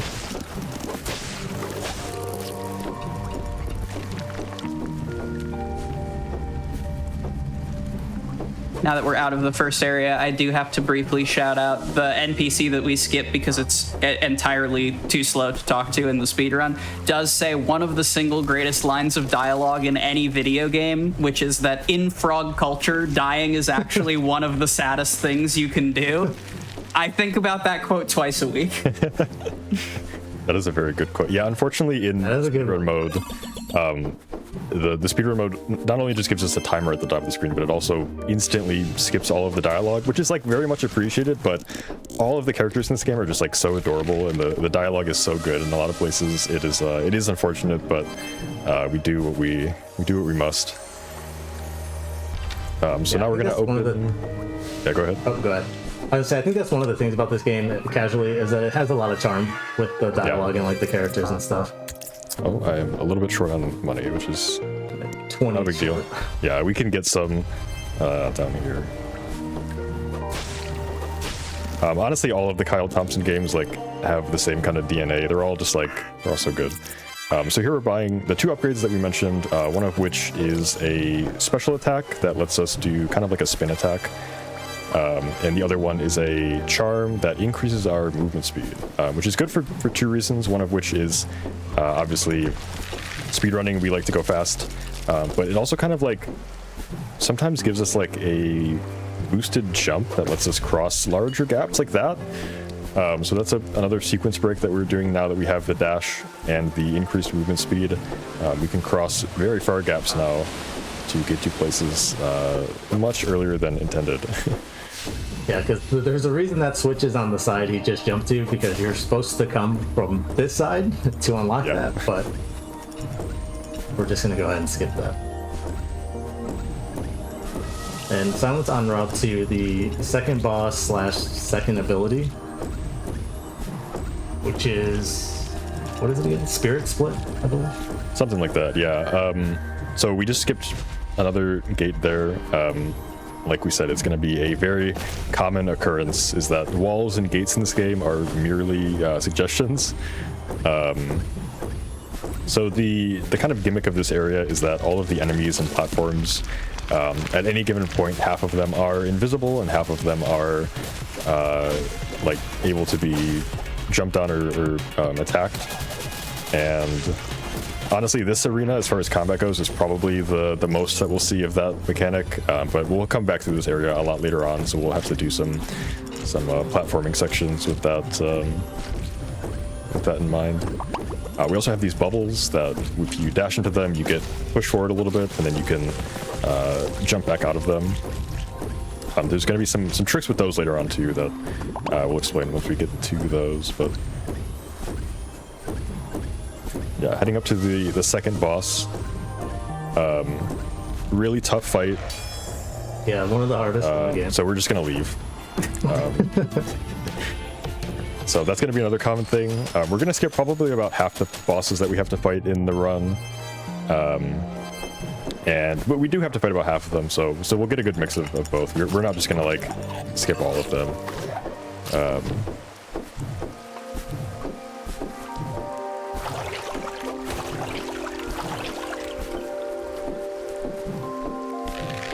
Those logs, my absolute beloved. Yeah, it's so easy to, like, I've had so many times in runs where I just jump past them and land in the water, and it's like, bro, what's going on? So here we're meeting Grizz, probably my favorite character in the game, because, like us, he's also trying to escape and get to the palace. He's like, what the heck's going on here? Like, I'm getting to that palace. So his master plan is he's just going to dig a big hole. And, like, honestly, buddy, me too. But he's like, hey, I can't do this by myself. Can you, like, bring all your friends here and we'll dig this big hole and we'll all go to the palace together? So that kind of sets up a lot of, like, the story of this game is, like, you know, we're going through the afterlife and trying to meet all of the ghosts that live here and all kind of escape together. Yeah, make friends and then ambush the palace, basically. Yeah. So this area has a lot of gates that we're skipping. I think we already did maybe one or two of them. They happen so quickly, it's, like, hard to keep up with. There's another one. Yeah, another one after that. We're gonna skip the battle arena. We're gonna skip that arena. Yeah, so a lot of the arenas are, like, connected by bridges on all sides, and you can usually cut the corner and get to the other bridge and just skip it. Oh, that's a little unfortunate. Okay, I have one chance to do this. Okay. Never any doubt. So we're gonna jump into that room and then leave. There's a fast travel point in there, so that just unlocks that, and we'll come back to that later. I'm gonna take this heal. Yeah, one good thing about Easy is that it adds a bunch of those healing stations, which are good for players like me that take a lot of damage. It is a nice little backup if you unfortunately get hit a couple times and just want to play it safe. Yeah, it adds a lot of, like, quality of life to the run, which I think is really appreciated.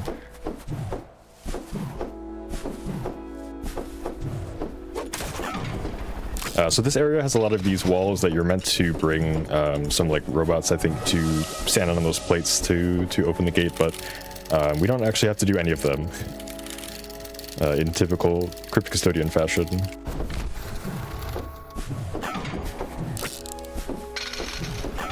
This one you might be thinking, like, okay, surely they got us this time. The wall's on all sides. Oh, you could just jump through it. I don't know. Don't think too much about it. Yeah, that one's just kind of not a real wall. Yeah, there's a couple that are like that, which is always fun.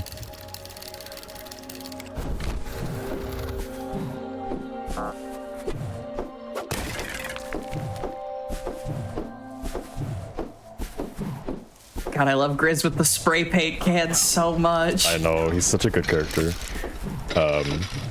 So this is the ability that we picked up from the last boss, the one that we skipped.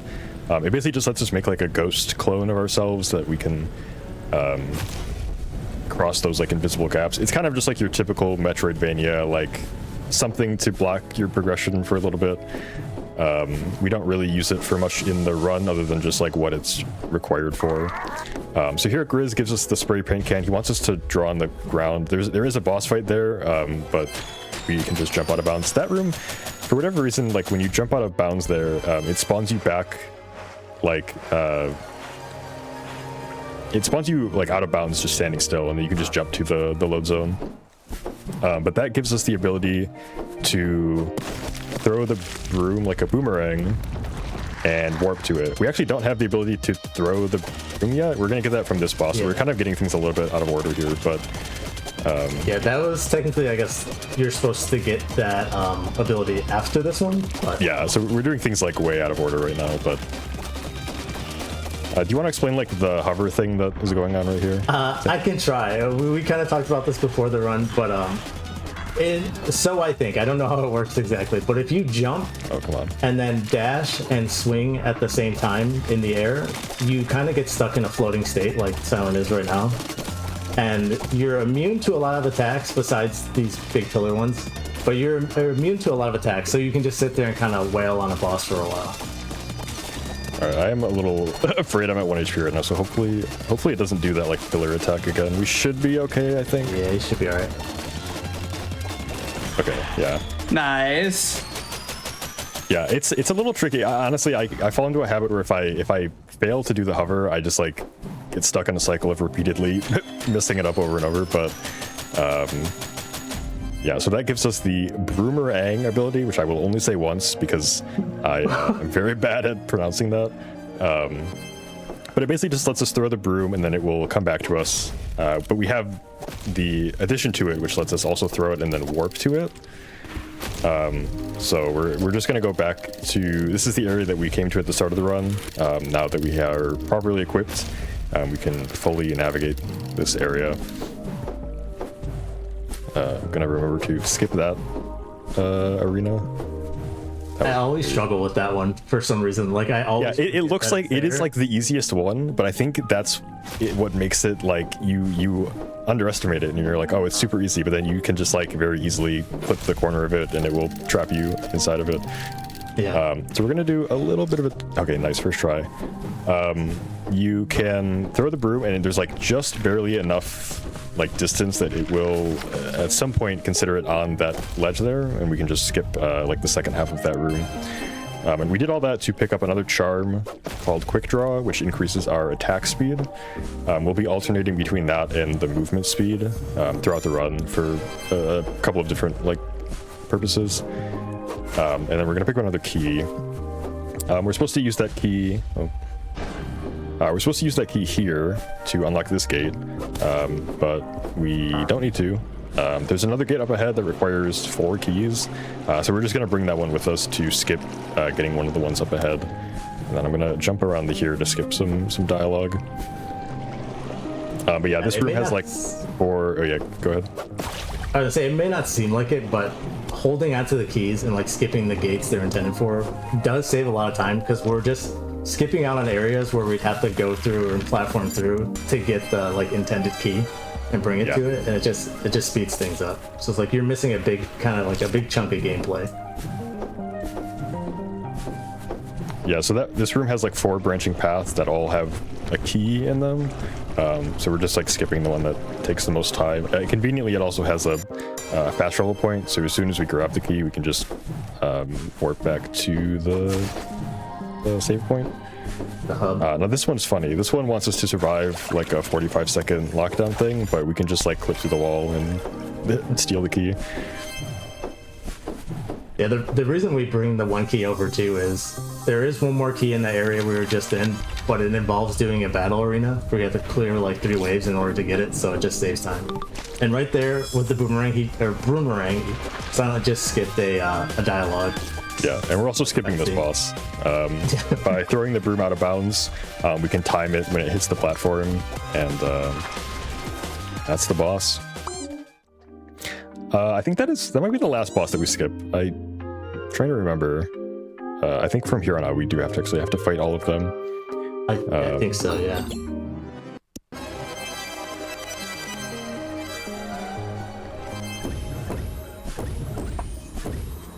So in the process of getting past that boss and getting the tablecloth, we now made a friend in Mira, I believe.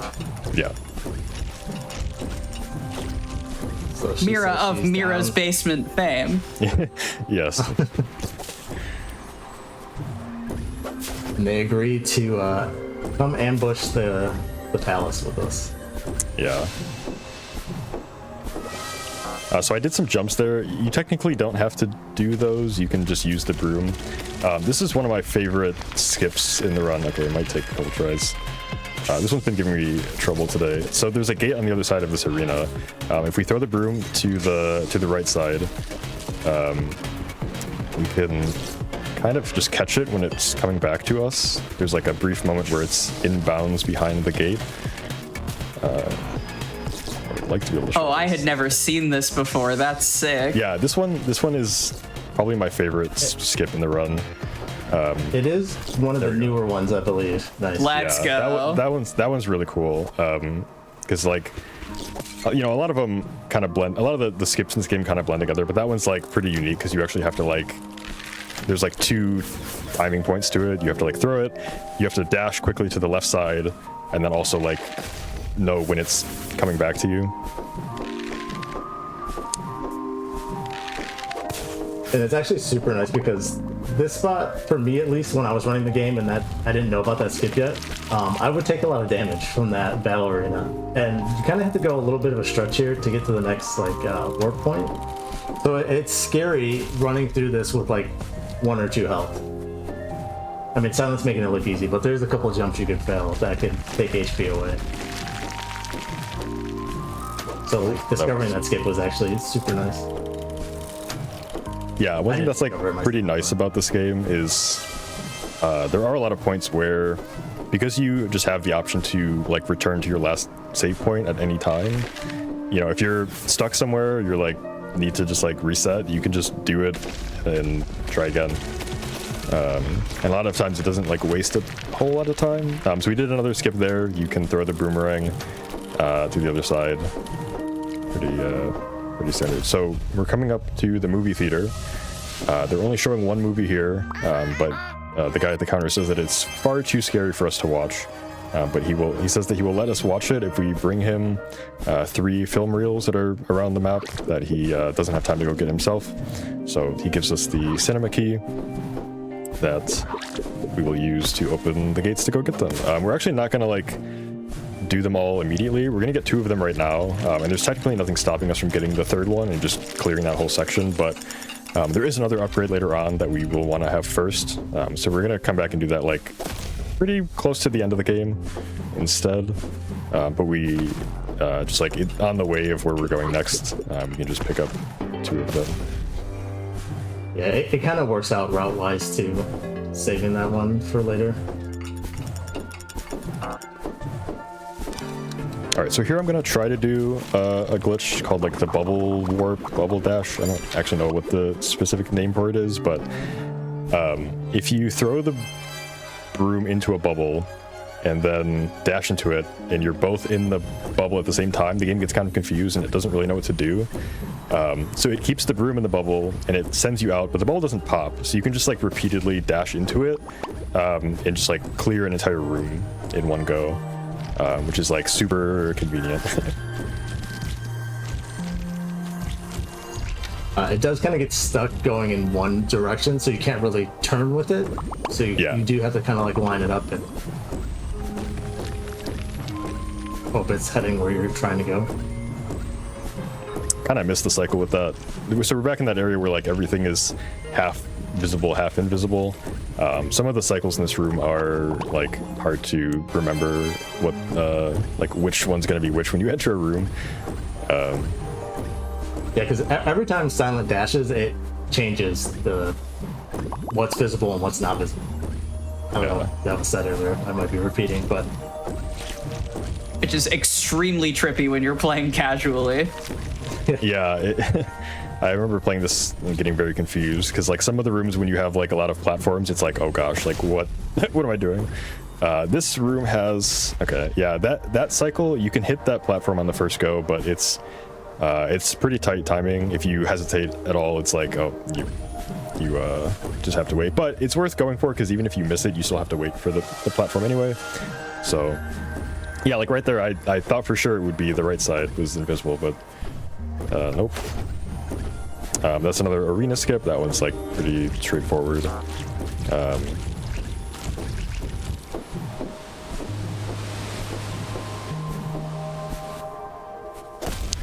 So we're coming back to Mira's basement, and we're going to enter a new area that we've just unlocked called the cellar. Oh, okay. I was trying to skip this dialogue here, but this is Crouton. Crouton is down here trying to collect some bugs and asks us for our help if we see any, gigantic storm beetle to bring them to her. Well, unfortunately for Crouton, we can just jump past this gate, and we've just now skipped the entire area, and we're now in the boss fight. So this boss I found the gigantic storm beetle. Yeah, I found it. You want to come help me? So this boss works a little bit differently. There's no combat involved. It's just a really long like chase sequence. No Metroidvania is complete without it. And we're gonna try to do a couple of those bubble dashes that we did earlier. I'm gonna try to do one here. Nice. So this lets us skip like most of that room.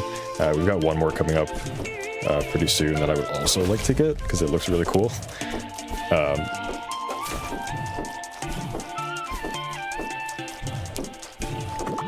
Yeah, so right here, I'm gonna try to do this one. Nice. Yeah, so that lets us skip like the entire room and just go straight to the end. Wow.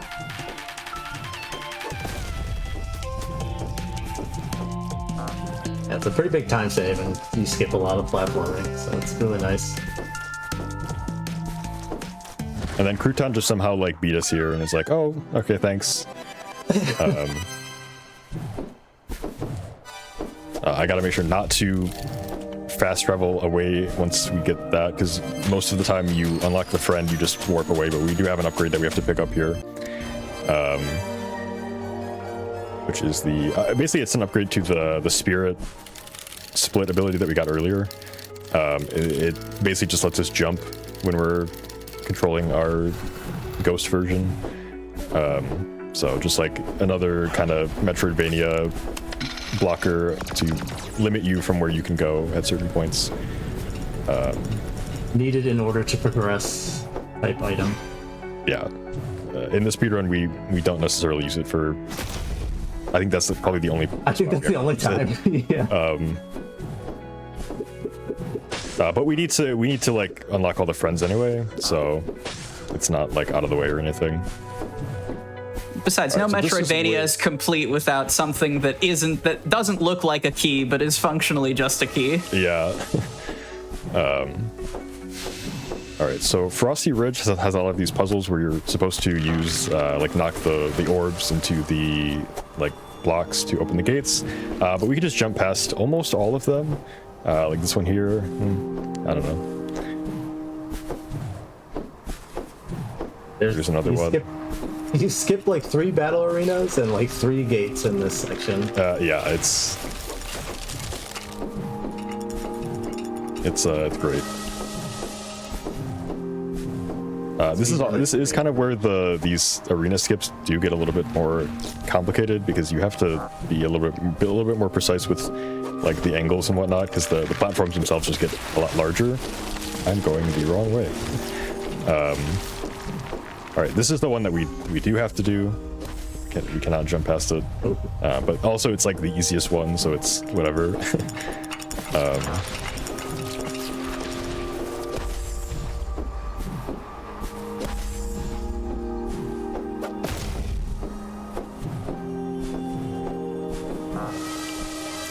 All right, so we're coming up on another boss, the Ice Switch. I did switch off of the movement speed to the attack speed increase. And then I'm gonna just try to set up the hover as quickly as I can in this fight. Hello, there we go. Yeah, so if we're in the hover state in this boss, it cannot damage us with any of its attacks. So as long as we just like stay here and press the attack button, we are completely safe. It is slower, I will say, to fight the boss this way. If you do a lot of like dash attacks on the ground, you can do more damage faster, but for safety and consistency, we're gonna do it this way instead. Yeah, and while Silent's like in that hover, they do have to constantly be attacking, because if you don't attack, you will end up dropping the hover and then have to reset up.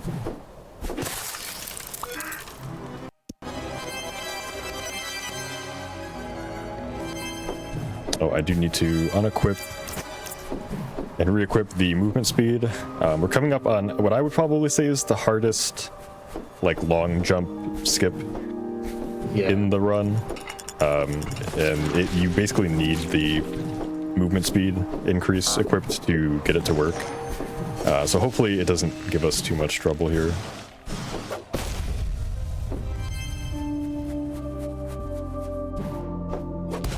Oh, okay. I might have to, okay. There's some like, I don't know exactly how it works. There's something to do with your like movement speed here that lets you get a bigger jump.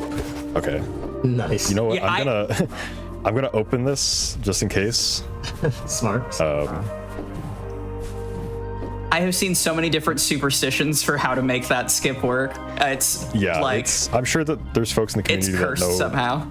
more than I do about it. But it is, that one's tricky. It definitely does can feel cursed sometimes. Because sometimes you practice it and you get it like 5 times in a row. Like, okay, I got it. And then you go into a run and you just can't get it to save your life. What happened? Yeah, so we picked up another special attack. This one is probably the best one in the game. It fires a bunch of like homing projectiles, which is very nice because this area has a lot of like flying enemies. But it just deals a lot of damage.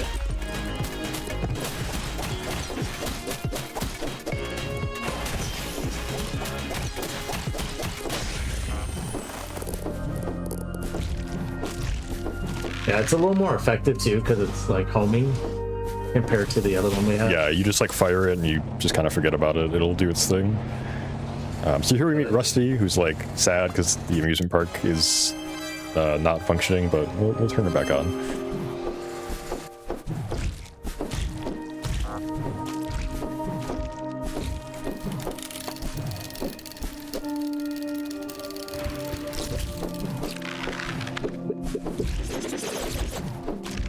There is a boss at the end of the section, but Silent's just going to unlock the fast travel in front of the boss and then go to a different place, and then we come back and revisit this boss later.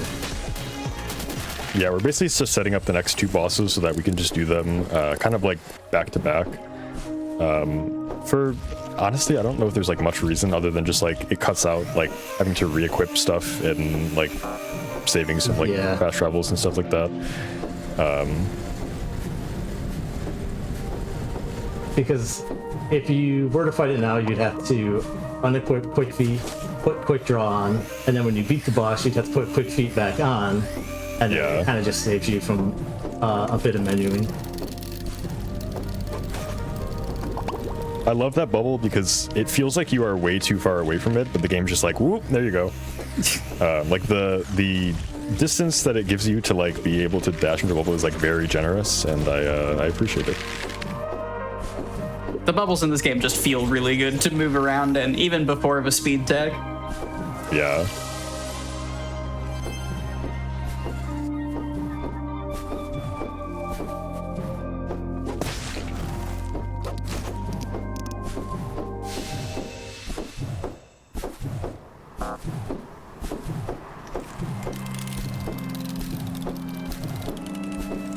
So I have to ask the question as we continue on in some of these movement sections here.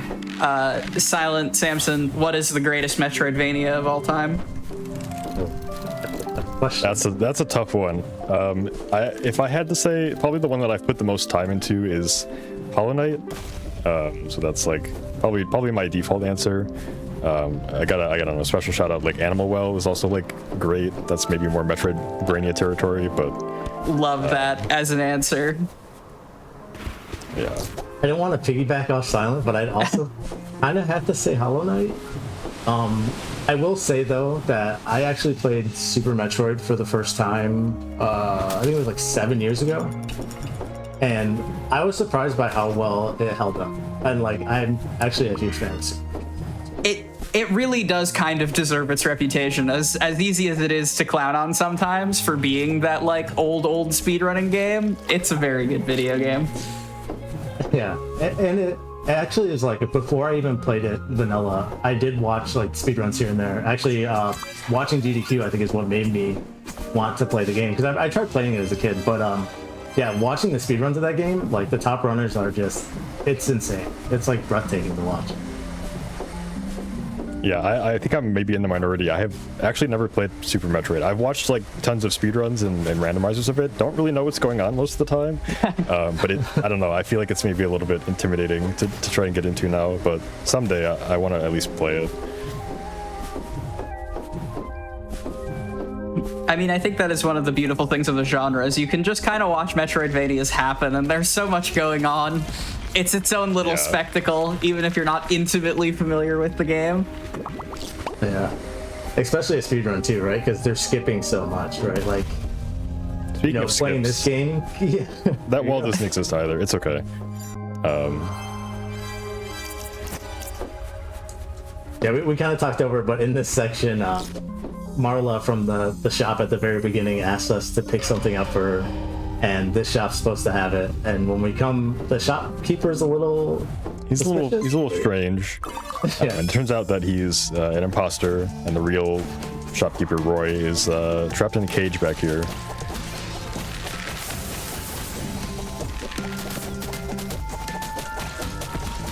And again, we're going to use that hover tech.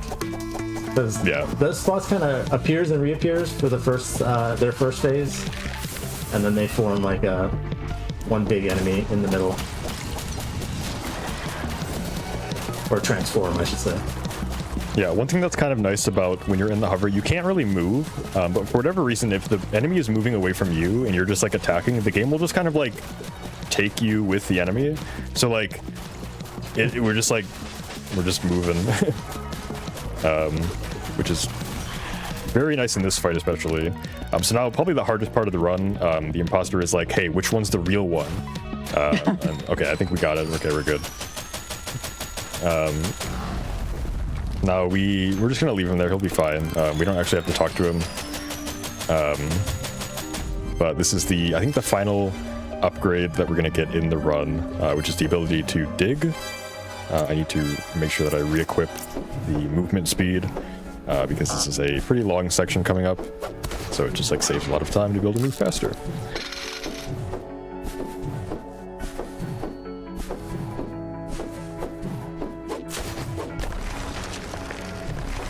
I will say those big piles of dirt on the ground we can now burrow into and move a little bit faster. But yeah, go ahead.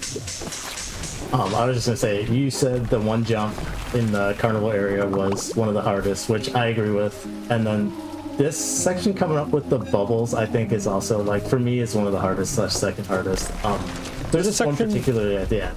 This section in general is kind of mean. There's a lot of like, there's just a lot of things strung together back to back that are very easy to go wrong. I'm gonna try this. So there's a pretty precise bubble you can do here. Oh, maybe nice. Nice. So you can clear that whole room. That's pretty tricky because that room's pretty long. The angle that you have to take the bubble at is like pretty specific. Like if you go too far, it's very easy to go too far to the left or to the right, and then you don't have enough distance to get back to the like the platform. I'm gonna jump in here just to unlock that fast travel point. Hopefully it won't be needed, but I would rather have it just in case. So we've got another bubble here. First try, nice. That one's not too bad, and skip. we've got an arena skip on top of all of that, which I have gotten caught in that one, and that one is like, that one's a pain. Yeah, the loading zone on that one too is, I feel, bigger than most. So the skip is actually a little bit more precise than most of them. Like you actually have to kind of jump away from the boomerang and like angle yourself. Yeah. At that loading zone. Because the wall goes like all the way, so you have to go past it and then jump back to it. And that kind of just goes with what Simon was saying about how this section's kind of mean, because a lot of stuff is strung back to back, so... Oh, you know what I'm realizing? I skipped the boss that was supposed to come before this. It's okay, we'll go back. There's a lot of things you can do, especially at this point in the run, like basically in any order. We were supposed to go from that boss right to the next boss. We'll just go back and do it after this. It's not like a huge deal. It's like very small, like time save to do it. So we're gonna tank that lightning attack, and I got the hover. This boss is like really important to get the hover as quickly as you can, because there are a lot of attacks that happen on the ground that we just like don't take damage from if we're in the air. And then I'm gonna cancel the hover because this attack from the boss will hit us. Oh, that's okay.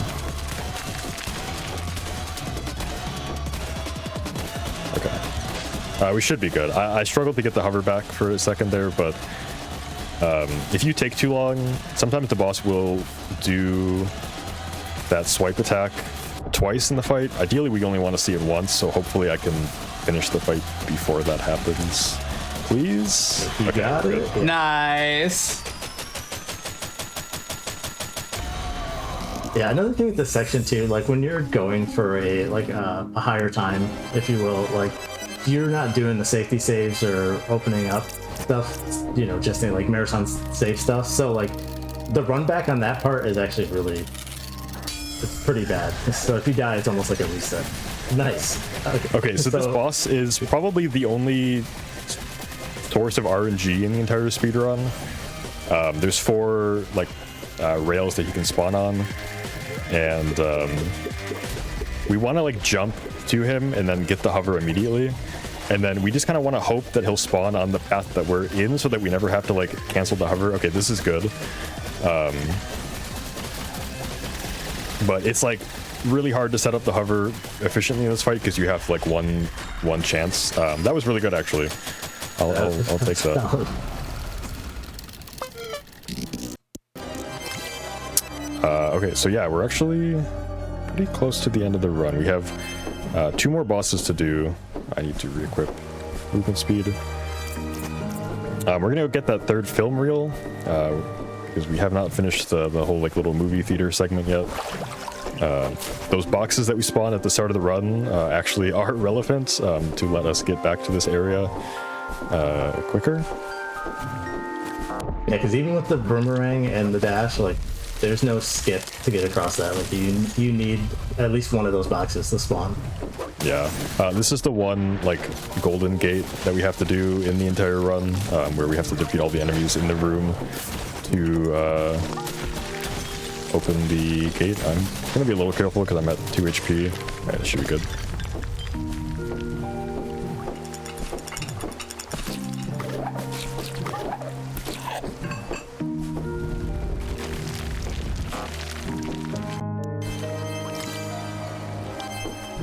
And then we're not going to go into the theater just yet. We're going to go, there's one more boss to the right side here.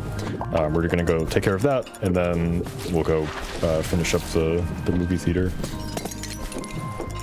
That's so funny that the movie theater is the last in sequence now. Yeah, I honestly don't really remember from my casual playthrough like what order I did things. But it's mainly just because like we can equip the attack speed. So Pebble here has been watching over these little guys for most of the game, and she's like really tired. She's like, hey, can you please watch them for a little bit, and please don't let them get eaten by the hand that's in the next room. So we're gonna go let them get eaten by the hand that's in the next room. But we'll get them back, don't worry. So this boss, I'm gonna try to do the hover on the left side of the arena because he's gonna duck under the center of the arena. But once we hit like the middle of the fight, his hands are gonna rise up from the edges, and his hands always have a hitbox, so even if he tries to like leave, we can still attack his hands. So it basically just means we have like a consistent hitbox on the boss for the entire fight. Oh, that's interesting. I actually never done the hover for this fight. Oh really? Yeah, I don't know, it might be like the ice switch where it might actually be slower, but it's like free, so yeah, why not? But now we've rescued the little guys. Their names literally are, I'll wait for it to show up on the screen, but they are the little guys. Peak way to end little guy's block here. Yeah. With the namer itself. All right, so we're gonna turn in the film reels. He's gonna let us walk into the movie. This must be some like crazy like 4D technology that the movie is coming to life and attacking us, but we'll do our best. And it's okay, if you haven't seen Ghost Slaughter 1 or 2, you don't need to know much. You're not missing much.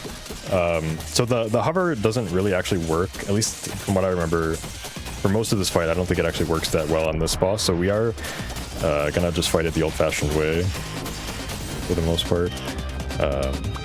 He's gonna disappear. This is like phase 2.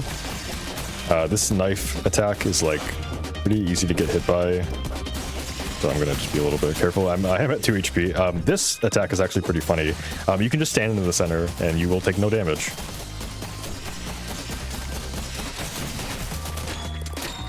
Beautiful.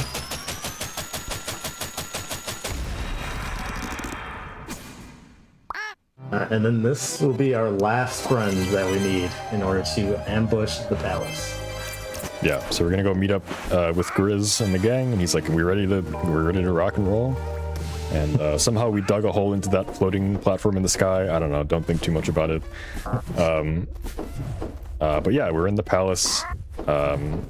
I think the main reason to come here is that there's a mirror that will let us escape back to the real world. Before we do that, we have to confront Kendra once and for all.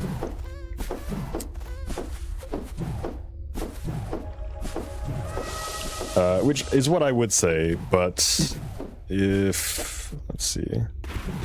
Yeah, we can just skip the final boss. Yeah, in true Crypt Custodian fashion, we're going to skip the final. Now, in fairness, there is like an invisible wall on the other side that like you can't just like throw the broom there, but if you throw it at the right spot, you can just clip it like around the barrier. And now we're in like the final kind of escape sequence.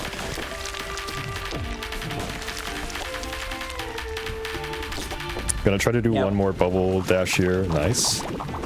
Nice. Yeah, that's a really long room that is just like annoying to do all the platforming for.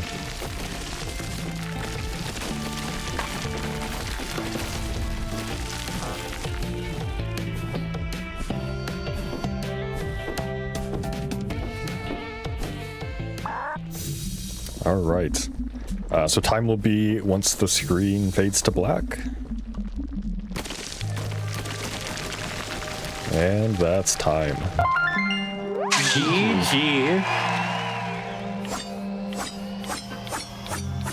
This is such a fun run. Yeah, it really is, and it's funny you said the thing about the cinema being last in the run. When I was running the game, I was actually running an older route, and when I was watching Silent learn the speedrun, I was like, wait. I was like, why are you in this area next? And I realized he was doing a completely different route, which made the game so much easier. It was a lot of time saved compared to what I was doing. Yeah, I didn't start running this game until earlier this year. This game's been out for, I think, about 2 years now. So I appreciate everybody who did the work to figure out all the routes and stuff before I discovered this game. But it's a great game. All of the Kyle Thompson games, I cannot recommend them enough. They all have this like very distinct kind of charm and style to them that they're all just great. Crypt Custodian, Islets, and Shippo. And Eric Thompson, who does the music for all of them. I meant to shout it out earlier, but the music for all of the games too are equally just as good. So, and their brothers, which is I think is super cool. Yeah, which is like as indie as you can get, I think. So, it's great. Silent Samson, where can the people find you on the internet, and what are you up to? You can find me on Twitch, Silent SR, or Silent Destroyer, most other places. I'm usually doing some sort of indie game speedrun or randomizer or something Tunic related. So you can find me there. Samson? Yeah, I am also on Twitch, King Samson. The O is a 0, and I do speedruns here and there. Same thing, a lot of Tunic randomizer if I can, and then FPS. About it. Is Tunic a Metroidvania? I would say no. I would say it maybe that's barely canon. touches. That's canon. We're sticking with it. We're running away from here, folks. We are going to take a quick break, and we've got 2 runs left in day 1 of the marvelous menagerie of Metroidvanias. When we come back, we are going to put the little guys away and instead visit the robot apocalypse with Unsighted. I will see you there, gamers.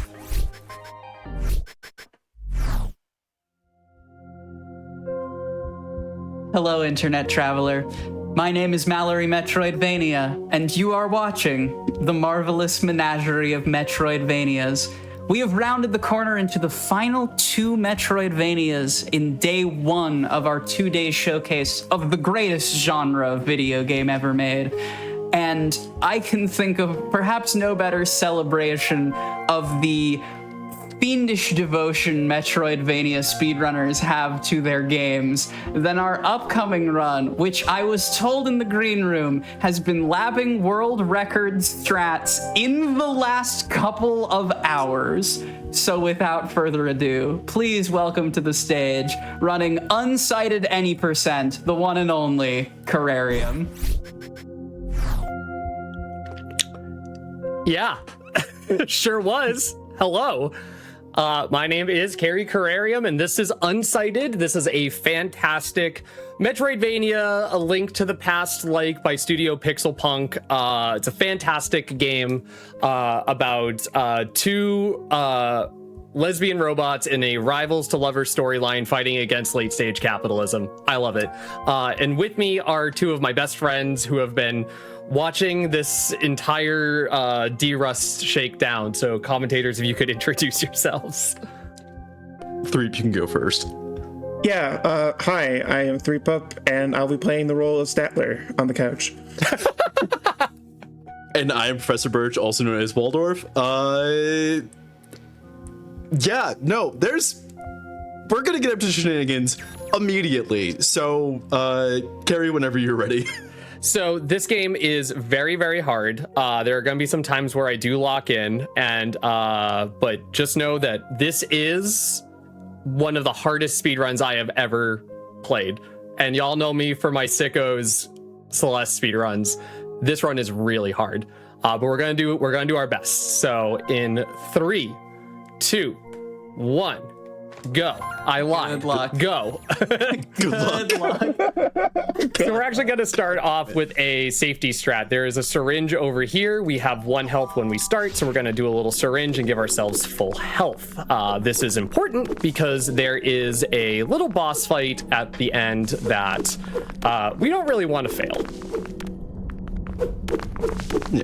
It is technically faster to not pick that up, but if we don't pick it up, we can't heal for the entire run. Yeah. Yeah, you know. Yeah, just normal things. All right. Nice to be able to heal. So this is Iris. Iris is our Navi of the game, and we save her from like a bunch of rubble, and she gives us an axe as thanks. And here we're going to start what is lovingly known as the gather phase,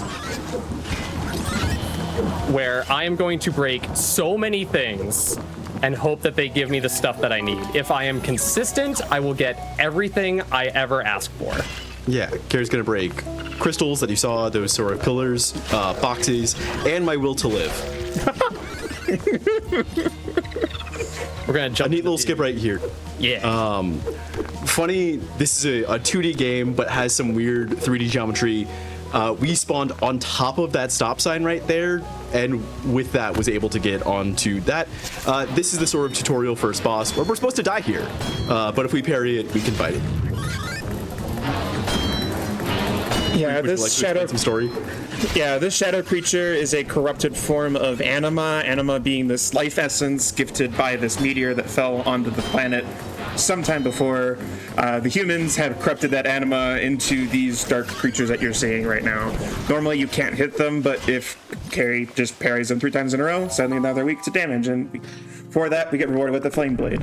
Yes. And speaking of parrying, one of the strats that is literally being actively labbed by unsighted speedrunners today, that we learned about in VC earlier today, was if you can get extra bits of the currency from those 2 sort of tutorial bosses by parrying the loot drop, because fun interaction in that when you parry it as it's coming to you, the loot, the scraps, or I shouldn't say scraps, screws not only hit your hitbox itself, but also the parry hitbox, therefore potentially doubling the amount of currency you pick up.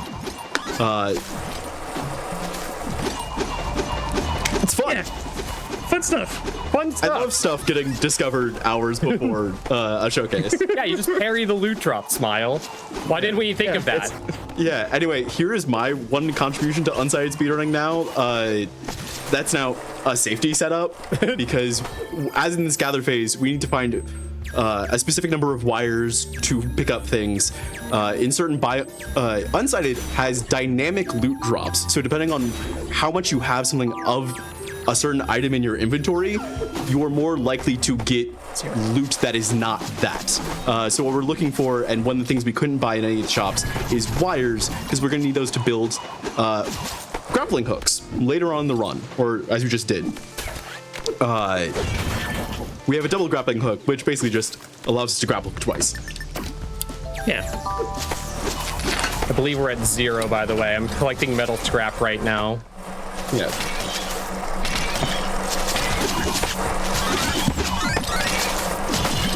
All right, bad drops all around, but whatever. We have a safety save because this run is very difficult, and the gather phase is very important because if we miss certain drops, we can't do the run in certain cases. Just certain routing things just don't work. So the funny thing about this game is that you, as a character, have amnesia at the start, but we have sequence braked so hard by getting to this point that there's a fun little thing in the dialogue where we recognize that that's our girlfriend's axe in the head of that monster, which I really enjoy. Yeah, our girlfriend Raquel, who was our predecessor, created by the good doctor, totally not Dr. Light, to like protect the automatons. I came to the terrible realization earlier today that Unsighted is just lesbian Mega Man. So up there, I got a jumper chip. Chips are are things that we can upgrade in upgrade our stats in this game. I didn't get that scrap, so I think we're still at 0, which is awful. But I think we're more than fine given I got like the parry strat. I forgot what I was saying. I forgot what you were saying. Oh, I got a jumper chip. Chips are things that you can increase your stats in this, so I have more damage to a jump attack, and that was a spin charge chip, I believe. All right, we're gonna do a little bit of safety here. Hopefully this works. Yeah. All right, excellent. If I were to not break those 3 and get an ingot in every single one, I would have had to go to the backup save. That one's like the most terrifying gather in the whole thing, and it's the very last one. But we successfully did the gather phase. We did not mess anything up, so the run is not dead. But yes, also we kind of glossed over it in a very quick crafting, discussing things earlier. But you'll see that we are riding what is a legally distinct Beyblade right now. That is the spinner. That is going to be our primary sort of form of traveling and movement throughout the entire thing. So yes, we're getting jump chips, and yes, we're getting other things.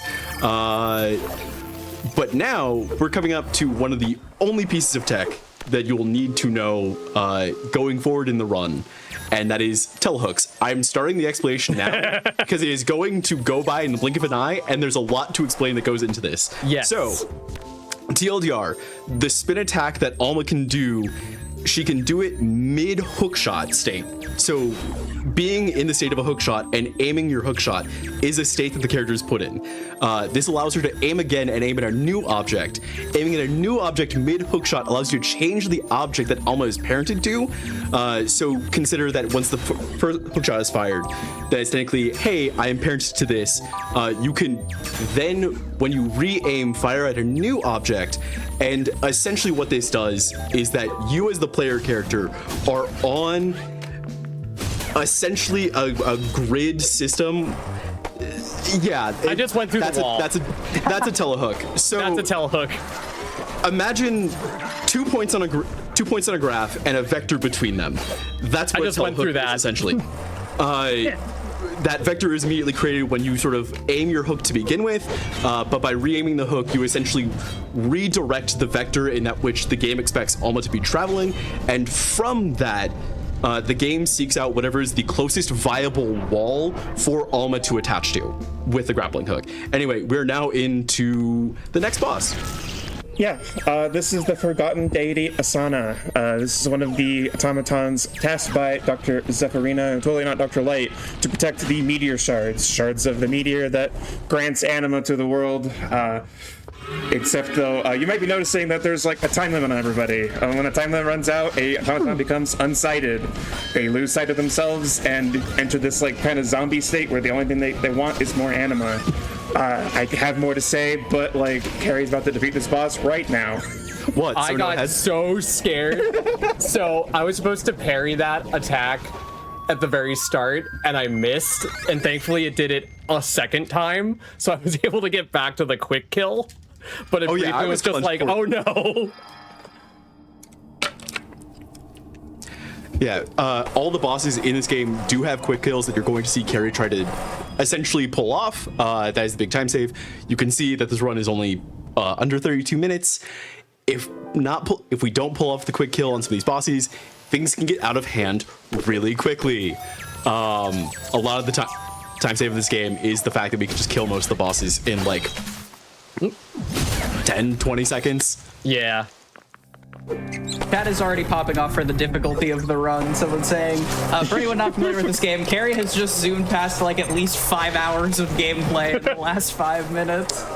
Minimum. I cannot stress enough, this run is so fun, but it's so difficult. And we're about to make it more difficult. Actually, I'm going to try to do this. Fun fact for astute viewers at home, you'll notice that there is a clock and a day up in the upper right corner of your screen at the moment. We finished the run before day 1 is done. Yeah. We finished the run in a 20... We're gonna make this run harder. I just got the risk chip. If you understand Tunic, if you take, basically the risk chip gives you a 20%, no, it gives you a damage bonus if your health is under 20%. We're only gonna use this for the final boss though, so it's fine. Oh, okay. Yeah, we're not, so this is the back rooms to the aquarium to enter the next boss, which is Maria. The back rooms. Jingle jangle. This is the fun part of the game where there's a lot of different entries into the dungeons. So this is another reason why this run is like so unbelievably fast, is there's just a lot of fun ways to get into certain dungeons. All right, this is Maria. Maria, you have to play nice. Yeah, this is Maria, another one of the automatons tasked by the doctor to protect the meteor shards. All these automatons have their own tragic backstories that we don't need to get into right now. Go play the game yourself, it's really good. But she does in fact remind me of a West Side Story. And that's the quick kill. Yeah. All right, that's like the second hardest boss for me. We barely have time to get the jokes in. Yeah, really. A thing I think we glossed over a little bit in this is that this game does have a combo multiplier. So you'll see that right underneath like the syringe in the top left. Basically, as long as I keep hitting an enemy and I don't get hit, that combo meter goes up and I do more damage to the opponent. And that's how a lot of these quick kills kind of happen. Maria is very hard, not necessarily for any mechanic, but if you just don't do enough damage to her, her second phase is, in my opinion, very annoying. So it's good to just skip it. Anyway, what we just picked up there was what it's going to be referencing to begin with is the maximum combo chip. So that same combo meter that Kerry was just referencing, when we get the capacity to be able to equip that chip, think chips of like sort of our trinkets in this case. If you hit that, if you hit that while I was mid-explaining, but yeah, like maximum combo. The maximum combo chip, by the way, takes our maximum combo from 2 times to 3 times, allowing us to do more damage the longer we don't get hit. Anyway, that one telehook alone, I don't know what to tell you in terms of what viable wall it's finding. I don't know where Carrie is right now, by the way. I didn't know where I was right now. Where am I going? Anyway, we found the next boss, by the way. Yeah, you're there. Okay. Yay. Normal stuff happening right now. Again, this entire section where we're supposed to get to the roof, drop down in, we just telehooked all over the place. And now we're fighting Luna. Yeah.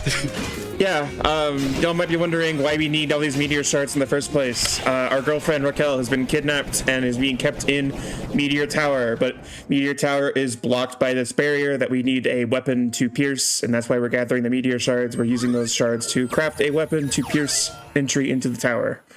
So, yeah, there you go. Yeah, by the way, that first telehook in the museum was another one of these world record strats Carrie was literally labbing yesterday. Yeah. It cut 8 seconds off her time in museum.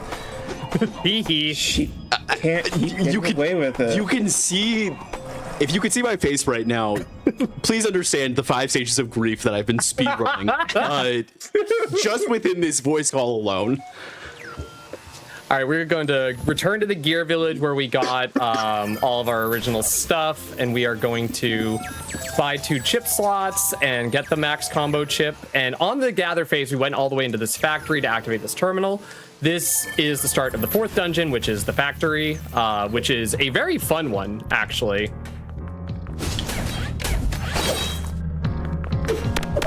More telehooks. I hope you like black magic, because... I'm sorry, did that say Mecha Docking Bay? Yes. Yep. We're gonna get into the robot. Shinji. And we're gonna do that by just going around the fire. Yeah, you know. I still don't know how that one works. I don't either. I don't know how this game works at all. This game I learned for the 12-hour challenge back when that was like a popular thing. It is genuinely a really fun run to learn, but it is very hard. Anyway, so Carrie is setting up here for a telehook that allows her to activate that switch to bring up this bridge. And fun fact about this telehook in particular is that shoutouts to G-Meister, who's in the chat as well. So Carrie runs on controller. And controller actually is not that beneficial to the run in this game as compared to keyboard and mouse, because one thing that keyboard and mouse does have an advantage in is that the telehook aim range is much longer. So what that sort of setup Carrie just did right now to stick herself in the wall and then be able to teleport back to the mech Haley is a sort of control agnostic telehook that was found that is kind of very specific to Carrie's run specifically in that way. Anyway, we're not hitting that button right now because that will trigger a cutscene that we're trying to use later. Something secret tool, something. Yeah. Something.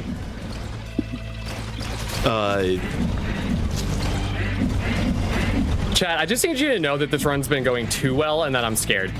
Yeah, no. If I wasn't gonna say it out loud, but me too. If you think I sound stressed now, just imagine if Carrie PB's live.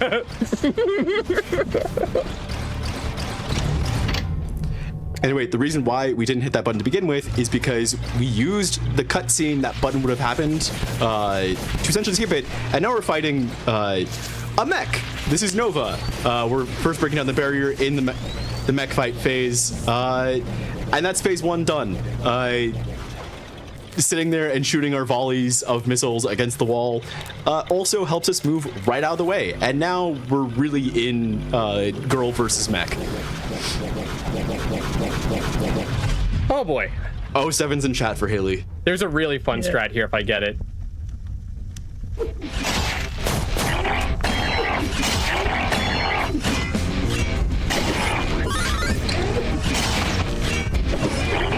So close. That's so close, but we will take that anyway. Yeah. So, okay, I'll explain this one because I have a little bit of time. So if you do that slash attack while Nova there is in a cutscene, then it stores your combo multiplier. And what I would do is hold that multiplier all the way to the 5th boss, Soul. And it would make that fight unbelievably fast. But I was just off on releasing the spin attack, so that didn't happen. But thankfully, by releasing it after the cutscene, Nova just dies anyway. Just kill the boss. Just kill the boss. Smile. It's that Smile. I mean, that does seem to be what's been going on for the past 20 minutes or so. Oh, yeah, no, this is just par for the course. Orb. Like on GDQ? Like on GDQ! Hey, wait, we're coming up to the last meteor shard holding boss. If you'd like to introduce it. So yeah, we're going up against Soul. Soul is notable in that Soul is not actually one of the original robot masters granted a meteor shard by the Doctor. That was an automaton known as Prometeo, Rider of the Wind. At some point in the past, they gave their life fighting against the humans, and their meteor shard ended up in possession of Soul here, a giant metal bird. Shoutouts to Quacksilver. I really wish she was here today. Listen, Quacksilver sounds cool, but all I know is breathing and fine Metroidvania dining.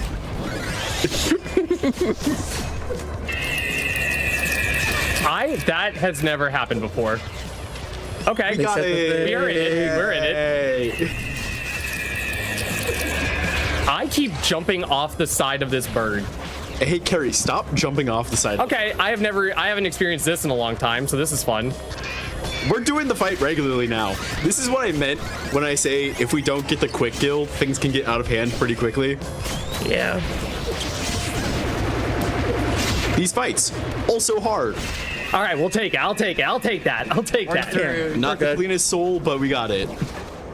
That literally should never go that way, but we made it through. I just kept jumping off into the abyss, but that's okay. And the important part there is literally not to die, because when you die, the options it gives you is to go to the last terminal or I believe go back to Gear Village. And the last terminal that we did was in Factory, and I don't want to have to go back to this area all the way from there. So thankfully, we held on. Oh, that was terrifying. Of course it would be the easiest boss. Yeah. Yeah. You may be wondering what's going on in these little like sequences out in space. They're basically just Alma like reliving some of her memories of her past, namely like past with Raquel, and possibly also sharing those memories with someone else that we can talk about later. Oh, I almost had that. Anyway, we're just gonna do some more telehooks before we get into the final segment. Mallory, do you have anything you'd like to share with us? Just the Metroidvania. I love seeing folks in the chat show up from the unsighted speedrunning communities. Like, Metroidvania communities are some of the sickest on the planet. To be matched only by the GDQ community as a whole. And if you're looking to get more involved with the GDQ community, you should join the official GDQ Discord. !Discord in chat for an invite and more info. Thank you for the tee up, Birch. Of course. We really are. So now that we have all 5 of the shards and the bosses, we are going to make the Meteor Axe, a weapon that can defeat the corrupted shadows. That. We have the corrupted axe. I messed up. Oops. No, this is all intended. The corrupted axe. It's a fairly strong weapon and gets stronger the more we defeat the shadow creatures, much like the bosses that we fought at the very beginning. We're not going to be seeking any more of those out. I just had the wrong thing loaded out. Carrie. But Carrie, where are you going? The final boss is the other direction. Oh no! Wait. Yeah, you're supposed to go to the crater tower. Oh, my bad. Well, I guess I'm gonna keep going this way. Okay, no. All jokes aside, the bit was funnier in our heads. Story of my life. So we are currently on our way into this cathedral to fight an NPC known as M. M is a special NPC. So you've seen X number of hours remaining on us, or you'll see it beneath other NPCs we talk to. That's the same sort of clock ticking down until a character becomes unsighted. M is a special character that can literally kill another NPC. Everyone in this game can die, including us, including every single beloved shopkeep. M can take those hours by killing them and give them to us. We could also trigger this fight with M by picking her and then beating her. These boss fights happen in less time than it takes to explain them. Yeah. This game rules. But we do go fight M specifically because as we're now sort of approaching the final boss tower and sequence, beating M essentially allows us to skip the traditional Metroidvania escape sequence at the end of the game. There is an escape sequence at the end of the game. It's a Metroidvania. Of course there's an escape sequence. Yes. Just a couple more telehooks in the dark here, you know, normal stuff. Normal stuff. All right, we're gonna take Normal stuff. intentional damage from this guy here. Yeah, we are now in risk chip range. So, one, we're saving any fights to the last boss. We're going to have one more telehook coming up soon here real quick. The hardest one in my IMO. The hardest one, because as you can see, we can't see where we're aiming, but also we're doing this to skip a multi-phase arena full of late game enemies. And we nearly had it like here. that. Like that. We will have to just quit out if we hit that. Yeah. That one is very hard. I'm not super consistent about it. It is not worth it to fight them. It is. Hello? Where am I? Okay, I know where I am. Hello? Don't worry about it. There's actually a funny thing. There's a funny thing there. If I continue, I've done that before. If I like end up like in the void there, you can find Raquel. You can find your girlfriend. You can pick her up. Anyway, that was the first time I saw that. Clearly not the first time Carrie's seen that. So yeah, we can't say the thing. Oh, tragic. Ooh, am I? Okay. Okay. Are we good? We're good. We're good. Okay. Again. Take the big hit. Go down to 2 health. Risk chip is on. We have a damage buff that is very important for the quick kill on the final boss that we're trying to go for. But yes, we would like to very much not get into any more fights until we get there. All right, let's try that again. Where am I? Okay, there I am. Yeah. Interesting. Dang! It's so hard. Yeah, so the difficult thing about this is remember vectors, chat. Do you remember vectors? So again, we're not only trying to find the aim in a certain way that will skip the arena, but to do that, we're trying to telehook to the door at the top of the arena. So to do that, we need to find the sort of closest viable angle or wall to telehook to it, and that just so happens to be down and to the left, which is really just aiming right back into the hallway we came from. So again, it's a very precise aim that we really can't see most of where we're aiming. And that is why this telehook is one of the most difficult ones in the run. There we go. There we go. First try every time. Every single time. Anyway, the runs were good. The runs. Yeah.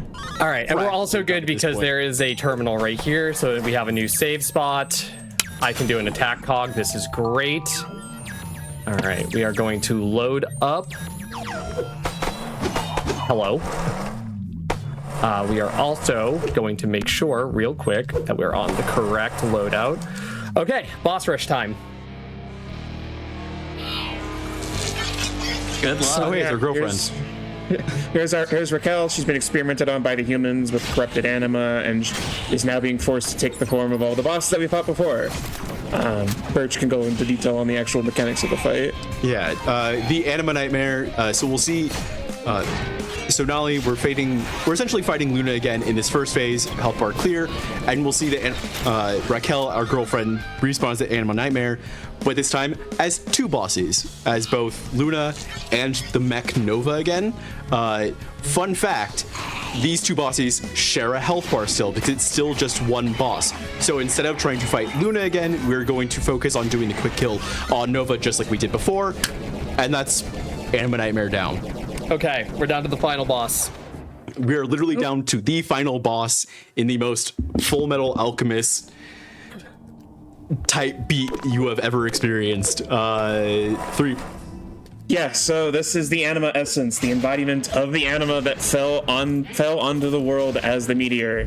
The anima has been a little bit angry about how humans have abused its gift and is deciding it's just going to leave. Oh, darn. That's fine. Yeah. Okay, we'll take. Could someone politely tell me how much is on the time? Just crossed the 28-minute mark, RTA. Okay, we got a little bit of time here. Perfect. Yeah. Like I Run it said, back, it's gamer. just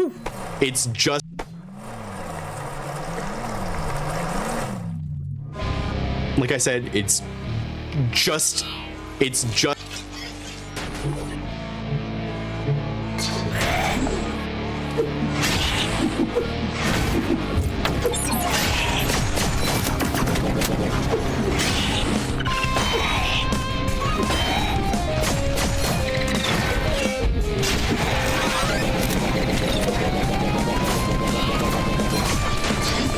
Oh god. Okay, this is gonna be difficult. Nah, I believe. Okay. Well, we're gonna try. Oh, I had like no health. Okay, this is new. You got this. I have never done that in that way. Let's go. Okay. We're gonna try to do the boss right fight now. a little bit safer this time. Yeah, we will see several phases of the boss in this case.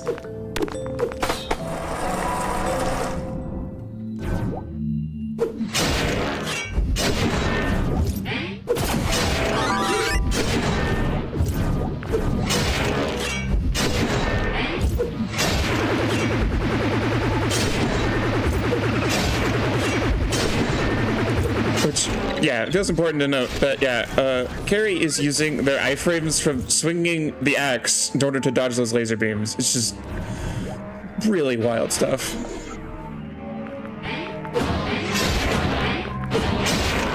That's all right. Yeah, but we are now in phase 3. This is basically GG. I just have to be able to parry. Yeah. 2 parries and we're out. 1 and GG. 2. And it's not time yet. Importantly, chat, there's a very important thing at the end here. Our girlfriend would be on the ground, and we could escape with her in our arms, or I could leave her behind. What should I do? Save the girlfriend or save the frames? I wonder what it's up chat to you. will pick. We know what chat will pick. We know what chat will pick. I've seen what makes chat cheer.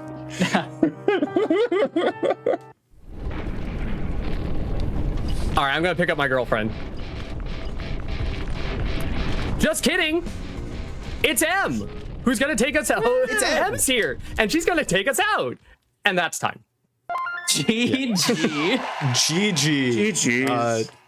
Yeah, if we didn't fight M earlier, we would have had to drag our girlfriend through an entire escape sequence. Nah, save the frames. You're evil. So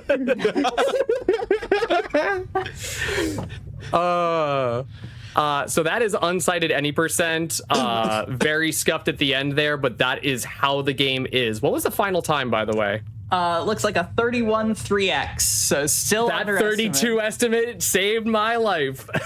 Woo! If this game looked interesting to you, you should absolutely play it. The timer for everybody is a terrifying one, and it bounces a lot of people off, but there is genuinely a setting that you can play this game without it, and I would highly recommend that you do play this. The devs are 2 Brazilian trans femmes who are in lesbians with each other, and they're fantastic, and you should support indie games. Play this game. And if you want to speedrun it, be like me, but you are going to be stressed out about it the entire time. We're going to go through this one last cutscene because Raquel is going through a very, existential crisis of being evil and having attacked her friends and lovers. And we're just like, this isn't your fault. It was the humans. It was the scientists. I've done terrible things. And we're like, you worry too much. We'll be here together. Anime. It's so anime.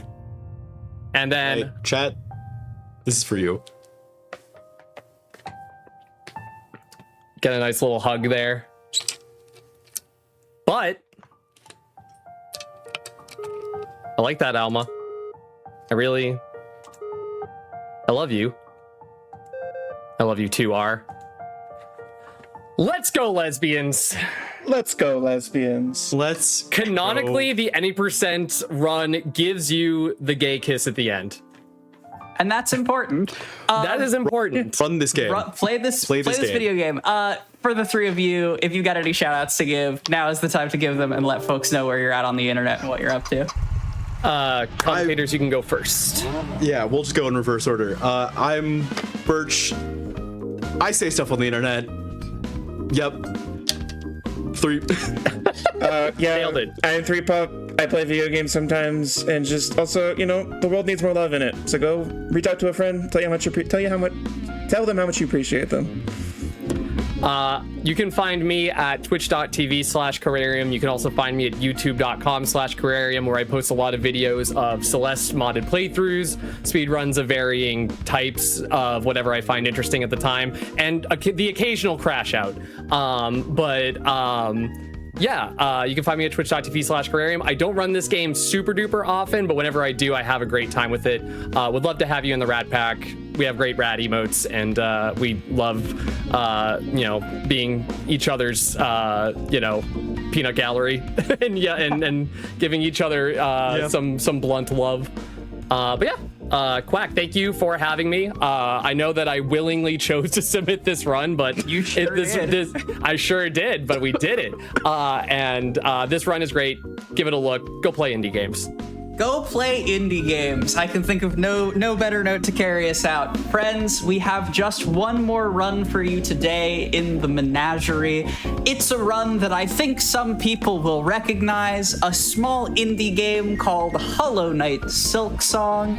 So when we come back from the break, Cthulhu is going to join us to save some fleas. I will see you all there.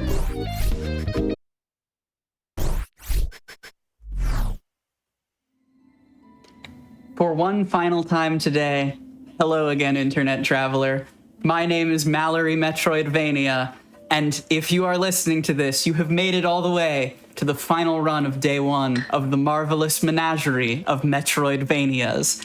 That truly does not get old to say. I hope you're all ready for day 2, but we can't get to day 2 without, perhaps as many people have shared so far today, the single most beloved franchise in all of Metroidvanias. If it's not one of the genre namers themselves, it is these 2 to 4, depending on who you ask and on what chronology, Australian kings who don't know what Jira is and retired to the woods for 7 years to make an incredible video game. And I am delighted to share with you the final run of Menagerie Day 1, Hollow Knight Silksong AWU% by Cthulhu.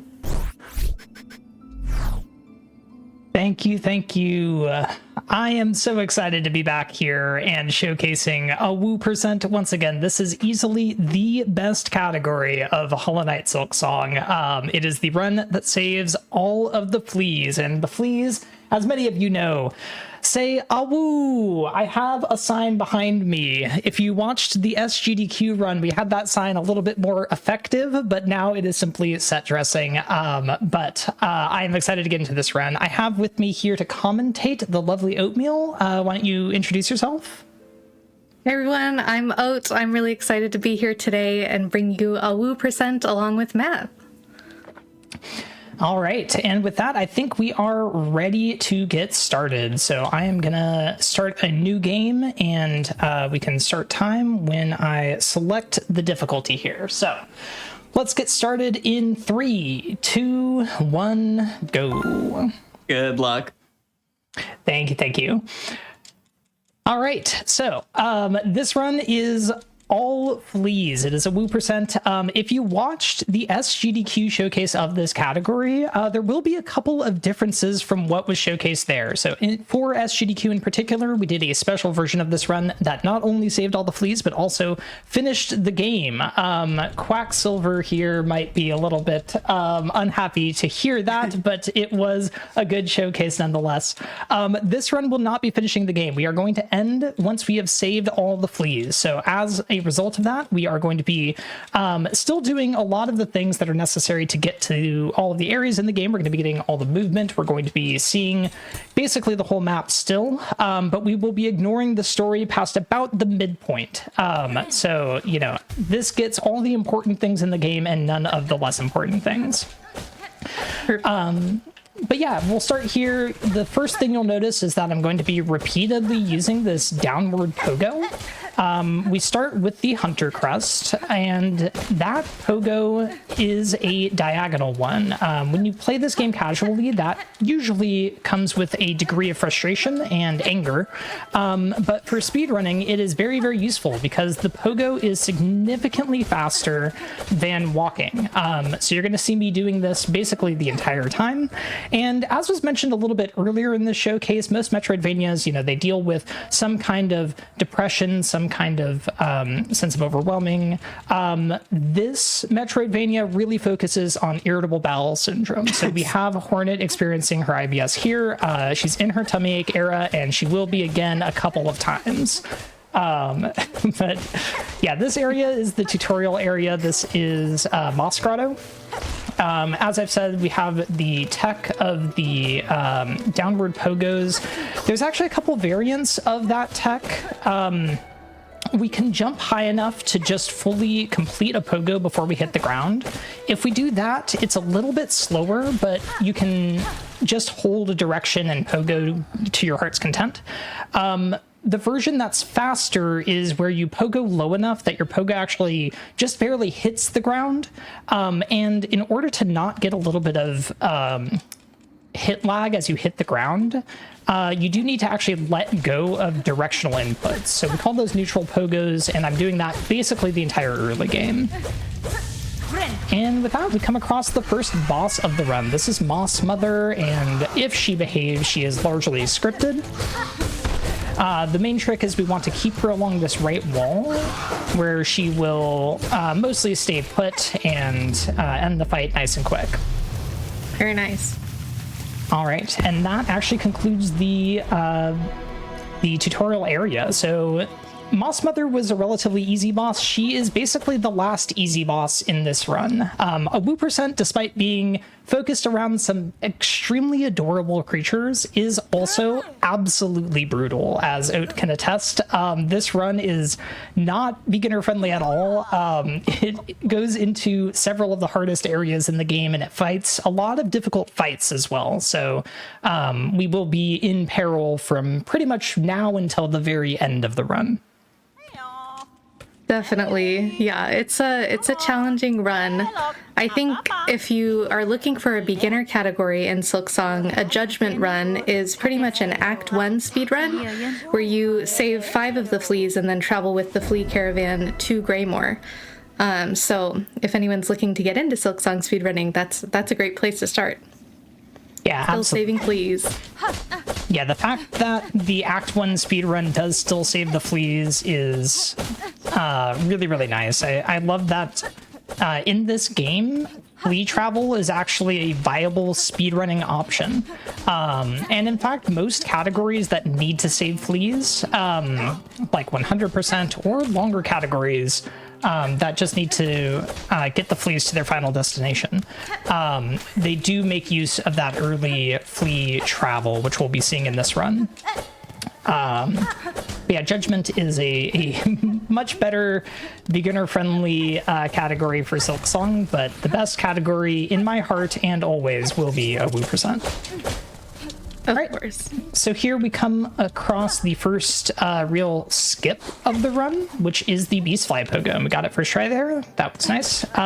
We lure a Beastfly up there and pogo them to skip basically all of the marrow. That skip is a little harder than it looks, to be honest. It's deceptively simple, but unfortunately no extra Pashanka there, unfortunate. It's deceptively simple, yeah, but it is a little tough to get used to the AI of those Beastflies. Yeah, it's random what voice line we get from Chakra there at the end of the conversation. The first line is always Pashanka, and obviously Pashanka is Chakra's iconic line in this game. The second line is random, and I actually had a string of probably like 15 consecutive runs where if I got a Pashanka, I PB'd, and if I didn't, I did not. So So I think Chakra sometimes selectively withholds the good vibes for the run. I do see at least one reset no Pashanka in chat. It's true. All right, but we just picked up our first major skill. That was the Silk Spear, and we're going to be using it a lot in this run. It is both our major damage source and also rather useful for progression here, because we do need the Silk Spear to free the Bell Beast and get to the next major area, which is the right half of the Marrow. All right, so on the Bell Beast, this boss is the first truly difficult boss of the run. I'm going to be going for a phase skip, which is pretty tight. The idea is we want to damage Bell Beast down to exactly enough damage where we can kill her in the transition right there. Very nice. That is the phase skip. Thank you. Yeah, that was the best RNG as well. Bell Beast can give random extra attacks where she summons a couple of extra bells and makes our life a little bit more difficult, but she was kind to us there. And there's several different patterns, but you can always kill during the transition if you play it well. Pacify. That's true. I'm sorry. I'm using the wrong term here. As we will see very shortly, Ada is not actually dead. And a good thing, too, because she is both a friend and a companion for this run. We will be using the fast travel system quite a lot in this run, and Era is the source of that fast travel. After being pacified, she joins our side. All right, so here we're picking up a Silk Heart. It won't really come into play much in this run, but this will regenerate 1 bit of Silk, which is our mana, when we go down to 0. And that does end up being helpful in a few circumstances, namely once we pick up our main movement tool, which is the Silk Speed Anklets, but for now, we don't really need to worry about it. But yes, we'll see here.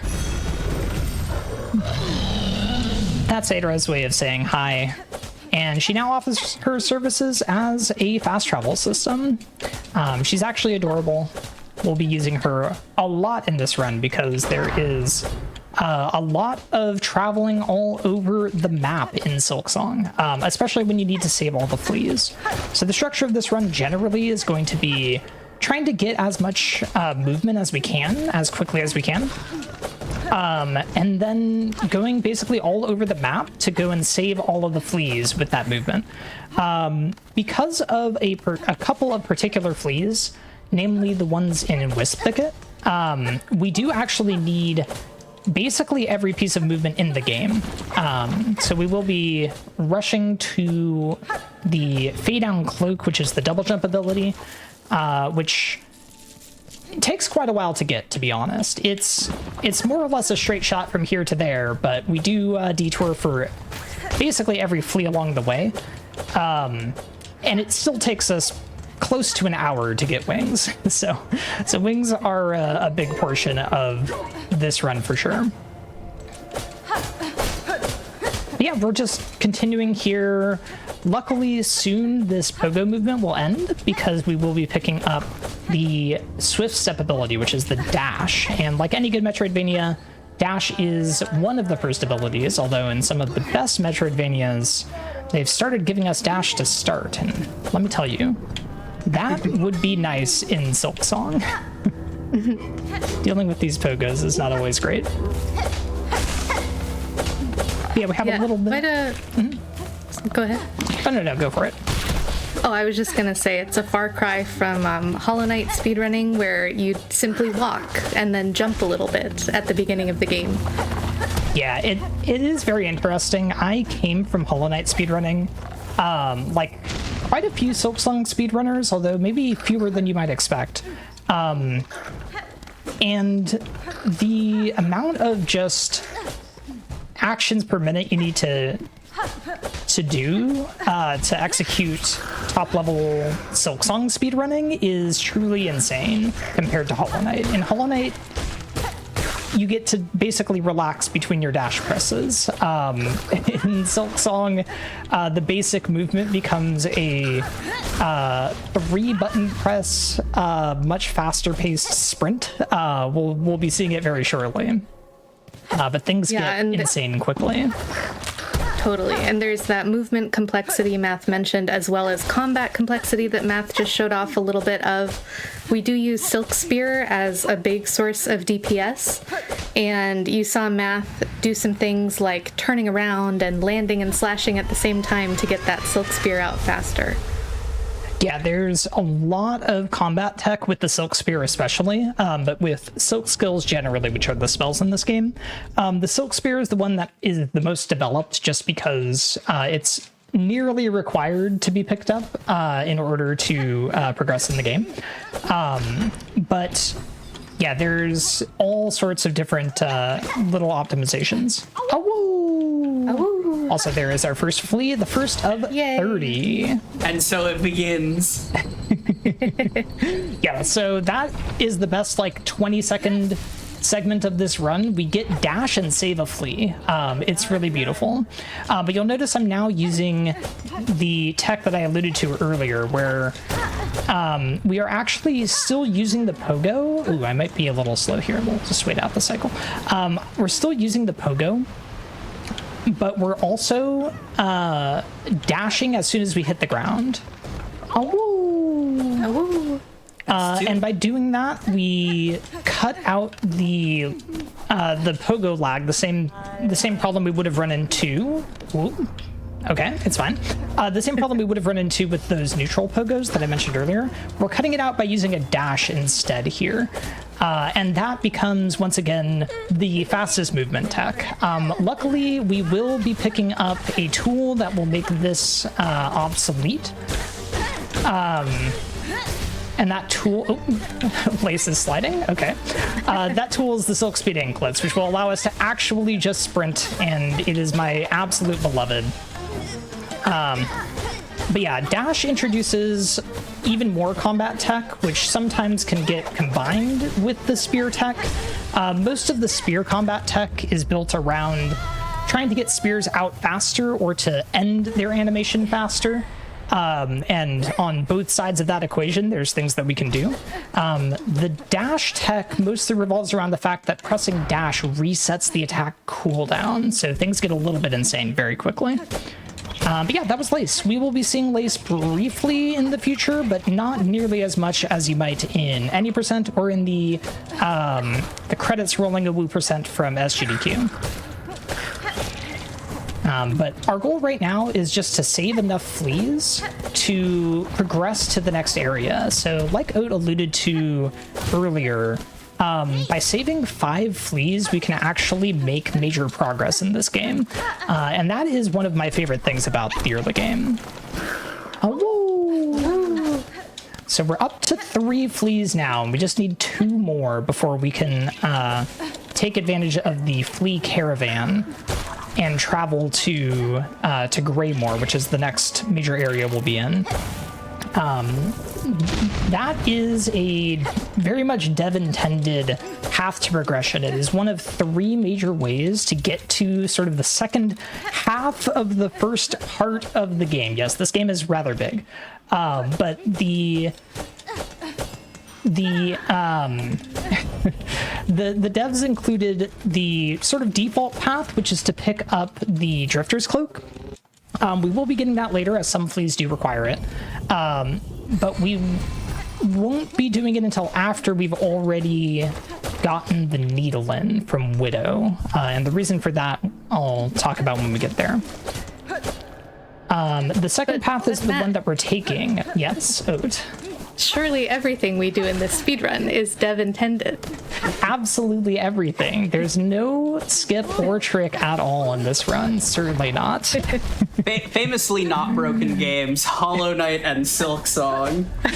Yes, absolutely. Definitely not broken enough that there are multiple different rule sets of how broken we're allowed to make the game. Oops.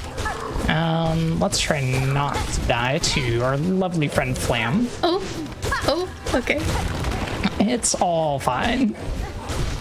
I 100% got killed there. Flam can be Just for rough. the record. That enemy is really a mini boss, but feels like a major boss. You can fight them immediately after you pass the Bell Beast. Also, hold on. Oh, so immediately after the Bell Beast, you can head into that area, which is Hunter's March. Luckily, we only need to dip our toes in to save the flea, and we wait until we have dash to do it. But if you go there at the start with no dash to get away from those big swings, that enemy can be a little bit brutal, and that was a lot of people's experience on the first day or so of their playthrough. But here we have flea number 5. And that will be enough to get us into Greymoor. So this is the second path to that next major part of the game. And it is the flea caravan. So Mushka here asks you to save 5 lost fleas, and that is the quest that we're accepting now. We've of course already saved the 5 lost fleas, so we can travel immediately. You do need to be relatively good at finding the hidden fleas if you actually do manage to do this before getting to the next area, because there are exactly 5 available. But this is a rewarding the exploration side, and boy is it a reward, because we get greeted with this absolutely beautiful, completely unskippable cutscene here. Amazing. Oh, truly love it. We'll get 3 of these cutscenes throughout the game. But very kindly, as a reward for saving the 5 fleas, Mushka does offer the flea caravan for your own travel needs. And this is the best of the travels, because not only can we go here for the first time using this caravan, but we actually completely displace a boss by doing so. Normally in that room where those fleas now reside, there is a boss called Moorwing. Moorwing is just gone now. Moorwing will not return until late in Act 2 and be in a completely different spot, because those fleas have taken that spot, that boss arena, as their home. Unfortunately, we do not have that power later in the run. The fleas next move to the Last Judge arena, but we do actually need to fight Last Judge to move them there. So the flea's power is somewhere between Moorwing and Last Judge. All right, and now we notes enter for the lore side of things. Yeah, absolutely. I want to see fan art of the fleas fighting off Moorwing. I'm sure it exists. Shortly. But yeah, now we're in Shellwood, which is where we're going to get our next major movement ability, which is the wall jump. And wall jump, of course, is essential to any Metroidvania, but Silksong is no exception. Oh, that was unfortunate. Okay, oops. Sorry, I'm also taking advantage of a little bit of tech where we open our inventory during that slowdown, but yeah, the wall jump will be a pretty essential piece of the puzzle to the rest of the game. Basically, to get to this area, we didn't need wall jump, and to go almost anywhere else in the game, we do. So it is very much a required ability. But luckily, we do also get to show off the effects of the Flea Brew, which is the first and, I believe, only tool I'll pick up in this run. Flea Brew allows us to move faster, to attack faster, and also to perform a rather large number of pretty tricky skips. So... Oh, that's what I get for leaving slightly early. I'm gonna go ahead and heal here, actually, because Shellwood can be rude. But yeah, the Flea Brew we will be using for basically every one of its purposes throughout this run. So we've already used it once to just run faster. We'll be doing that a lot more once we have the Silk Speed anklets. For now, we are going to use it again very shortly, though, in order to do a skip. At least we'll be trying. So one benefit of the Flea Brew is that it can be used in midair, and if you do that, then it actually also completely stops. Well, not completely stops. I should be a little bit more careful. It extends your momentum a little bit. Oh, I just missed it. But it stalls you in the air while you drink the flea brew as well. Both of those things are very important. So using it as an air stall allows us to wait in the air when we need to, and also to buffer some inputs in certain scenarios.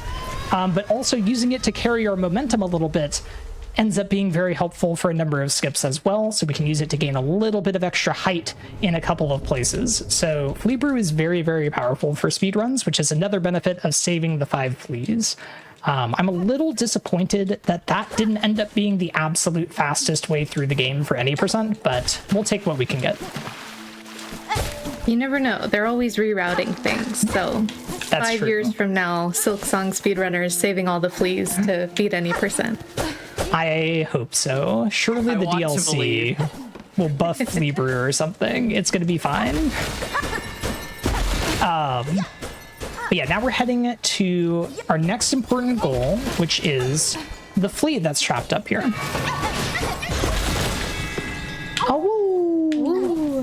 No, we do actually need to continue here, though, to get to the next boss and the next ability, which is Widow. And Widow is one of the best bosses in this game, and this game has a lot of really good bosses. But Widow is beautiful and definitely one of the more fun fights in this run, but in the speedruns generally of this game. Also, some of the best voice lines. Just listen. Yeah, who hasn't had that feeling when being woken up from their weaving? Relatable. Yeah, Widow. We'll see Math. Oh yeah, go for it out.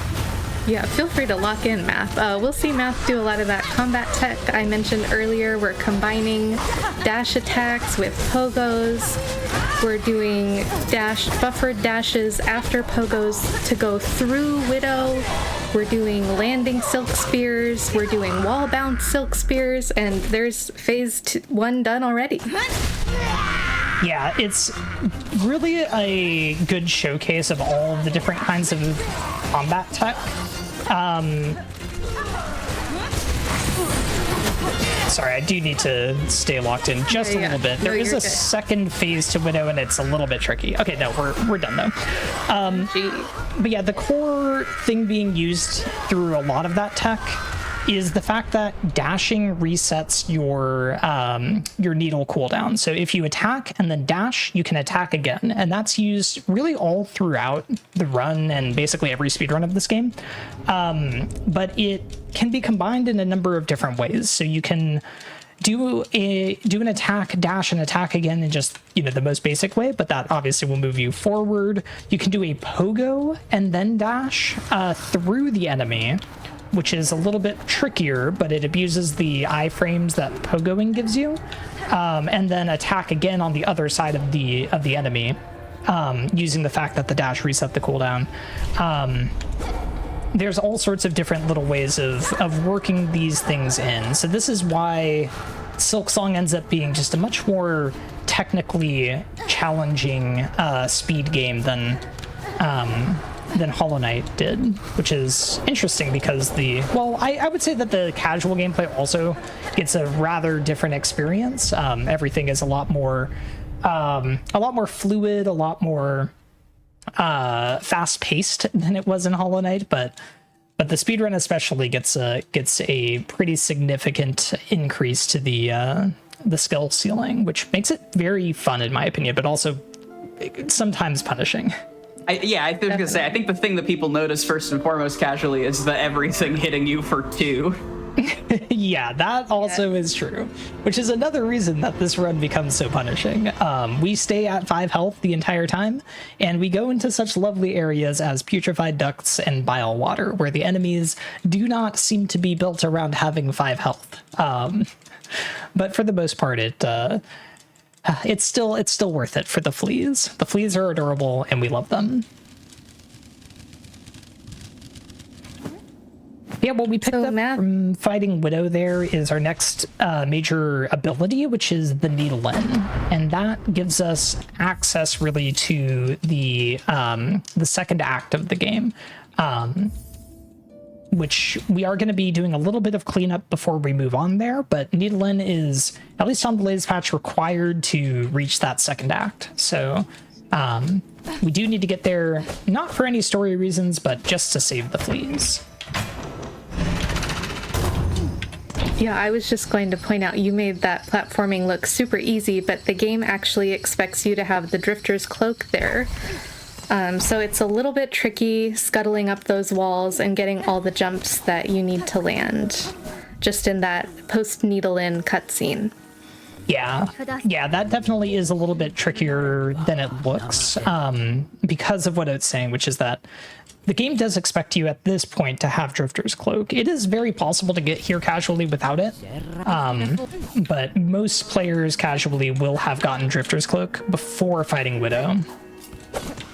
But for us, it's better to hold off, because right next to where we get the Drifter's Cloak is a Needle-In locked item, which is the Silk Speed Anklets. So that's the reason that we hold off. And in the meantime, we get to see our lovely friend Aira. So we're going to be seeing a lot of her in this run. She will be taking us all over the map. We've also been unlocking these bellways as we've been going through. The bellways are, generally speaking, expensive, I guess I'll say. They are cheaper than they used to be on the release patch of the game, though. So we take the small victories where we can get them, but we do end up collecting quite a lot of rosaries throughout the game just to unlock the fast travel. So anytime you see me picking up rosary strings or breaking open rosary rocks, I think without fail, every single time I spend rosaries, it is on a bellway in this run. So, actually, no, there's one bench as well. Okay, yeah. But generally speaking, we're just trying to be able to return to areas as quickly as we can. Yeah, now we come up on the first, major RNG check of the run, which are these Hokers. So we just picked up a quest from... Oh no, that's unfortunate. I attacked a little early, so we didn't get the spines. We just picked up a quest from the seamstress there.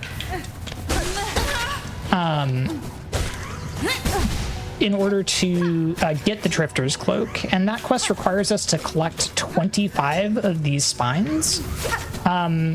The spines are not gotten from killing the Hokers, they're gotten from hitting the Hokers and then hitting the spines again in the air.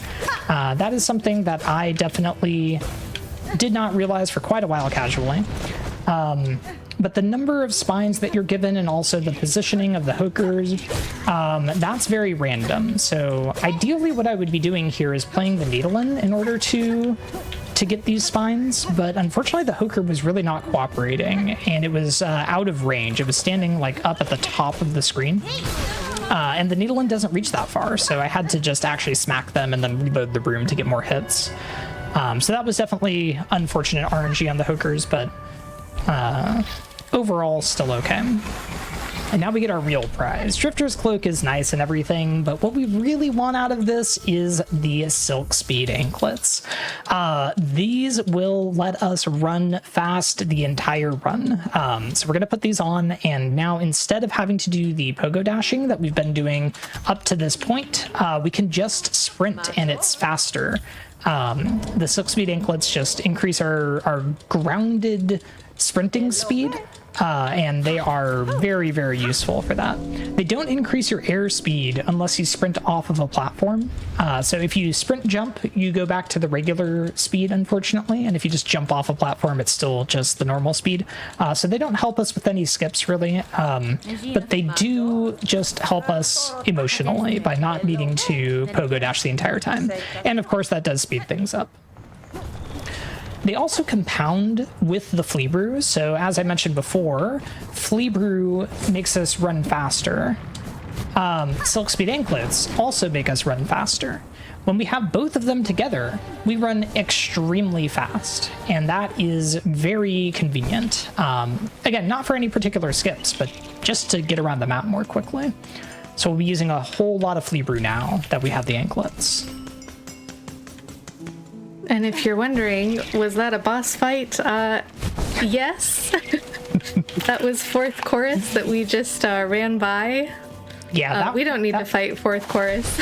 That was just a platform, I'm pretty sure. I didn't see any boss. just some shaking from off the screen. Yeah, it turns out that you don't need to fight fourth chorus at all. You can just leave, and nothing stops you from just walking away. It's a little bit tricky, but you saw there that I used the flea brew in midair once again. That was taking advantage of the use of it as an air stall. In order to get a little bit more distance. So that's the first, well, it would have been the second if I'd hit the first one, but it is one of many, many flea brew skips that we'll be doing in this run. All right, now here we are coming up on a very dreaded skip. We're once again going to be using some enemies to pogo up to somewhere that we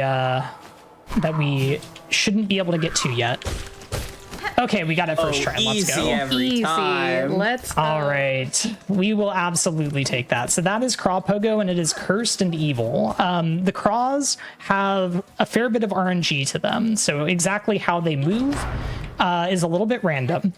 But there's a contingency for every bit of randomness, so you can actually get this very consistently, but it is difficult and frustrating. But that was smooth, so we got it first try. Now here, let's go. Okay, I used the flea brew for extra height there, actually. Oh, woo. And then I opened that lever through the wall. So this was actually a recently discovered skip. I didn't actually do it at the SGDQ run less than a month ago, but in the meantime, I've started doing it in runs, and it's a little bit precise, but it does work. All right, and that was more or less the last bit of like cleanup that we needed to do before we start heading toward Act 2. So here you're going to start to see the use of what we call trans brews. That's because the fleas say trans rights. No, but we use the flea brew in the actual transition so that we don't have to wait for the drinking the flea brew animation. And you can do it with every kind of transition. You can do it with up transitions, down, left, right, it doesn't matter. All transitions can be trans brewed. So we are going to be doing it a lot in this run. Basically, any time that we would benefit from the increased movement speed of the flea brew, we're going to be trying to use a flea brew in the transition. They can be a little bit tricky because you do need to hit them like as you're entering the transition. So sometimes you are a little late and then you go through the transition and miss it, but they are consistent. My uncle does work for Team Cherry, and he said it's actually a reference to how trans women will chug energy drinks. And if you feel called out by that, I implore you to subscribe to Games Done Quick for more extremely true Team Cherry facts. Very true. I mean, your uncle who works at Team Cherry said it, so how could it be false? My uncle John Nintendo, who works for Hollow Knight.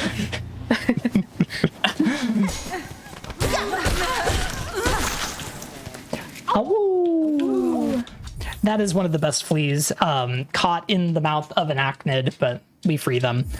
The flea honestly isn't doing that poorly. The flea is pretty much fine, but you know, just to be sure, we let them out. All right, so that was the last like little detour, and now we're gonna head up Blasted Steps. So this area is really one of the more difficult areas, especially for beginners.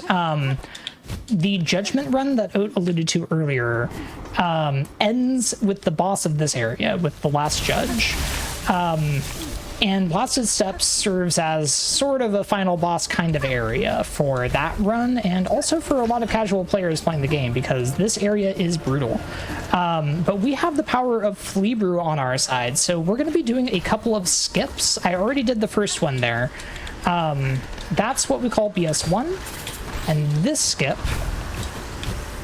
which unfortunately I missed, we call BS2. I have to do the weird version where we do that pogo. Okay, we got the backup, so that's okay. That involves a very precise wall jump off of a piece of geometry that absolutely does not look like it can be jumped off of. But we missed it there, but we got the pogo, so it's okay. But yeah, Blasted Steps, easily one of the more technically difficult parts of this first act, but also one of the more fun ones when things are going right. I think this area just becomes so smooth once you've got the skips down, and the fleabers really do help. They make those skips much more consistent. They are technically possible without fleabers under certain circumstances, but I wouldn't recommend it. All right, and we have Judge here, who's going to be quite a tricky fight, so I'll let Hope commentate a little. Yeah, so last judge is going to give us 3 phases, and we'll see phase 2 and 3 get a little fiery here. We have this bell throwing attack, we've got a jump, we have the dreaded walk forward. And then in phase 2 and 3 we get this fidget spinner attack with the flames. And we're gonna Silk Spear, we're gonna slash our way through the fight. It's interesting because we do have Nail 1, but this fight still does take a little bit of time to get through just because of all the different phases. Nice double Silk Spear there. Yeah, and we're using, once again, there we go, nice. Very nice. It uses, once again, basically all of that Silk Spear tech. So one thing that I alluded to earlier is that you can cast a Silk Spear faster if you land right after slashing. So generally there's a little bit of a gap between when you use a needle slash and when you can cast a silk skill. If you either land on the ground or turn around, then it cancels that nail slash animation a little bit faster and you can get the silk skill out a little bit faster. So that was used all throughout that fight, where I would either slash multiple times and then spear as I land, or turn around right before spearing between slashes. And you'll see that again and again throughout this run. Just relaying from chat as we move through the beginning of Act 2, that explosion looks like it would suck to die in after spending hours trying to beat that boss. Who would do such a thing? Who would do such a thing? Hands up. Raise in your chat. hand. Yeah. I'm raising my hand. This is with you, chat. Now a last judge final explosion support group. But while we're just sort of running around here, I do have to ask you both the question. Math, Oat, what is the greatest Metroidvania of all time? Ooh. So I think that the answer for me has to be Silksong, because I feel like this is a game that was made for me. There's a very succinct post that I saw shortly after Silksong came out, which said all Metroidvanias can be grouped into 2 camps: Protestant or Catholic. Super Metroid is Protestant, Castlevania is Catholic. Hollow Knight is Protestant, but Silksong is Catholic. And I will not elaborate any more other than to say I love Silksong. But honorable mention goes to Nine Souls, honestly. It is a fantastic Metroidvania that I feel like gets a lot of love, but honestly deserves even more. Nine Souls is amazing, and I would recommend it to anybody that loves both Metroidvanias and parries, because it is very much the melding of those 2 things. I think I have to go with the OG Hollow Knight. It's just so near and dear to my heart. It's brought so much to my life, so many good friends and good times, that it will always definitely have a really special place for me. I think on our day one, Hollow Knight is the modal answer, and with good reason. But I was I think especially curious, Matt, if you were gonna say base Hollow Knight or Silksong, and yeah, that explanation makes sense. Yeah, no, I really do love Silksong a lot. I mean, obviously I love Hollow Knight. I've played Hollow Knight for 4,000 hours. That is a game that I certainly will continue to play for probably the rest of my natural life. Although I do think it's worth mentioning that it has been since September of 2025 since I last booted up Hollow Knight. So my love for Silksong should not be overlooked. But yeah, obviously Hollow Knight is a great game. And so many Metroidvanias are great games. My recommendation to anybody who's watching this showcase is go check out more indie Metroidvanias, because there are so many of them, many which are showcased in this menagerie. Shoutouts to Mio Tomorrow, for example. But yeah, I think Metroidvanias are a fantastic genre of game, and I'm glad that that this showcase has been put together, Quack, to really just bring some love to the genre. The first draft. Now I'm Mallory Metroidvania and didn't have a hand in the arrangement of things, but Quack did share with me that the first draft of the Menagerie schedule was like 12 to 13 hour days long. There's just so many good. There's so many good Metroidvanias. Yeah, I believe it.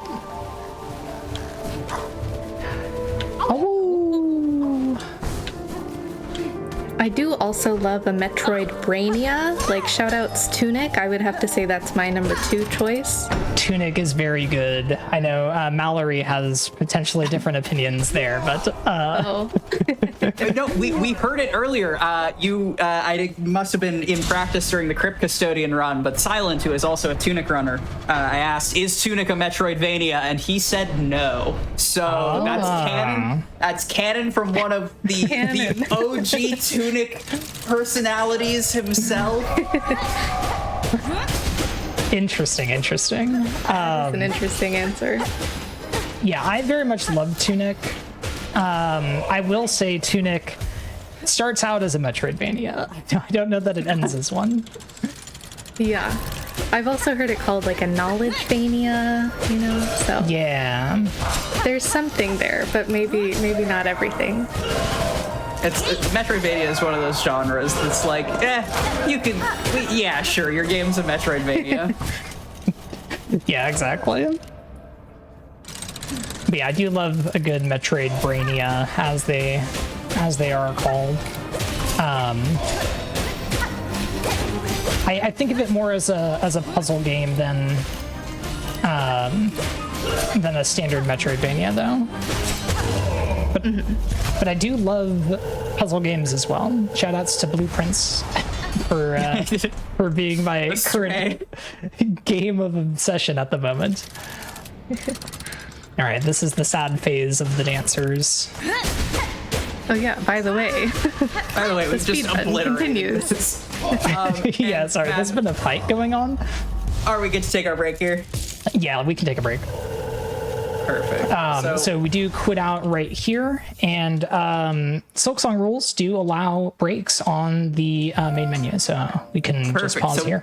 Yeah, we will go ahead and pause our timer. If you are new to the GDQ Hotfix for our longer runs, we take a break in the middle. That is so that our runner can get a breather, production can get a breather, and so that we can run ads on this Twitch channel without you missing any of the good speed running. Thank you so much to everyone who has come in and supported the stream with your subs, gift subs, and bits today. You literally help keep our shows running. Let crazy characters like Mallory Metroidvania do more of this stuff. If you're enjoying the stream, I hope you'll consider subscribing for exclusive emotes, ad previewing, and access to chat during our replays. But we are going to take a quick break, and when we come back, the thrilling conclusion of a Woo %. I will see you there.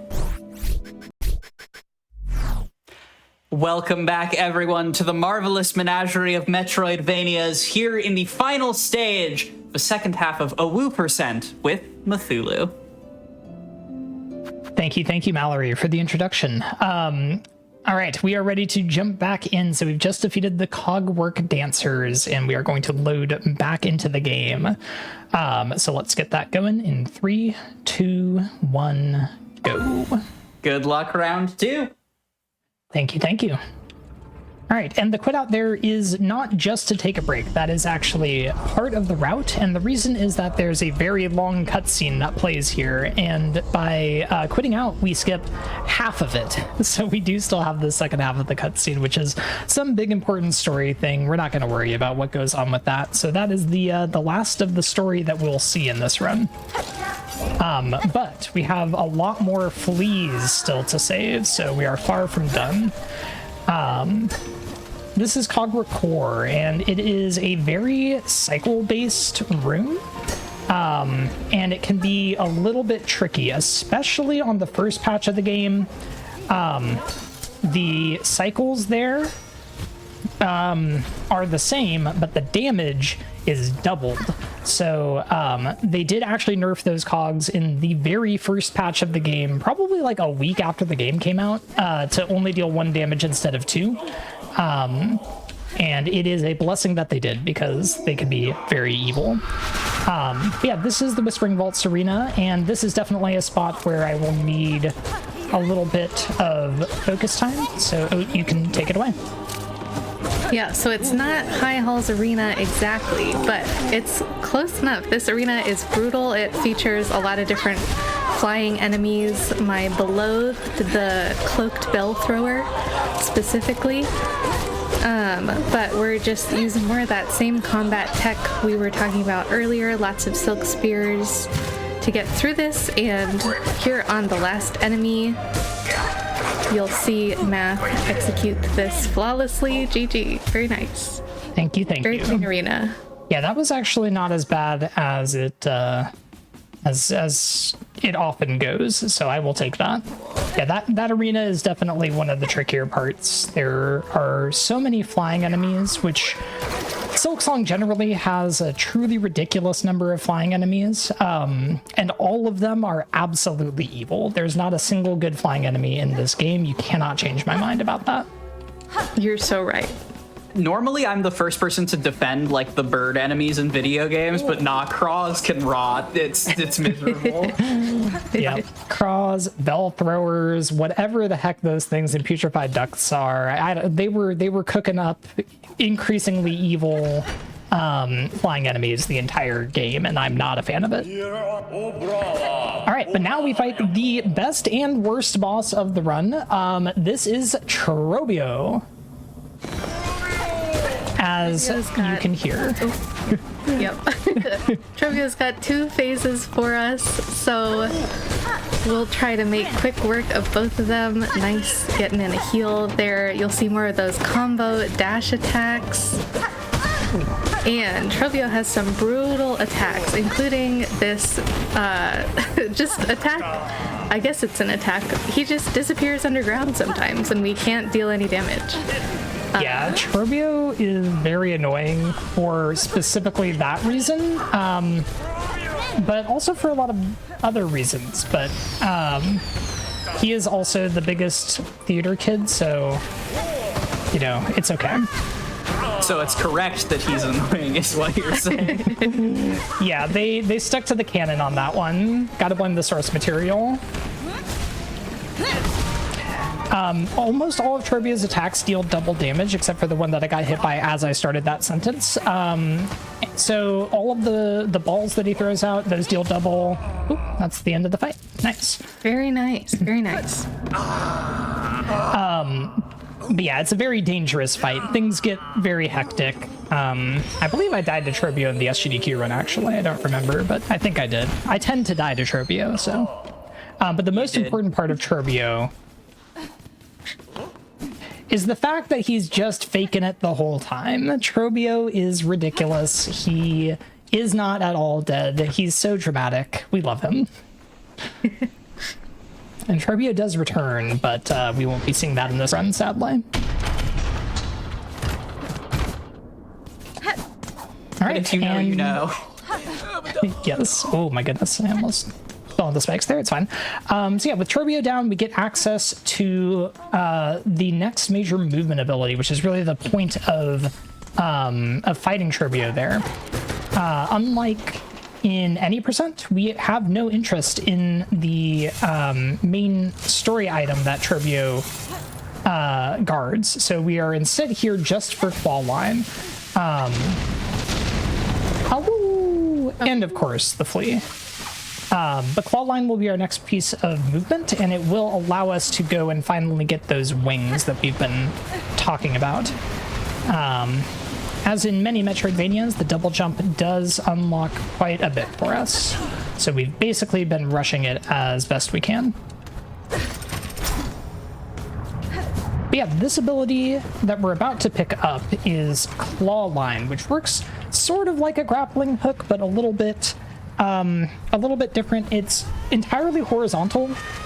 It can be used in midair, and it also costs 1 bit of silk, the mana. So this is where that silk heart that we picked up 10 minutes into the run really starts to become important. If we run out of silk, then we can regenerate it and use it to claw line again. I lost a bit of height there. Okay, that's fine. But yeah, luckily this room does contain a tutorial on how to use claw line, which is to jump up that wall and then use it 4 times in a row while floating in between them. Thankfully, you know, the devs thought, yeah, it's important to teach people how to use the new ability that they've gained. But yeah, claw line does have multiple uses. One is that kind of horizontal movement. Oops, I meant to hit D twice, that's fine. And the other is mainly to open up some claw line gates, which are hanging rings. We'll be using both of those things. So the ring's like the one just above Hornet there. But the main reason that we need it is to go and head on into Mount Fae. And here we have the best use case of Flea Brew in the run. You can scuttle up these walls if you hold into the wall and dash. If you have Flea Brew, that scuttling is significantly faster, and it's faster than wall jumping. That is the best part of Flea Brew, and truly my favorite use of it in the run or just generally. For such a versatile item, it's such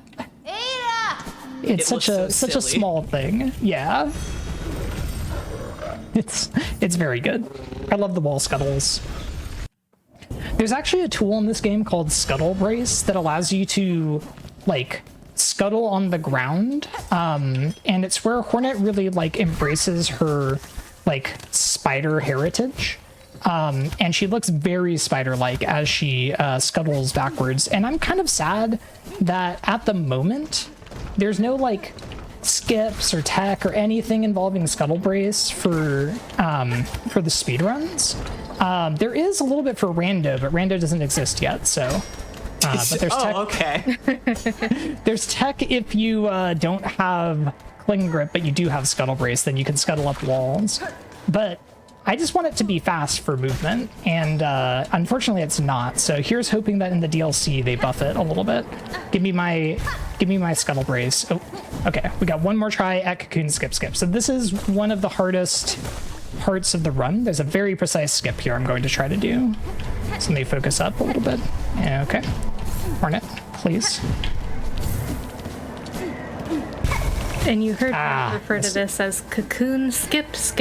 So ideally we would skip Cocoon Skip, but since we cannot get Cocoon Skip, we will be instead skipping with Cocoon Skip. Thank you, Oat, for the rundown. Yeah, if that's confusing to you, rewind and write it all down, and it will still be confusing to you. No, what I was trying to do there was to jump off the tiniest bit of wall geometry, which is very precise. I was using a precise lineup to have Hornet in just the right position, but unfortunately I was still missing the wall jump. So there's literally just the tiniest corner. It's like a pixel wide that you can jump off of. And with the Flea Brew, you can actually buffer that jump, which allows it to be significantly more consistent, but unfortunately I didn't manage to get the jump there. But that's okay. So that would have been Cocoon Skip. Because we can't do it, we default back to Cocoon Skip, where I died intentionally there to set up a cocoon that I'm going to be pogoing. And hopefully we'll get this. still faster than like walking all the way around Mount Fay, correct? Yes, by quite a bit.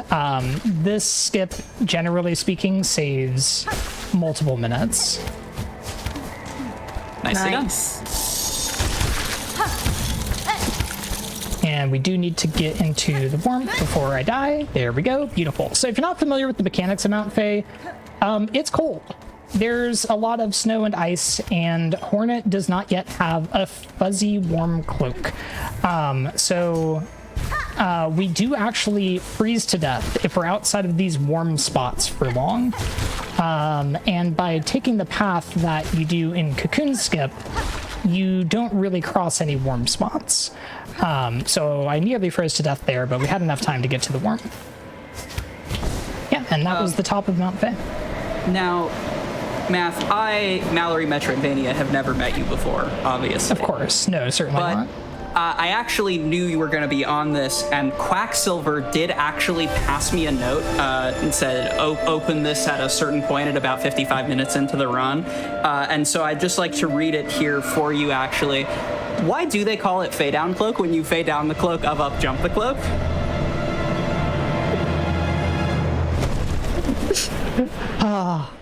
Quacksilver.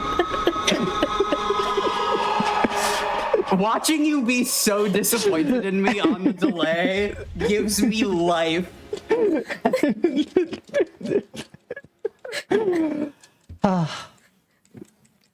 This is why I need to stop running categories that get Fay Down Cloak. This is my my final warning from Mallory Metroidvania here. I live for your despair. It's very good. All right, so now we have our final movement ability. We have Fay Down Cloak, and we will be using it to go and save the rest of the fleas. And there are still quite a few left to save, including one stuck in the cold here on Mount Fay.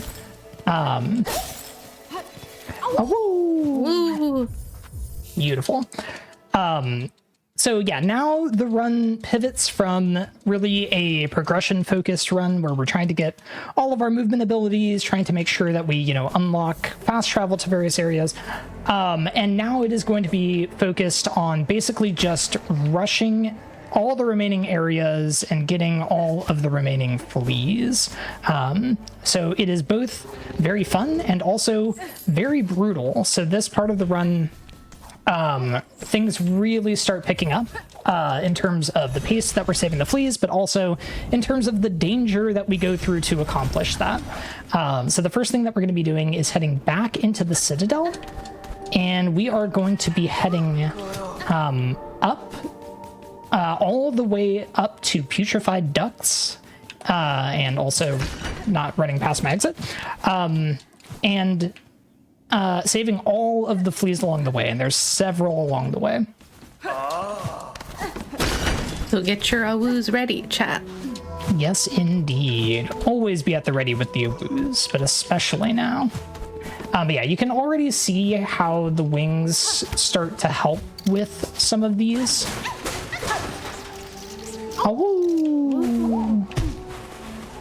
So wings just really speed up the entire process. They make it so that, basically every flea is easier to save or possible to save in the case of some of them. For example, that skip there does require wings. Actually, that might not be true, but it basically requires wings. Never ask what's required in a Metroidvania. It's true, and especially if you're watching the VOD in the future and it turns out you need none of these pieces of equipment because routing marches on. Yes. Luckily, well, maybe not luckily, but there is a flea that's locked behind a literal invisible wall that only goes away if you have wings. So at least for now, wings are not going to be skippable for a woo %. But more or less everything else I'm doing might not require wings. I don't know. It might just be one flea high or one little jump.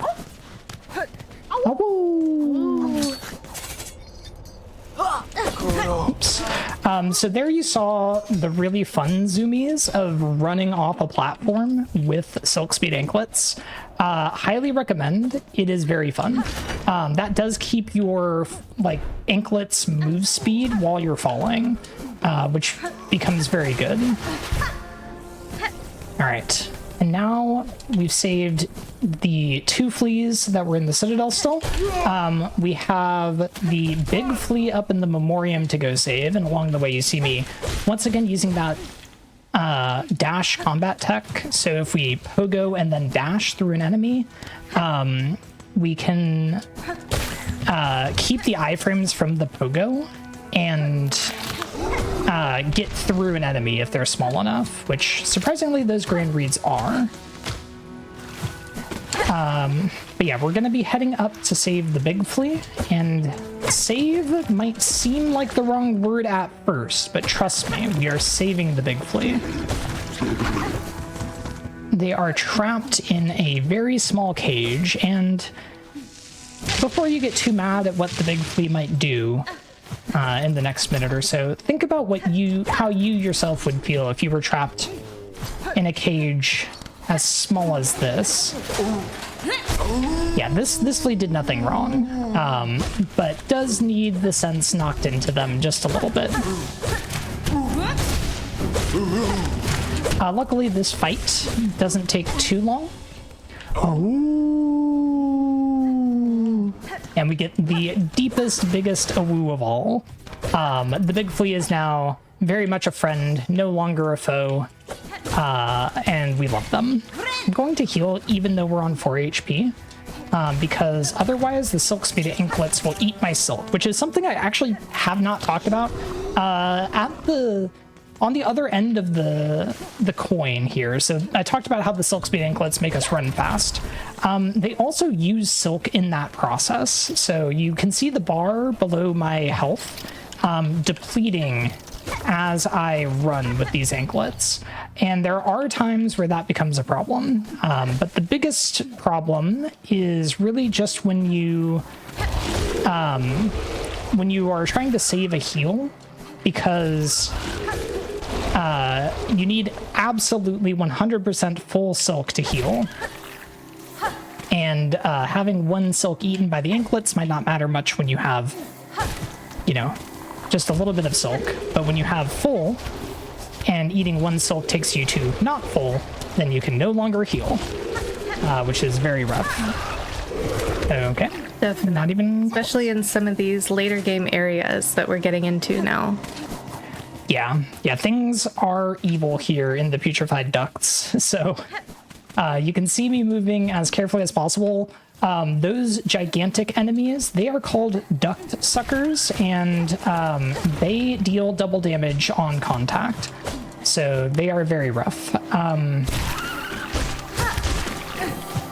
And we do want to keep as much health as possible, because there is a scary skip I'll be going for in a minute. But yeah, this is one of the probably scarier parts of the run when you're playing casually.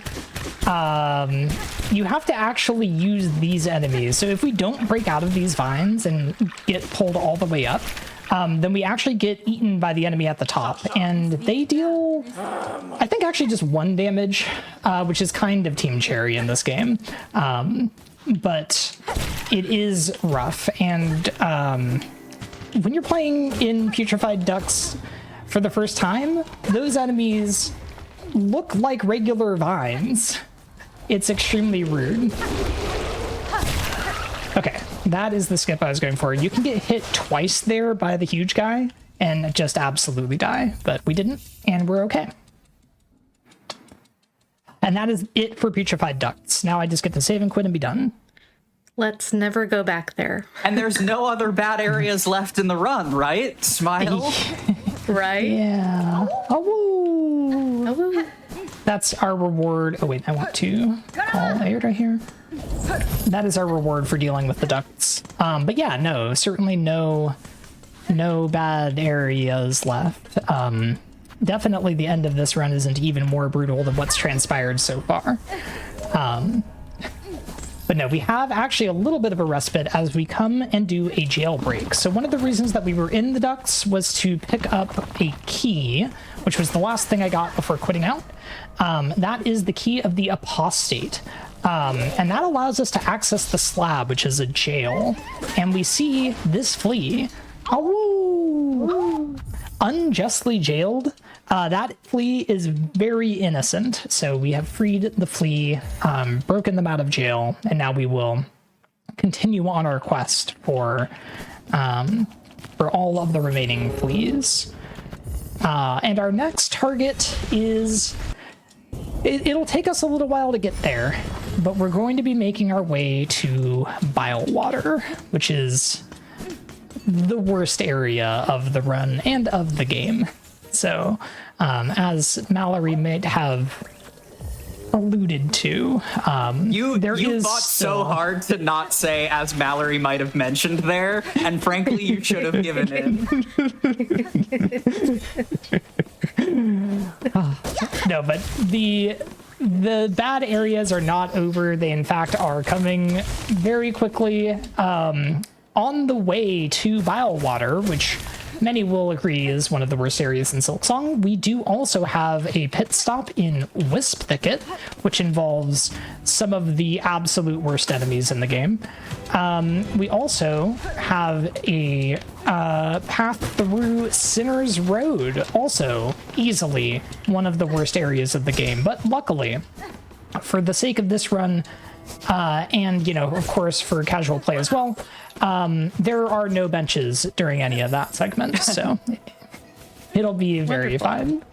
No, we get the bench up here. This is the start of Wisp Thicket, and we will not take another bench until we have made it to the Bile Water Bellway, which will be quite a ways from now. But yes, these enemies are very evil. These lanterns summon fire that follow you as little flying enemies once again. Team Cherry love their flying enemies.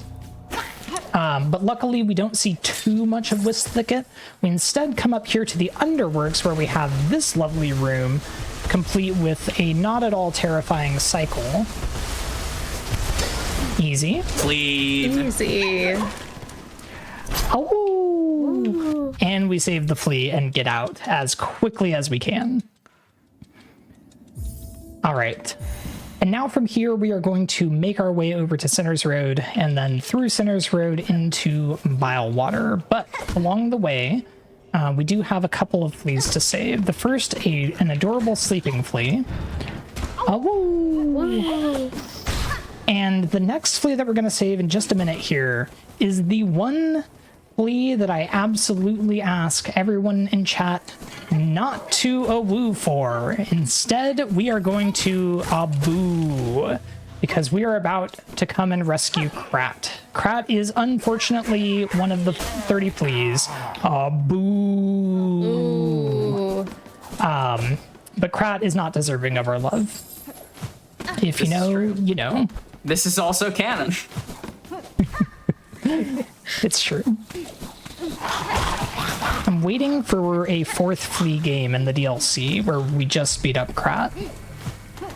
I genuinely, it feels like Team Cherry's sense of humor to have like a secret Krat super boss fight in the DLC. And on the one hand, good, an opportunity to do damage to him, but on the other hand, I worry.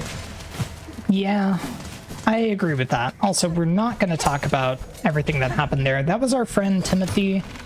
He says Chalamet every time he attacks us. And we do just a calm pogo to get up that room. But yeah, Sinner's Road here. This is an evil area.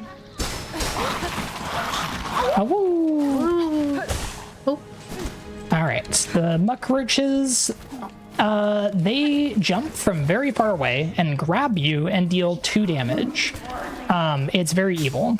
But now we're out of Sinner's Road, so that's actually all we needed to do there, just save the one flea.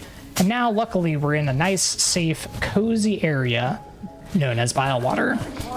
No, Vile Water is evil. Very much more evil than just about everywhere else. It has traps. It has water that saps your silk.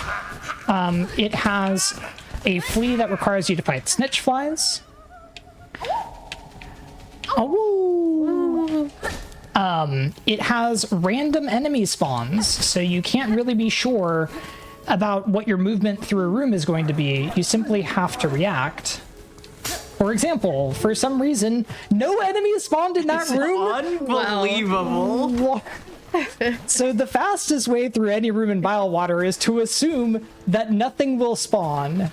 And the quickest way to die in Vile Water is to assume that nothing will spawn. So unless you're right. Apparently, this is a blessed run because literally nothing spawned there. We had one Stiltkin in the second room. As many as 4 can spawn in the same room, and it's completely random how many you get. So, okay. Very blessed Vile Water. That's fine.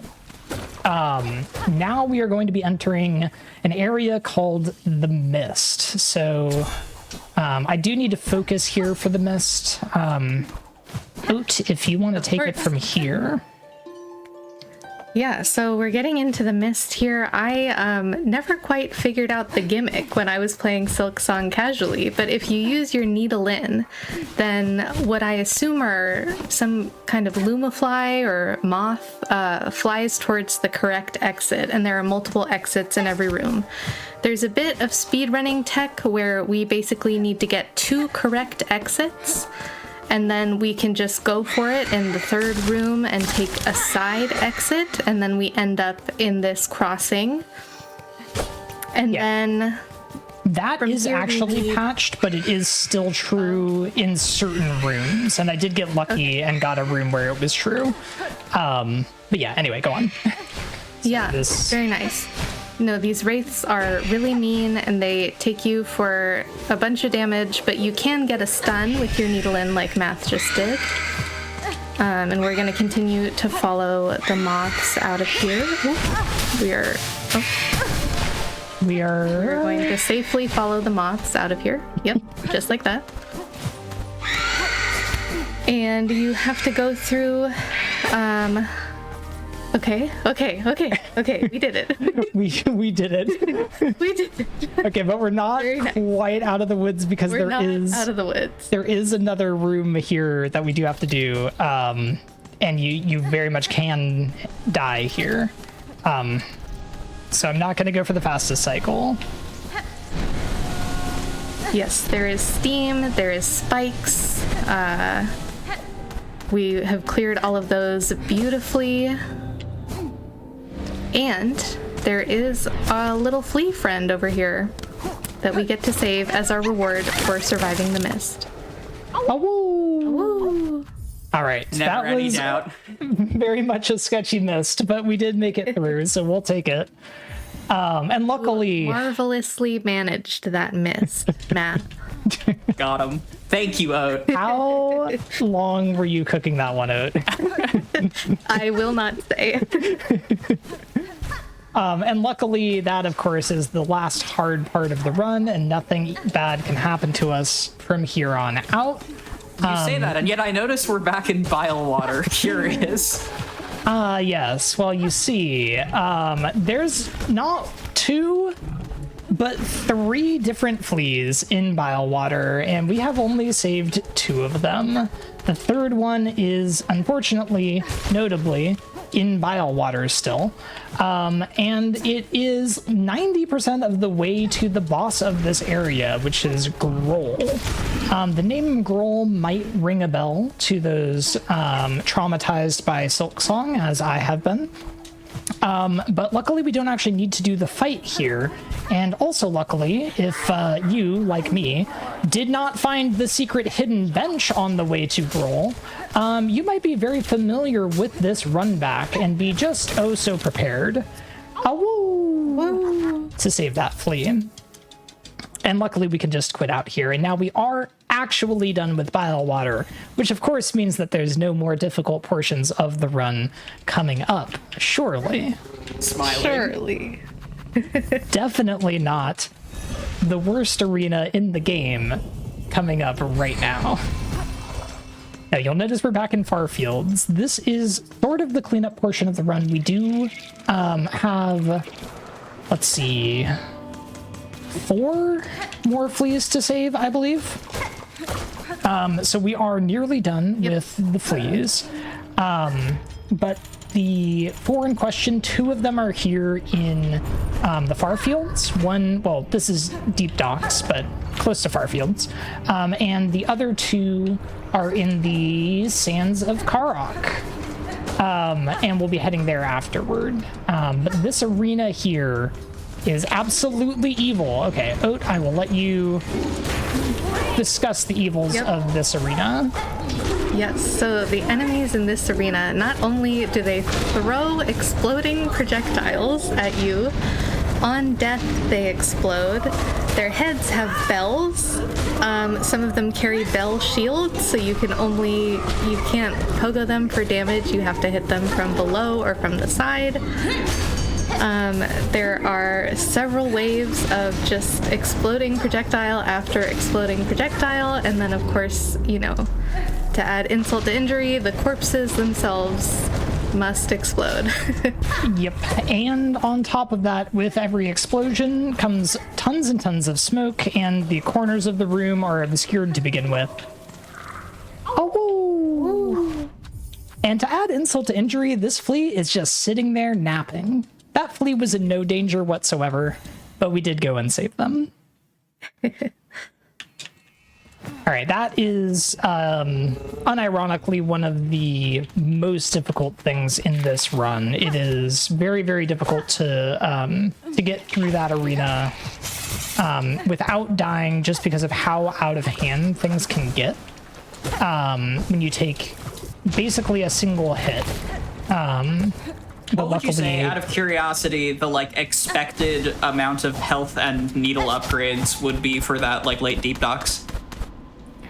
Like in a casual playthrough? Yeah. Hold on. Oh. Yeah, that's a good question. So it is claw line locked. So you do need claw line in order to get there, to that portion. But, so I think at least 6 health, realistically probably 7, and probably needle 2, I think would be the assumption, the minimum assumption. Oh, I didn't mean to actually do that. With that. Speedrunners are like that, huh? Yeah, it's definitely brutal to do on base health and 1 needle upgrade. It is a lot easier with needle 2, as I discovered when I did the version of this run that rolled credits and got that 2nd needle upgrade. But yes, that was another unskippable cutscene. It is the 2nd travel cutscene with the caravan. So you might remember from very early in this run, we took the caravan in order to get to Greymore. Now we have taken the caravan to get to the Blasted Steps, and this room is the room where we fought the last judge. But unfortunately, unlike Morwing, we do actually need to kill the last judge in order for this room to be available. But this is our way back to the Blasted Steps, where once again we need wings, and well, okay, again, need is a strong word, but once again it's easier to do this section with wings, and we are going to go and save our final 2 fleas. We do have a boss fight here though, and I did a scream skip there, which is where I intentionally took damage in order to gain control during the boss's opening scream. Yeah, and then these conch flies, they do share a health pool, so it doesn't matter which one I'm damaging. And if I can hit them both, it basically counts as double damage, which is wonderful. Probably close to dead here. Yeah, nice. Very nice. And this isn't quite an AWOO, but I'll give it one anyway. Oh. That's bug for AWOO. It's bug for AWOO, which, notably, there are no other bugs in this game, so. curious.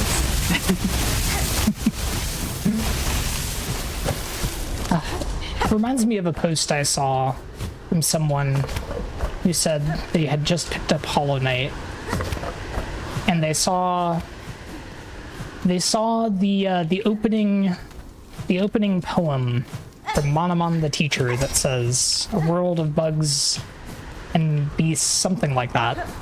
I have 4,000 hours in that game, don't worry. And they said, oh no, are there bugs in this game? And I felt very bad for them. All right, we are in Karok, where I'm going to be trying to do a rather precise skip here. And we need that enemy to behave, and they did. Wait, no, where's that gonna spawn? Okay, good. I got the hazard respawn for fine. Ooh. Yes. Yeah, that enemy can absolutely troll you and just not go high enough. So we got lucky there, and we will absolutely take that. Oh.